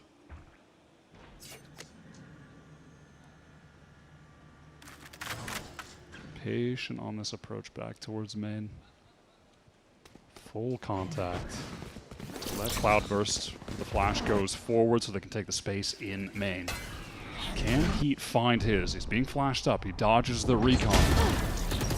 Good flood, so MW's left alone. The smoke ISOs. He tries to get the opening shot off. TP's back, but he's still on his lonesome for the time being. Dante trying to wall break this, but it's not in time. And with 3 standing at the barrier, with everybody else on Fluxo chillin', looks like they're considering the save already. I mean, they don't have much to spare. And you would hate to give Mazine his null command this round. Yeah, that's the call. Yeah, it feels brutal to have That to is save so in this tough. situation. And not even really in a position to fight to maybe find a pick, 3v4, try to inch forward. Nothing. Pure save for KRU. Fluxo are getting control of this game.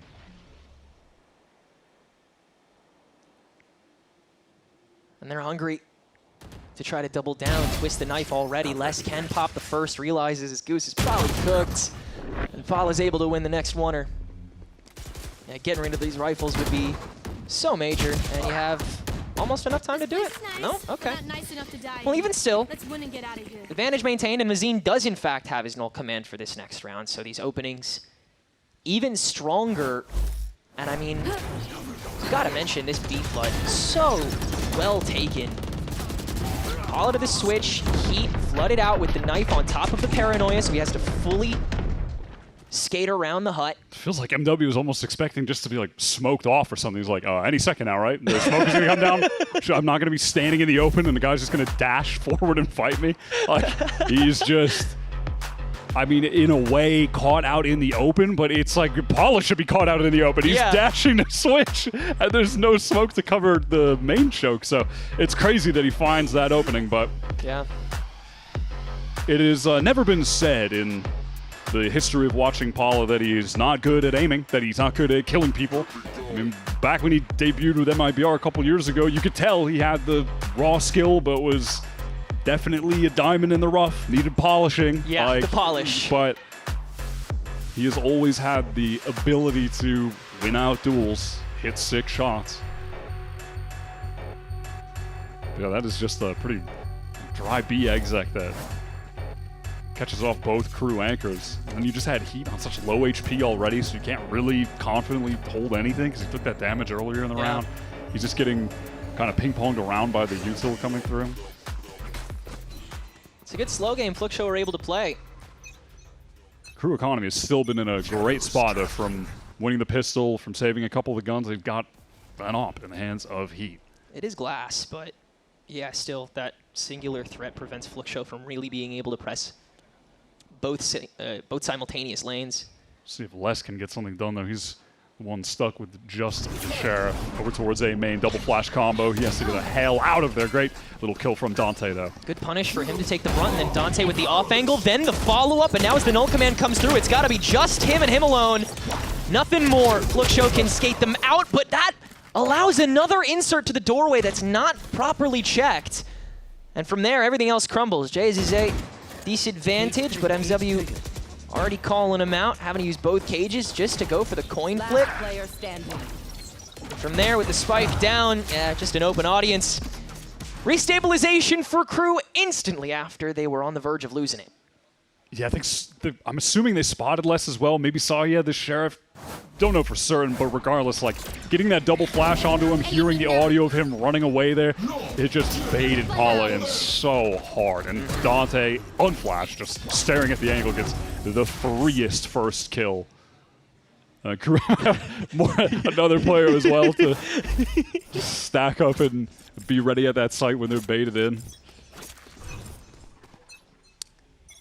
Cycle very present for KRU for this second quarter of regulation. The defensive snowball is starting to pick up, especially if this round is taken. The economy from Fluxo not in dire straits after this one, but your win cons will run dry if you can't match bar for bar. I must wait a moment. Questioning if JZZ spotted Heat or if it was just Sadok off the pop flash, so slightly more space gain, but with a double freeze, it doesn't really matter all too much. Fluxo have exercised a lot of patience in these mid rounds. We've seen them then pivot into some slow takes of the extremities, just contacting, but that's a dangerous game when you know that Heat is going to be opping consistently. Hey, look, there he is. And Fluxo again, knowing about that presence, yeah, it seems like they'll just go for what worked to pressure the crunch the first time. Hit that trademark. Yeah, apply a little bit to Heat, but not too much. At the very least, he's traded nice and quick for the one. Fluxo can take that as an excuse to get in. Dante's caught, and Sadhawk needs some help backside. He is all alone, being ran down by the Fluxo players. Super pressed, at least gets rid of Paula. KRU clawing on the way down, but still on the 2v3, unless only on 28 HP. It's got to be NW that takes the brunt of it, but off the paranoia, it's way easier to do so at first. Instantly cuts down 2, and already pressuring out 2. He's able to skate through from boat to find the 1, and knows where MW is. A second shock dart avoided as well, and the smoke back up in case he wants to extend. Oh, but there's a little bit of extra space for MW to work off of here. A little bit of extra time to get that 50-50 active again! And KRU are the ones that'll keep the streak active. That was so smart from MW, just playing all the way down to the time of the smoke fading, so Tui's had to be concerned that he could try to work through it, that he could be waiting on that door for it to drop to take the peek. He plays to the time, never rushed the situation, and comes up with the 1v1 clutch. Time to get Gets that KRU back in the 50-50 lead. active again! And that's me. And I got 4 ultis on the verge of dethroning this for what would need to be kind of the only time this late into the half. Then yeah, you do have that snowball. Let's play. Tour de Force out the gate here from Heat just to keep the creds okay. Cage triggered. And they'll let him hit mid now. This is already the most presence they've had down here. Barely breached a market since this.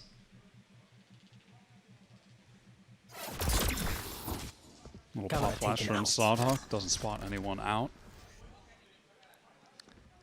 Fluxo want to just gather up for this big B exec. They've had success on this site, just bursting out of main together before.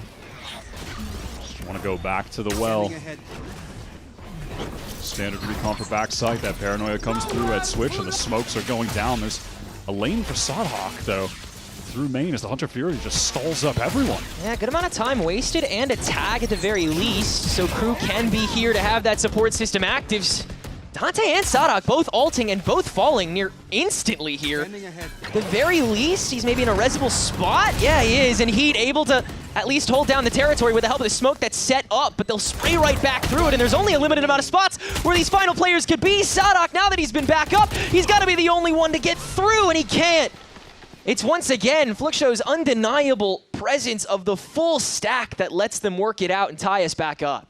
They're very content to just take the big team fights. Yeah. Like, they're not concerned about that lane main being open. They just wait. Hunter's Fury is done. All right, we're all just swinging this together. They get into the site. All right, well, KRU, they're going to try to play for this res, of course. It's possible that Sadhawk can come back up. We're just going to get ready to team fight this again. Just go brawl through all of the lanes. And they went out both of them, really. I mean, KRU are only in both of them with the numbers because Sadok had 2 lives, so. That was a doing well. 4 ultimate round from KRU as well. I mean, that completely drained the well. And now if you lose this round, your creds are screwed too.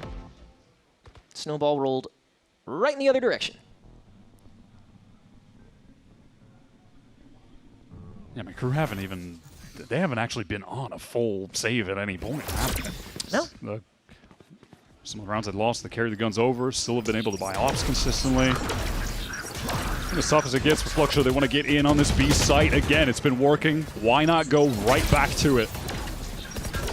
Pala feels invincible in this spot, even went back as it smoked. Now it finally is. Tui's able to provide that backup. Now the whole stack is here, and I mean, this is Fluxo's comfort zone, but Lane not initially checked. Pala can get the trade-off right after the 1. Again, Fluxo has to come from behind a little bit, but they'll make it work. Now the neural theft to confirm the final location, so Dante's got to start speeding. Tui's catches it, and Heat, known on the flank, knows he has to win the 1v to start, and the first whiff will lead to the reset. Oh, yikes. Come on, guy. There you go. Okay, now we can finish the round. One way or the other. And Mazine from the boat. JZZ on the blocks. This cross is well established, and one enemy remaining. There is no paranoia available, so Les just has to contact into Heat, trying to go for the double up. Instantly takes care of JZZ, spots the shoulder too off to the tap. Mazine barely holds on again, and Fluxo have the lead.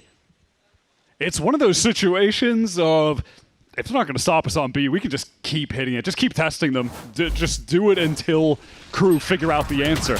They thought the answer on this one would be, all right, let's get MW all the way backside, play with the Odin. When they come in B, we're just going to throw out the recon, try to get the spam through Boathouse. Doesn't come up with any kills. Fluxo are still able to just fully push into backside, deal with both of the anchors. And then on the anti-eco, all right, let's mix it up. And then when we're back on the full buy round, let's just go hit B again. That's about to be the vibe, probably. Let's see if they can deal with Heat. He is pushed up right into the cage. I mean, they know that this is what KRU likes to do on these ecos. It's what they've already done earlier when they had the other one they had this half. And again, with that early first blood, they can play uber patient from here. KRU are just going to gamble everyone over to this site. Yeah, let it ride, baby. It's a one-site map. Just play B. It's fine. Yeah, Fluxo's coming over here anyway. They're ready for the pop flash setup. Slide out from Dante, yeah. Oh alrighty. My God, I mean, someone's got to trade on the ball. Somebody's got to get him right. Ace, let's go! Oh my God. Ain't have to do it that fast. But yeah, we definitely take those. That is ridiculous. Someone has got to trade that man. Crazy. Somebody stop him. He is casually up to 13. One enemy remaining. All the kills aside, just look at that expectation, though, of the timing. He's already pre-turning for the flash, and I'm sure he has a teammate that was maybe playing anti to swing off him, or maybe they got blinded, but yeah, that's crazy. That is just crazy. All the setup in the world to get the full collapse on the attack now. Null Command and Hunter's Fury available. You have all the flush you need. Heat and less. Oh, look at what happens when you start going A. Start going A, and you start losing. Let's switch it up. Head right back over. JZZ finally make his way to mid-bot. This has only been occupied one time by Heat. Every other time it's been the trademark being the very first thing you see as you creep up mid. And that's the perfect time for Les to turn that into a bit of a condition where no one's paying attention to Cat, but he misses! Cage to prevent. Wow! MW is just running on the cross. He gets caught by 2Es as well. KRU cannot squander this advantage. Dante right in front of it. Ready for the slide. Yeah, you see way too many bodies for that. He's just going to toss the bolt and hightail it. Now the Null Command out from Mazine to try to work this full push from the market, but they're not checking yet another pocket. Sadok on the logs, but it's the one body they can res at the very least. They still got to scale from there. Dante can stop the first, but Fluxo got to go, go, go. Dante holding the policing spot. Nothing in the tank, but the flash available lets him at least get one on the way down. Heat, though, with an op and having to hop down to the logs to have that rifle. And Tui's is watching. Fluxo's chilling at 7-4.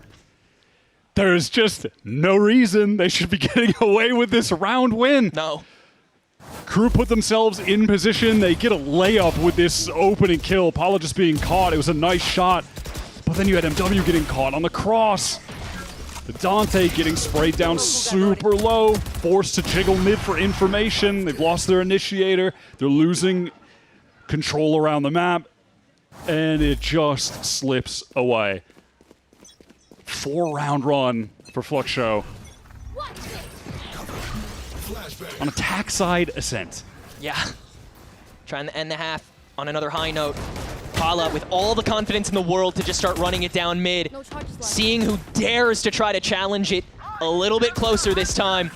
And that'll let the Hunter's Fury into a very enclosed space. Double tag on Asada. Rush down in the market. Fluxo's got the read. And Dante can't do a thing. How good was that? Off the pop flash as well, coming through while the Hunter's Fury just disrupts the positioning.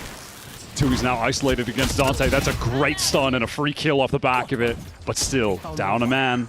How can KRU get their way back into this round? A paranoia for less, perhaps. A kill is even better. Paula having to watch for the double up. Heat punishes. And Dante's fully circled this. Now with nothing in his way. The wire's gone. Jayzazay repositioning to the lane to take the immediate, but that lets the cross from the stairs come down soon. Luckily, Fluxo's doubled up. Now twice over. And it's an 8-4 half for Fluxo on attack here on Ascent. That's a total script flip from last map, man. Crazy. They are winning the rounds they should by getting the advantages, and they are winning the rounds they shouldn't because they are still somehow finding ways, inroads in rounds where KRU have gotten themselves man advantages, better map control. It's just been irrelevant. Somehow Fluxo have come up with the goods. 8 out of 12 times on attack side Ascent. The much more difficult side, especially when we're going back to these vintage comps. I mean, this is like when Ascent was even more defense-sided, it felt like at times. So that's a crazy result. KRU's back's against the wall. Yeah, Fluxo trying to go for their second 3-map series here and try to crack open this tournament as the second Challengers team with a victory. We'll see if they can do it after the break.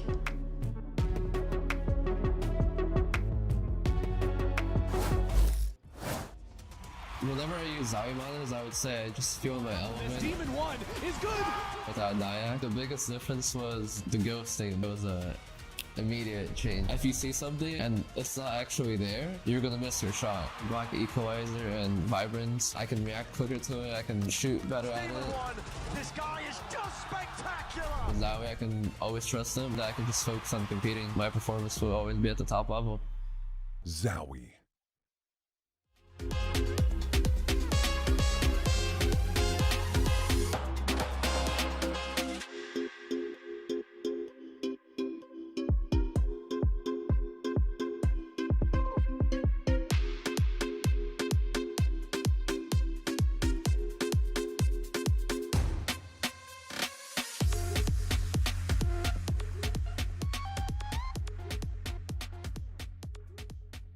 We're still getting the chance to know some of these new teams from Challengers, but just to say, I want to ask you, when it comes down to the preparation as well, what is something that people might not know about Fluxo that makes them better than other teams? Eu acho que a gente tem 5 jogadores que têm muita mira, são 5 jogadores muito bons. Eu acredito que a confiança e a resiliência dentro do time é muito forte, então, e a união também. Então a gente como time é muito bom, então acho que isso é o diferencial das outras equipes. We are a really strong team. We are really good individually, but also the confidence and the way that we play together, I feel like is just something that makes us different and stand out compared to the rest. Thank you so much. Obrigado. We return to Ascent with Fluxo a couple rounds out from being able to once again go the distance. It's time to lock in with ExpressVPN, the #1 VPN. Be sure to scan the QR code on your screen now. Wyatt, the aggression we saw here from Fluxo took them so far, and like you said, it seems they were able to manifest so many advantages out of nothing. A lot of those were coming from Paula. His jet on attack was critical. He was finding kills that he shouldn't have been finding, had no reason to find, just straight up like 1v1 duels, dashing into a site, fighting a guy that's not flashed, not smoked, nothing, and coming up with openers. Dante has to do the same now the KRU are on attack. They somehow have to match how excellent of an attack ascent half that was from Fluxo, putting 8 on the board.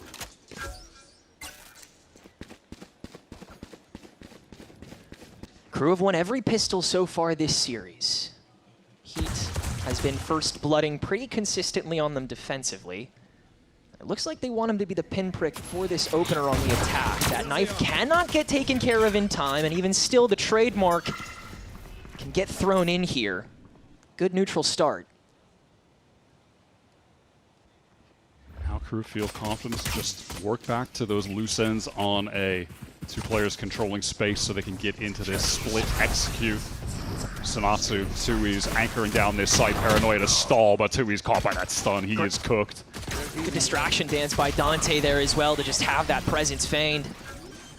And now the ground has been fully taken over. Fluxo quickly on the run back, trying to get something reactive going, but with that smoke on heaven, just feels like it has to be a re-explode. Okay, Paula. That was crazy. Dang.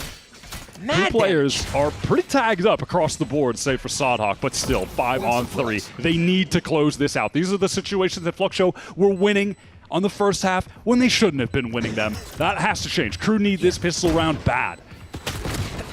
Held up on 1. Trade off for Paula. Gets 2 on his way, but Heat can do the rest. And the impossible won't happen just yet. KRU stay perfect across the series for pistols. I like that game plan from them. Just a little bit of that pressure into B main, and they work back towards A into that split at a pace that Fluxo were not ready for. You could just see from the positioning of their 2 anchoring players that they did not expect all of that pressure, multiple players coming through tree to happen at that point in the round. Tui's was just totally cut off, isolated, killed, stunned, and then Zanatsu is just on his own. He can't face down all those players on his lonesome. So it's a well-called round.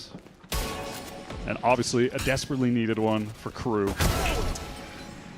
For that follow-up, Heat daring to stick around even after getting caught by the cam. Yeah, you know he's not done either. He's just going to stick around.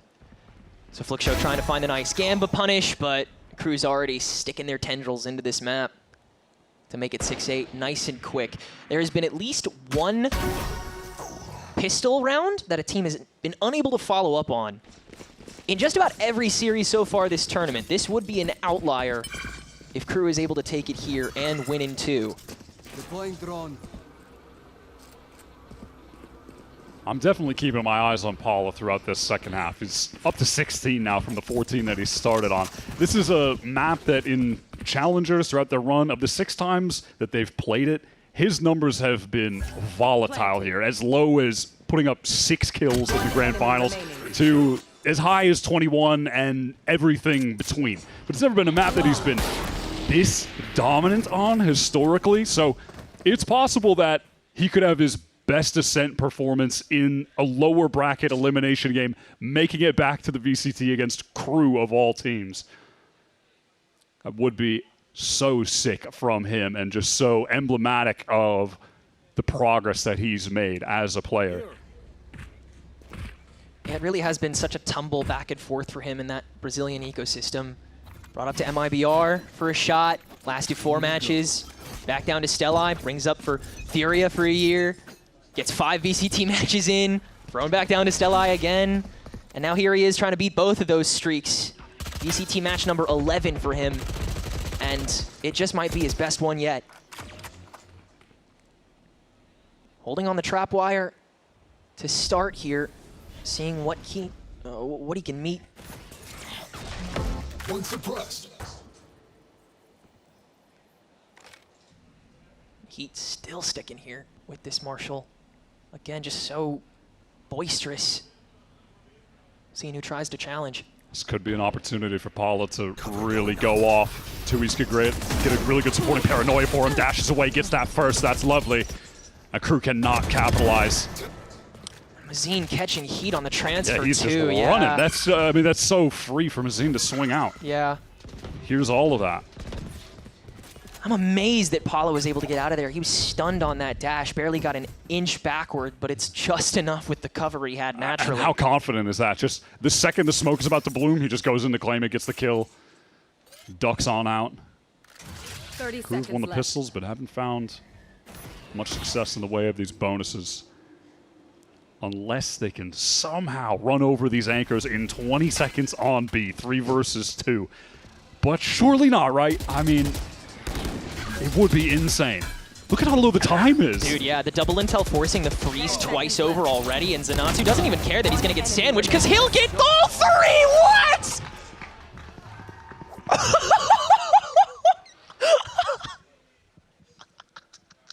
Getting the first one was great. The second one was sick. The third one was just illegal. Impossible! Oh, yeah, that one, you just, I mean, you almost expect those kinds of things to happen when he isn't playing the Sova, and now he's just doing whatever, man. And like how blinded up was like, I mean, yeah, that was crazy. The Sawdog flash had, don't think helped less out very much, but KRU now on the full buy. Another op in the hands of Heat. It's been good for a number of kills with that. We'll see if KRU can handle this round, and listen in. Não tomei a faca, mano. Tomamos nós 4, guys. Tomamos nós 4. Tá ruim, tá ruim. Vamos resetar pra dá volta, dá volta. Tá. Cuidado a gente ter rushado, mano. Clina tudo.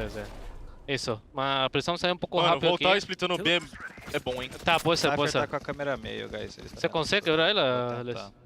Vamos segurando aqui direito. Eles não acham que a gente tá voltando A, viu? Porque eles não viram ninguém. Tá, eu vou vangar um aqui, Dante. Olha a esquerda da caixa. Volta pra Vai, ver. vanga. Ok? Ele fez longo Você aqui. quebrou a câmera no meio, Alex? Ou não? Mais 2 aqui. Tá, a gente volta apertando mesmo pra ver, viu? É agora, tá muito lento. Sim, agora. sim, vai. Querem smoke aonde? Mais CT. Vamos o CT. Bora, eu vou fazer a faca marcar aqui. Não, ninguém marcado antes. Vou passar com você aqui, mano. Tá bem. Gente, vou fechar pra ele. guys, É um tá KO aqui. Tá, ok. Eu vou fechar pra ele. 30 seconds left. Corta o KO. Mais um. Sou safe. Tô indo pela cara. Peraí, Dante. Ele tá aqui. Tá Tá, Cara, vou pular nele. Vou achar. Pulei, Dante. Quase o homem. Morto. Tá na último. Tapau? Caralho, bom trade, guys. Caralho, vocês... Tô muito meu. Passou. Do dash. Pra direita vocês. Vem comigo. 1, 2. Boa. Vamos, caralho. Boa, porra. Boa, Nice, cara, guys. hit. Boa, cara, mano. Good protocols with a little bit of extra sauce on top. Really loved seeing that wrap from Les actually come full circle, literally, to be able to make sure that B exec came off without a hitch. Yeah, there was a nice mid-round adjustment that came in there from KRU when he was able to get that kill on a Zanatsu, who was a part of a really proactive mid-round flash play that was thrown out from Fluxo. Intending on catching Heat, he has been forward in those B-main positions, alone, lurking very often. They had the right timing, but that flash didn't connect, and with the player lost, KRU respond with a fast pinch into B. It was the right call, and it worked out perfectly. There's still work to be done if they want to get all tied up. Oh my gosh, Les, you absolute madman. Yeah, he was just caught right away. The spam is good from Zanatsu. The whole team is stalled out in main. They wouldn't have even been able to get in to help Les if he stuck that TP and no one was there to greet him. Yeah. This is the choice paralysis that let Fluxo get a good couple rounds for themselves. Zanatsu has had 3 opportunities to counterspray this already, and now you have this defensive presence so heavy everywhere except where KRU has been bottled up. Paula, even with the pivot, covered on this operator. It feels like it's just a matter of time until we watch everyone on KRU die, because they are stuck in B main. They know they're all in B main. They have no smokes. How could they possibly get out of this? There's just no way. Unless Fluxo's keyboards all malfunction, they'll hit W and run into them and try to fight. Like, that's the only way. Don't speak too soon.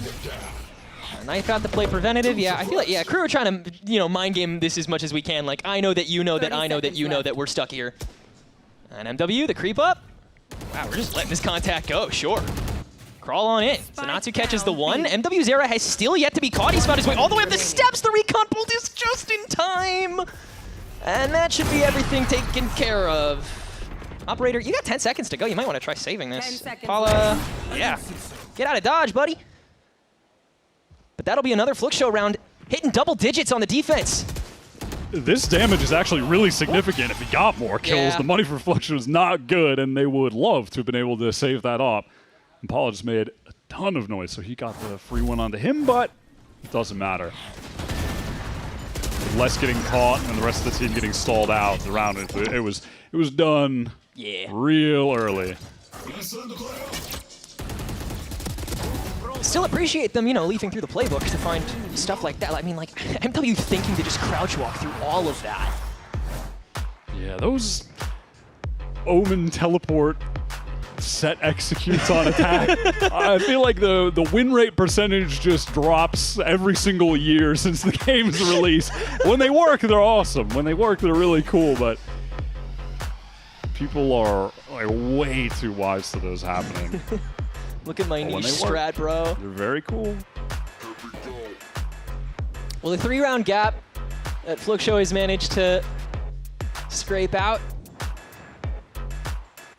And it feels like they've been able to manage all of the threats that KRU wants to maintain despite being from under. They want to keep heat on the one more consistently, just being that confident person that you can rely on to get his and keep some people stuck. It seems like Fluke Show are finally okay with that. And just either counteract it or work around it. It's funny, it's similar to how a Challengers team like M80 approached this map with Nismo on the deadlock. And Envy were able to kind of positionally work around it rather than face those insane threats head on. Let's play. Pop Flash is good. Wow, the leg shot on the Heat. That's rough. 5 HP. I was going to say, does he dare let the Hunter's Fury loose off the tag? Yeah, he does. So he gets the one connection and the kill. Sadok is just stuck on the architecture. And you have Heat at 5 HP. Yeah. Out of the timeout. Whatever plans KRU may have had in this round, feels like we are never going to see them actually come to fruition. Unless somehow Paula gets caught and pivoted to a B exit works. That is real aggro, buddy. Yeah, very gutsy. Ambitious is, I think, what we like to call it for Brazilians. Because it always could work for them. You know, for Paula, like, that could have worked. Yeah, it could have. In this instance, though, give KRU an opening. So, of all the times to give KRU an opening, you don't want to do that when you're up 10-7 on your map pick. Facing down the barrel of elimination in the end of your 2026 Valorant run. It's okay. He has earned that confidence in this server. I will not dispute that. Zowie's good timing on this paranoia to shut down that push. Dante's getting the space, but he can't see a damn thing. Finally able to get through, but yeah, all that space just held. Tui's didn't have to move, and he got two. MW Zera's Hunter's Fury finally tracking him down, but they can't even crowd surf properly off of it. There's still two people in the way, and with 10 seconds to go, I mean, if you tap, you're just going to get challenged here, and that's going to be the clock on you. But Fluke Show will keep it safe, go for the double in. NW, that's a tough angle to take, but Zenatsu's got it covered. And like you said, whatever plan KRU would have hoped to come into with this round, probably going to have to save it. Hopefully they have time to. Looked like Zenatsu just snapped right to MW's head there. He's been a laser. Yeah, that was risky from Paula. But luckily, when they go back towards that A side, Tui's had the answer. That paranoia never being forced out at any point earlier in the round. Was able to save it right for when the execute was coming through A main. All of the players there.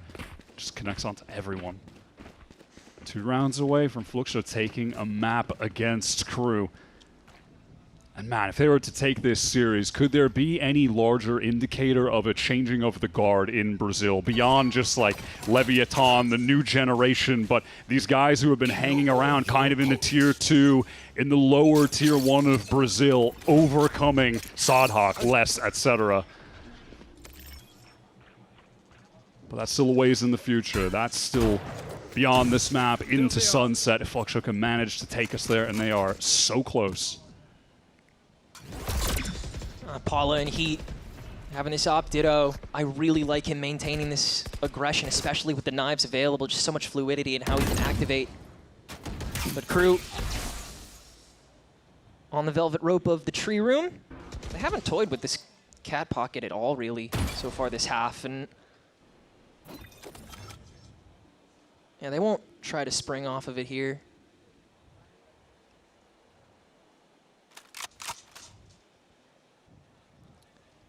I feel like anybody other than Paula is able to play pretty reclined here because you have that null command for the take back.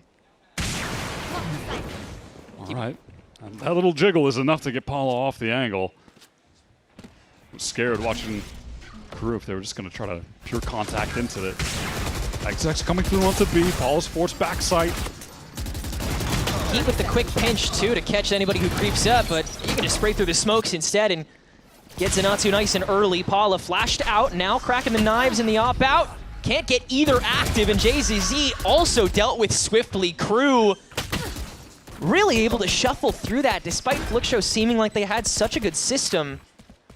And yeah, nothing can be justified now with this economy still pretty tough to manage. Fluxo will opt to hold on to the 2 rifles they've still got.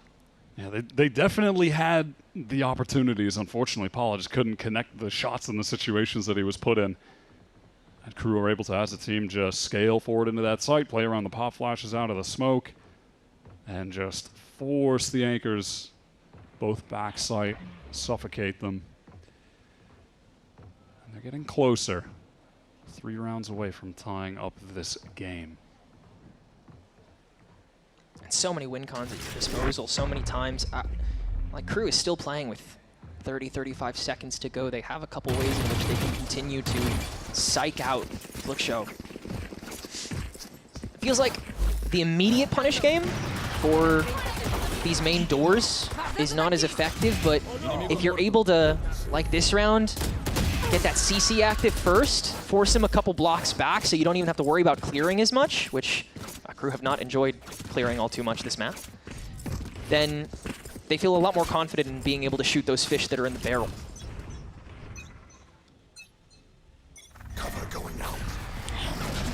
Early attempt at top mid control here for Paula with the operator. Can't land the shot on the jump peak and so just has to turn tail. But that'll keep KRU engaged at the very least. And as always, in the meantime, you just have Heat over on that B side, taking the space in main. We've seen Fluxo try to go for mid-round timings to deal with him. Pop flashes into main with a swing, or Apollo just trying to timing peek. Heat has been such a nuisance here. Full exec coming in. Apollo can't escape, has to go to sight, is going to down Sadhawk. He absolutely can get rezzed in that position, though, and will be straight away. That is certainly one way to force that operator another leg back. But now you have to start giving bodies to the problem, and MW is going to have to be the first. Sadhawk with the quick trade down the lane, but KRU can't properly extend unless Dante is able to blow through backside. With the help of the smoke, feels like they can slow that down, but KRU need to get the spike down. Azine, he had flashes, but they just go dry into the smoke. The smoke that Dante's made his home. He gets 2 free kills. Rez going to come through with a snap. Is sick. And Sadhawk there to clean up in tow. Man, it looked like Fluxo might have been set up for a quality flood there. But it's Dante in that smoke, just early control of it, gets the free kills. Feels like the KO from Fluxo not really, you know, dotting the I's and crossing all the T's by just getting in there dry and not using one of the 2 available flashes. Yeah, you gotta use something to make your way in there. And Dante, that level of patience from him didn't come out of nowhere. He's really had to unlearn those old habits that helped him pioneer Neon in Americas a couple years ago. On the singular duelist, so much of the close clear is asked of him, and he's gonna do it all this time on A lane. That site's open season. Fluxo try to set up a little bait play, embedding 2Es into Wine, and this round is just done. Fluxo were basically on the save here anyhow, so might try to deal some damage, rip some guns away, but does damage even matter? No. They need to close this game out, and KRU are making it dangerously close. Yeah, and in here instant, it feels like it is inevitable. Les doesn't even die. 1 HP. A spit in the face, a flawless one. To net KRU all that mojo back. And for an IGL like Sadhawk, a player like Les, they have been in how many high-pressure situations, elimination games in their career. in that way, they've got the experience here. This is nothing to them, right? But for Fluke Show, this is 5 players, one of which debuting in VCT play-ins in Zenatsu, that are trying to claw their way back into this space. There's a lot of pressure on them. Of course, there's pressure on KRU, but they know how to manage that pressure. We have seen them do it so many times in the past with different rosters, different iterations. This Fluke Show team, they're in the lead by 1, but they have to dig deep to close it out. You can feel that changing in the momentum as KRU string 3 together. This core is one of those Challengers teams that managed to stick, for the most part, together throughout the entire season. See less stats there. His stage 1 performance was outrageous. But as they played a little bit less Lotus, the numbers have gone down. He's been struggling to find his footing elsewhere. You know, had to pick up the Harbor on Breeze, for example, playing a bit of the Omen here. He's had a solid game right now on Ascent. Hasn't been bad by any means, but if he taps into that loud less form, he can just close this out for KRU at any given moment. One of the greatest ever to come out of Brazil. Cover going out.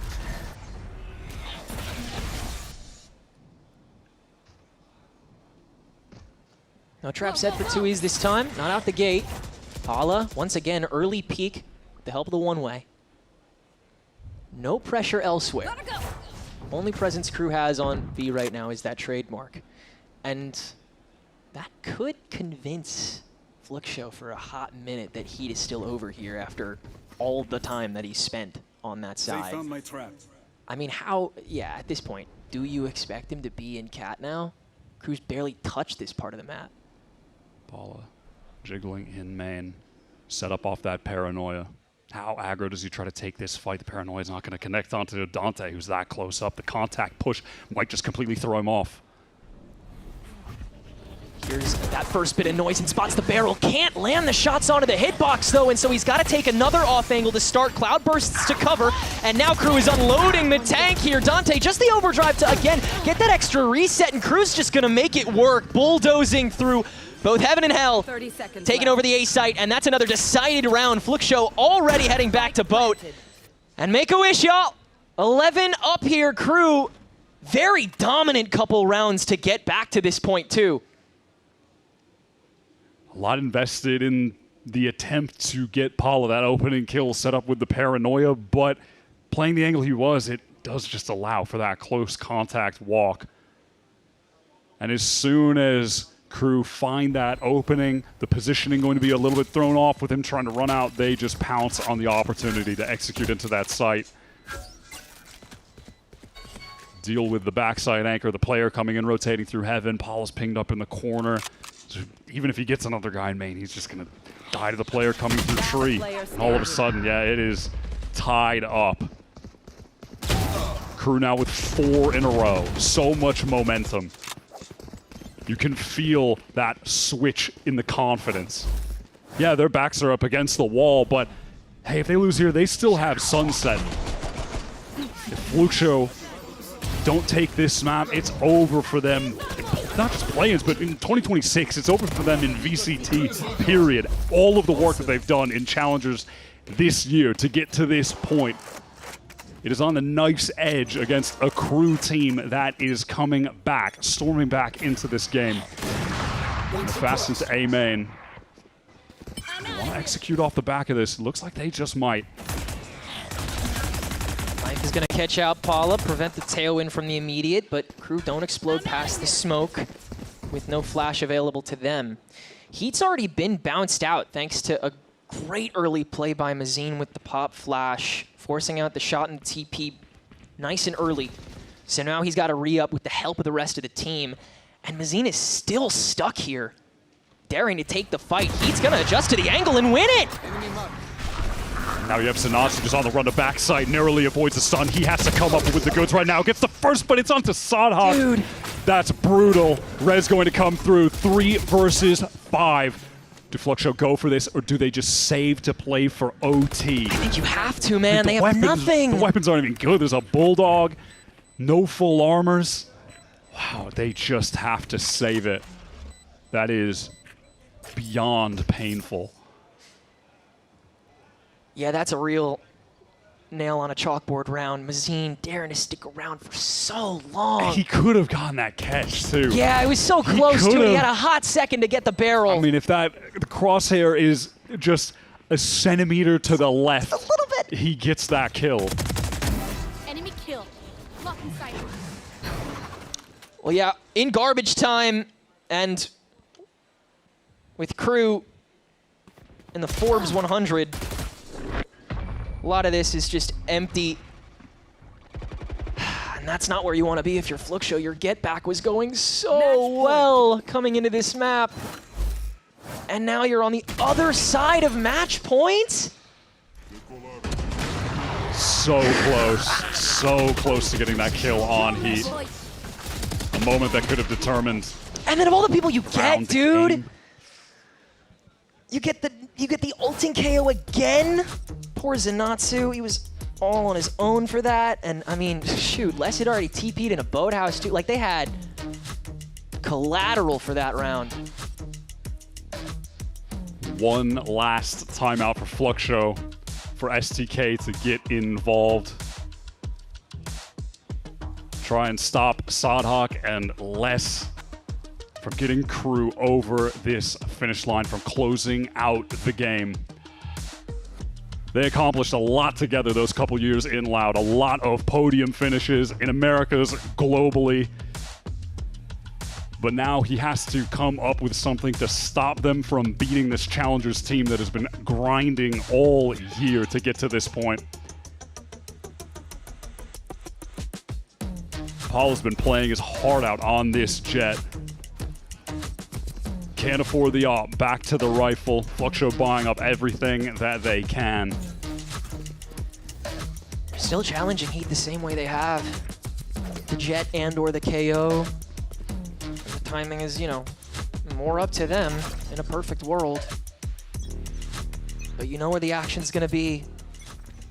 KRU knows where they want to end. Hunter's Fury out mega early after the recon bolt, manages to catch the Natsu, and he's already gone! Board cleared out in seconds. Tui's giving himself away with the paranoia, and KRU know that this pivot is inevitable defensively, so now they can freeze. They got 75 seconds and a 5v4 off rip. They feel no sense of urgency. None. All the time in the world to play with. They want to make sure that they get some of those smoke cycled back up for less and just work from there. But if they go for this noise cut re-hit into A, there is a chance that Fluxo can still hold this site. They've rotated that additional player, Mazin, here early. With the fast lane used and no one on KRU actually getting into the site, that's a major disruptive tool out of the picture. And that can play to the advantage of the anchors. It's often been the one thing that lets KRU get in for free, but Dante's just gonna go in raw and dry. Rest of the team following behind him, but they're not paying attention to this double in time. Tui's is still up. Heat manages to wallbang his way through the problem. Did you see him at all? Yeah, maybe the head after he came back through, but Spike planted. it is down to Paula in the 1v3 to try to save Fluxo for even just one more round, and it is done!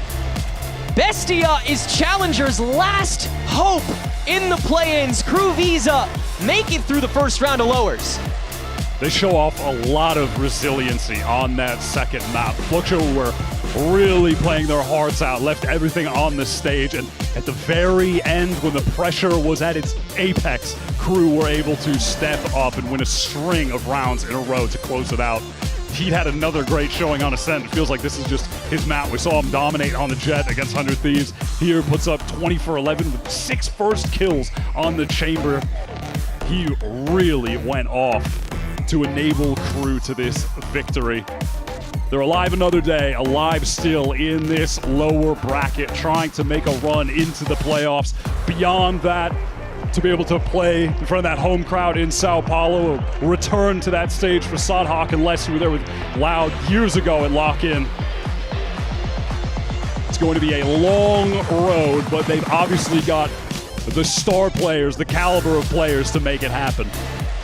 Certainly a work in progress, but we got to see so much more of that progress today. Some new maps in the pool, a slightly new comp in the mix, but still the identities of these players never being more refined this year than now. Dante, this Neon has looked so different to the way it was even at the beginning of this year. The level of proactivity and the ways in which he's been able to mangle it have been so crucial to making sure that KRU has more than that one singular duelist option to get in.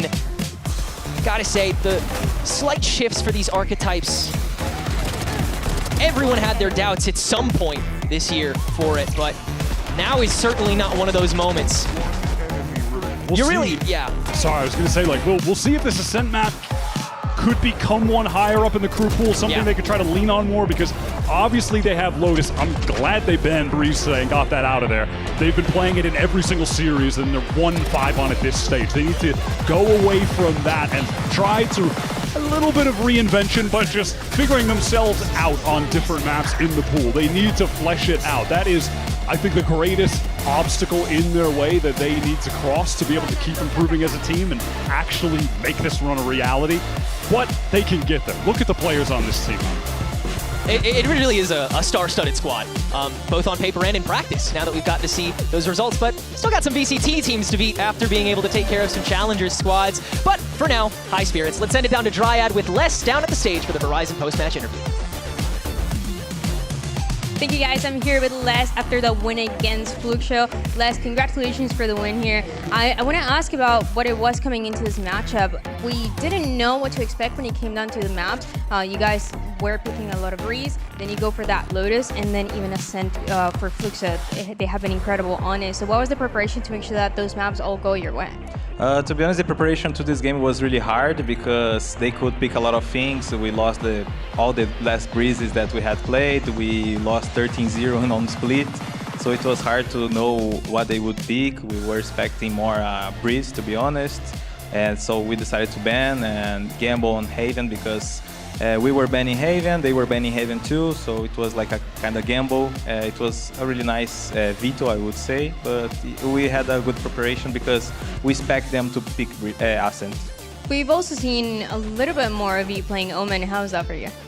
To be honest, it's a really nice challenge. I have been playing with the same agents like 4 years already, like Viper, Cypher, sometimes Killjoy, right? So it's really boring, I would say, because I don't have so much things to learn, like new things, and the new things about the agents they nerf, like Viper Ultimate, it's really bad now. So I love it to play with Omen nowadays. I feel like everybody, when they talk about you, they talk about your great timings when you're lurking, when you're playing the Viper, the Cypher, for example. So are you liking more that being able to play with the team a bit more? To be honest, I'm trying to mix that. I'm trying to do some lurks with Omen, It was hard with Harbor. I don't want to play Breeze with Harbor. Like, I love Harbor, but it wasn't easy the last match, so because MBR had a really good Breeze too. But I'm trying to do Lurker with this role too. Yeah, it has been looking pretty good. But you have an upcoming matchup that is a rematch against Sentinels. And today they were playing something a little bit different. How are you feeling again about facing them? I think it's going to be a really hard game because who loses learns more than who wins. And the last time we beat them, so they will be 100% better than the last time. So we need to see what they change it, what they improve it on to don't be surprised, you know? Yeah, both you guys and them have been looking strong, so I'm looking forward for that matchup. Les, thank you so much for the interview. Thank you. This is everything that we have for the Verizon post-match interview, but we're going to send it to match point with Sierra and I think it's Salah.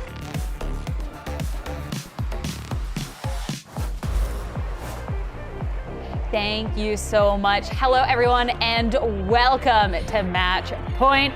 We are here with Sadak after a fantastic victory. You closed it out in 2. Were you getting a little bit worried there near the end, or all part of the plan? It's never part of the plan, to be honest. I was getting worried too, so yeah, it was scary moments.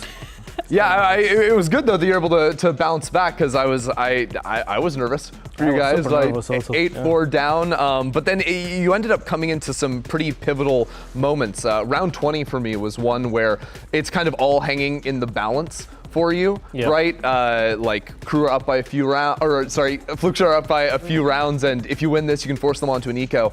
I wanted to ask you, as you build up into this super pivotal round, like how do you make the choice to end up calling for a little fake out towards A and finish on B? To be honest, I think it was the round we started on A, getting A pressure, if I'm not mistaken. Yeah. It kind of looks like utility to sell like a mid A split. Yeah, I was trying to set up less to get the info fast on A, because they were really taking priority on A. And after, I think I didn't show there, but they used a knife on B, and KO had ultimate. So for me, it's like, okay, if he's showing himself on B, he has to rotate to A. And me getting the first dead, it was okay, to be honest, because I'm KO, so easy res, yeah. And then after we got the info on the second kill, yeah, that was unfortunate. But yeah, I mean, it's good, you know. Like it was kind of easy to read once he did the knife, the KO knife, because it was like, okay, he's playing retake on B. Yeah. He's gonna knife and just run towards A.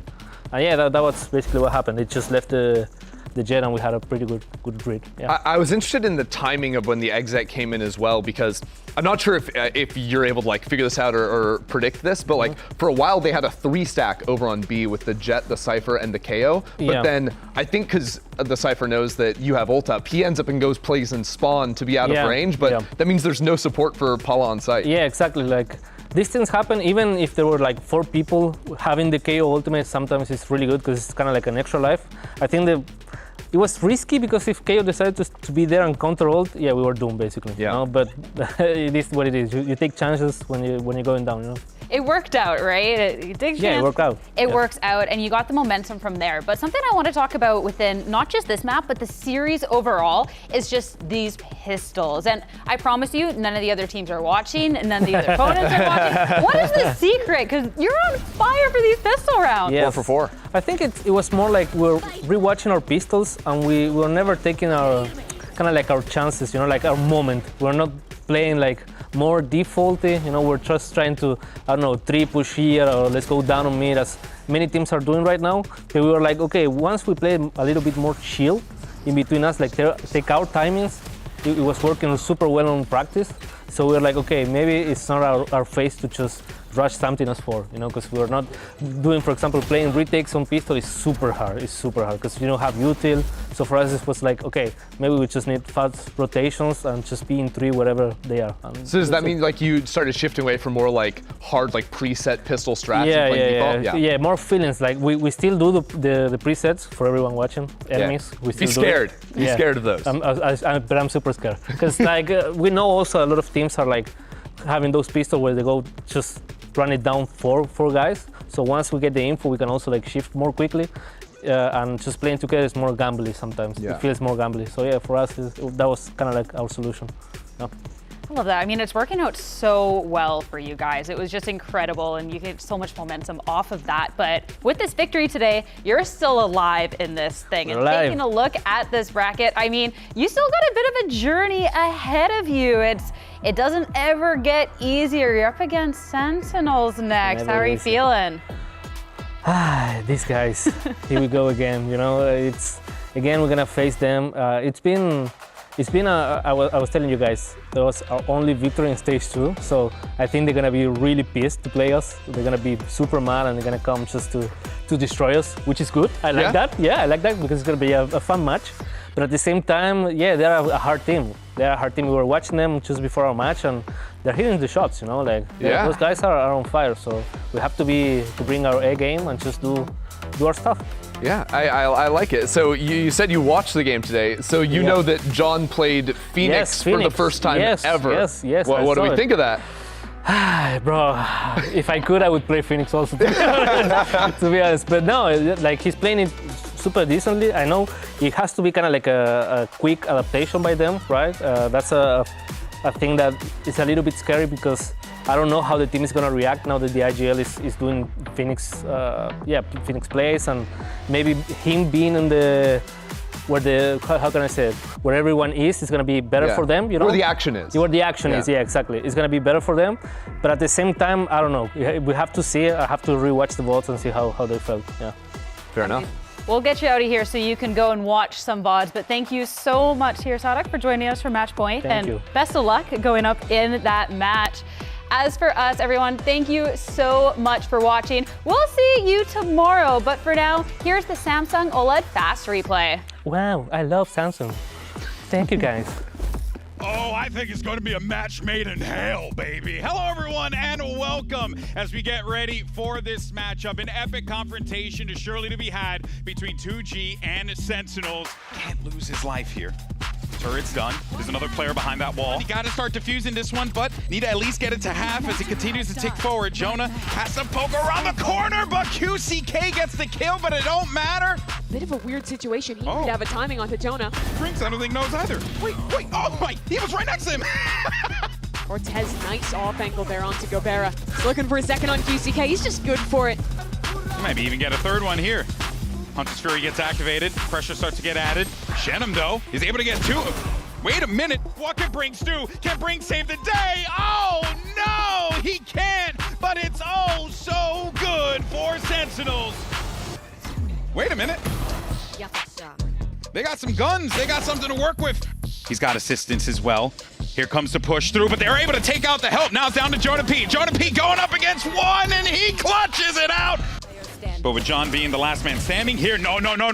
He's gonna hit him with a flash around the corner, trying to chase him down. It's now down to a 1v1. It's IGL versus IGL. John QT! John's gotta get contact up front. He gets him too, that's more than enough. But then comes Shenum. GG as Sentinels will punch their ticket to the next round here at Play-Ins, and the journey starts now to make it to champions. It's been a long day, whether you're a Brazilian Challengers fan having to sit through with your second seed going down, or an Americas Challengers fan having to sit through Sharper and Enterprise making their runs in Pacific and EMEA. If I could speak for the little guy for just a moment, we're just hoping for a rainbow. Now this is going to be an uphill battle. Offensive Nightfall this time around, and that's Dante's cue to peek out from that cubby that never got fully cleared. Razorvine to try and slow him down, but instead, it's the convergent pass that still doesn't even proc him. Dante takes care of Zenatsu, and he bursts down, tries to feign with the fast lane. That's gorgeous! Sadok had no idea he was coming back to that. And he wants to re-up on the river again with 12 seconds to go. Intimidated on the boxes, Zenatsu! Not nearly as discouraging as it could have been for Flickshow, but still unabashedly Crew's map and Crew's victory. Here a little bit of extra time to get that 50-50 active again! And Crew are the ones that'll keep the streak active. Rip with the pop flash setup. Slide out from Dante, yeah. Oh alrighty. My God, I mean, someone's got to try not to follow that. Somebody's got to get him right. Ace, let's go! Oh my God. Look at how low the time is. Dude, yeah, the double intel forcing the freeze twice over already, and Zenatsu doesn't even care that he's gonna get sandwiched because he'll get all three! What? Zine, he had flashes, but they just go dry into the smoke. The smoke that Dante's made his home. He gets 2 free kills. Red's gonna come through with a snap is sick. And Sadok there to clean up in tow. It is done! Bestia is Challenger's last hope in the play-ins. Crew Visa make it through the first round of lowers.